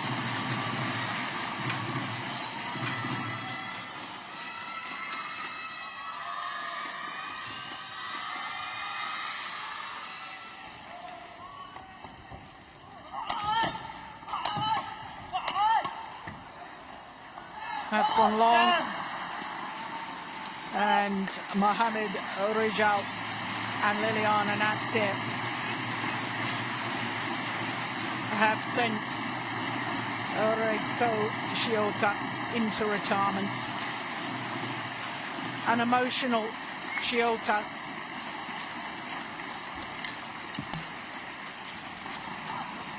I can assure you it's not the disappointment of losing, it's the realization that a wonderful long career is now at an end.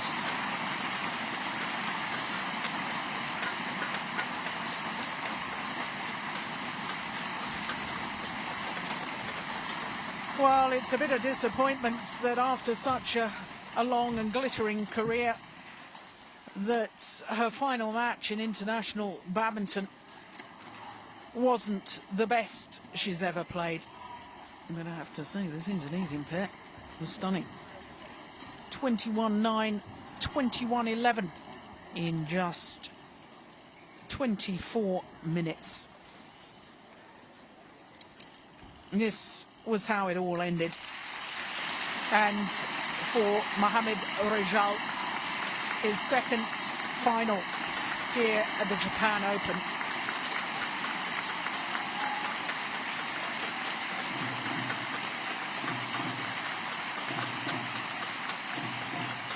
Retirements from international badminton. And how nice and how respectful the crowd have been, and also the Indonesian players waiting for the Japanese players so that they can all leave the courts together.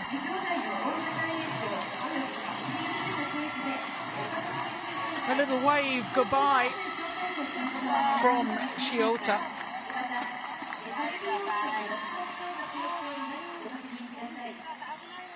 No longer to be part of international badminton, but should Tokyo win their bids for the 2020 Olympic Games, her face, I'm sure, will be ever present, because she is one of the faces of the bids. She's one of the ambassadors for Tokyo's 2020 Olympic dreams. But she won't be a competitor there. She won't be a competitor again in international badminton, and international badminton will be a sadder place for that, because she's been a great star over the years. She's contributed so much, always played with such grace, and always played with such passion.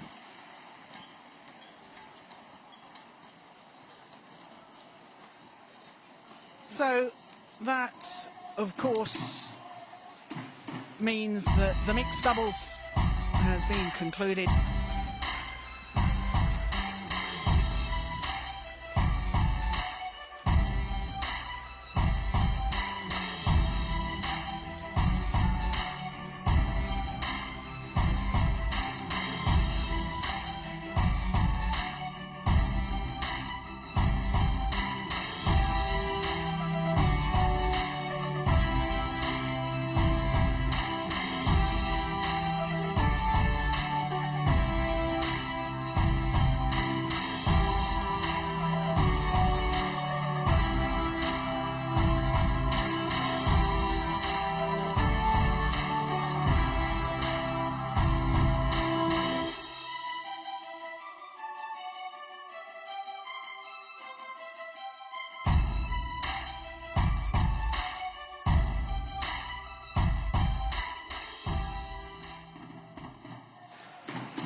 Well, as the Japanese pair of Shintaro Ikeda and Reiko Shiota leave centre stage, of course, that means that our semi-finals today here at the Yonex Open Japan 2012 come to an end. But of course, we'll be able to see some highlights of what's happened today, so stay with us in the meantime. But of course, play continues, as you can probably see on the adjoining court. But as far as our show court is concerned, our 5 matches have been completed. Well, disappointments as far as the women's doubles were concerned, with the number 3 seeds Mayuki Maeda and Satoko Suetsuna.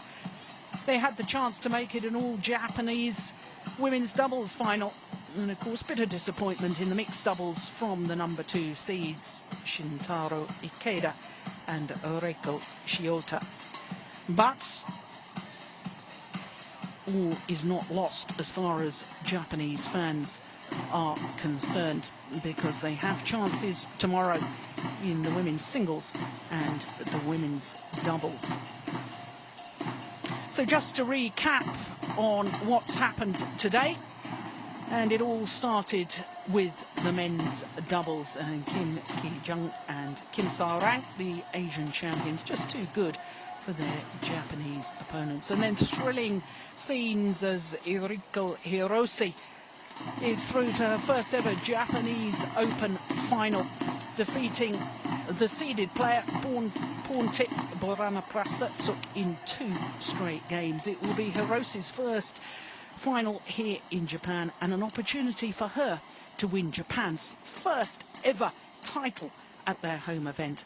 Then we had men's singles, and Lee Chong-wei was simply too good for Santoso from Indonesia. 21-7, 21-17, and really looked in control the whole way. And then, as I was saying, bitter disappointment for Maeda and Suetsuna, the number 3 seeds in the women's doubles, going down to a very inspired pair of Poon and Si from Hong Kong in that women's doubles. 21-18 in the deciding game.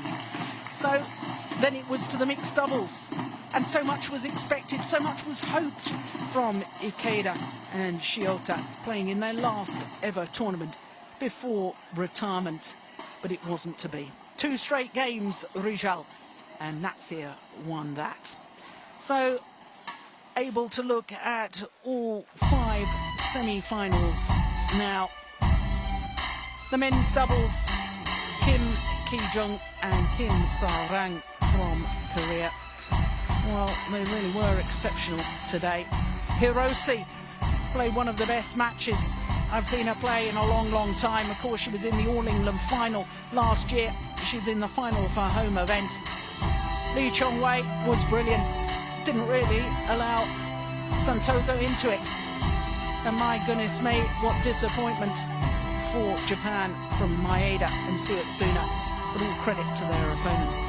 And of course, the Indonesians in the mixed doubles completed the lineup as far as today is concerned, with the dismissal of Ikeda and Shiota. So for tomorrow, of course, we've got the finals. We've got those chances for Japan to win Japan's first ever title here in Japan, in the women's doubles and in the women's singles. We'll have all 5 finals for you tomorrow, 1200 local time. That's 0300 GMT. Do join us tomorrow. For now, bye-bye.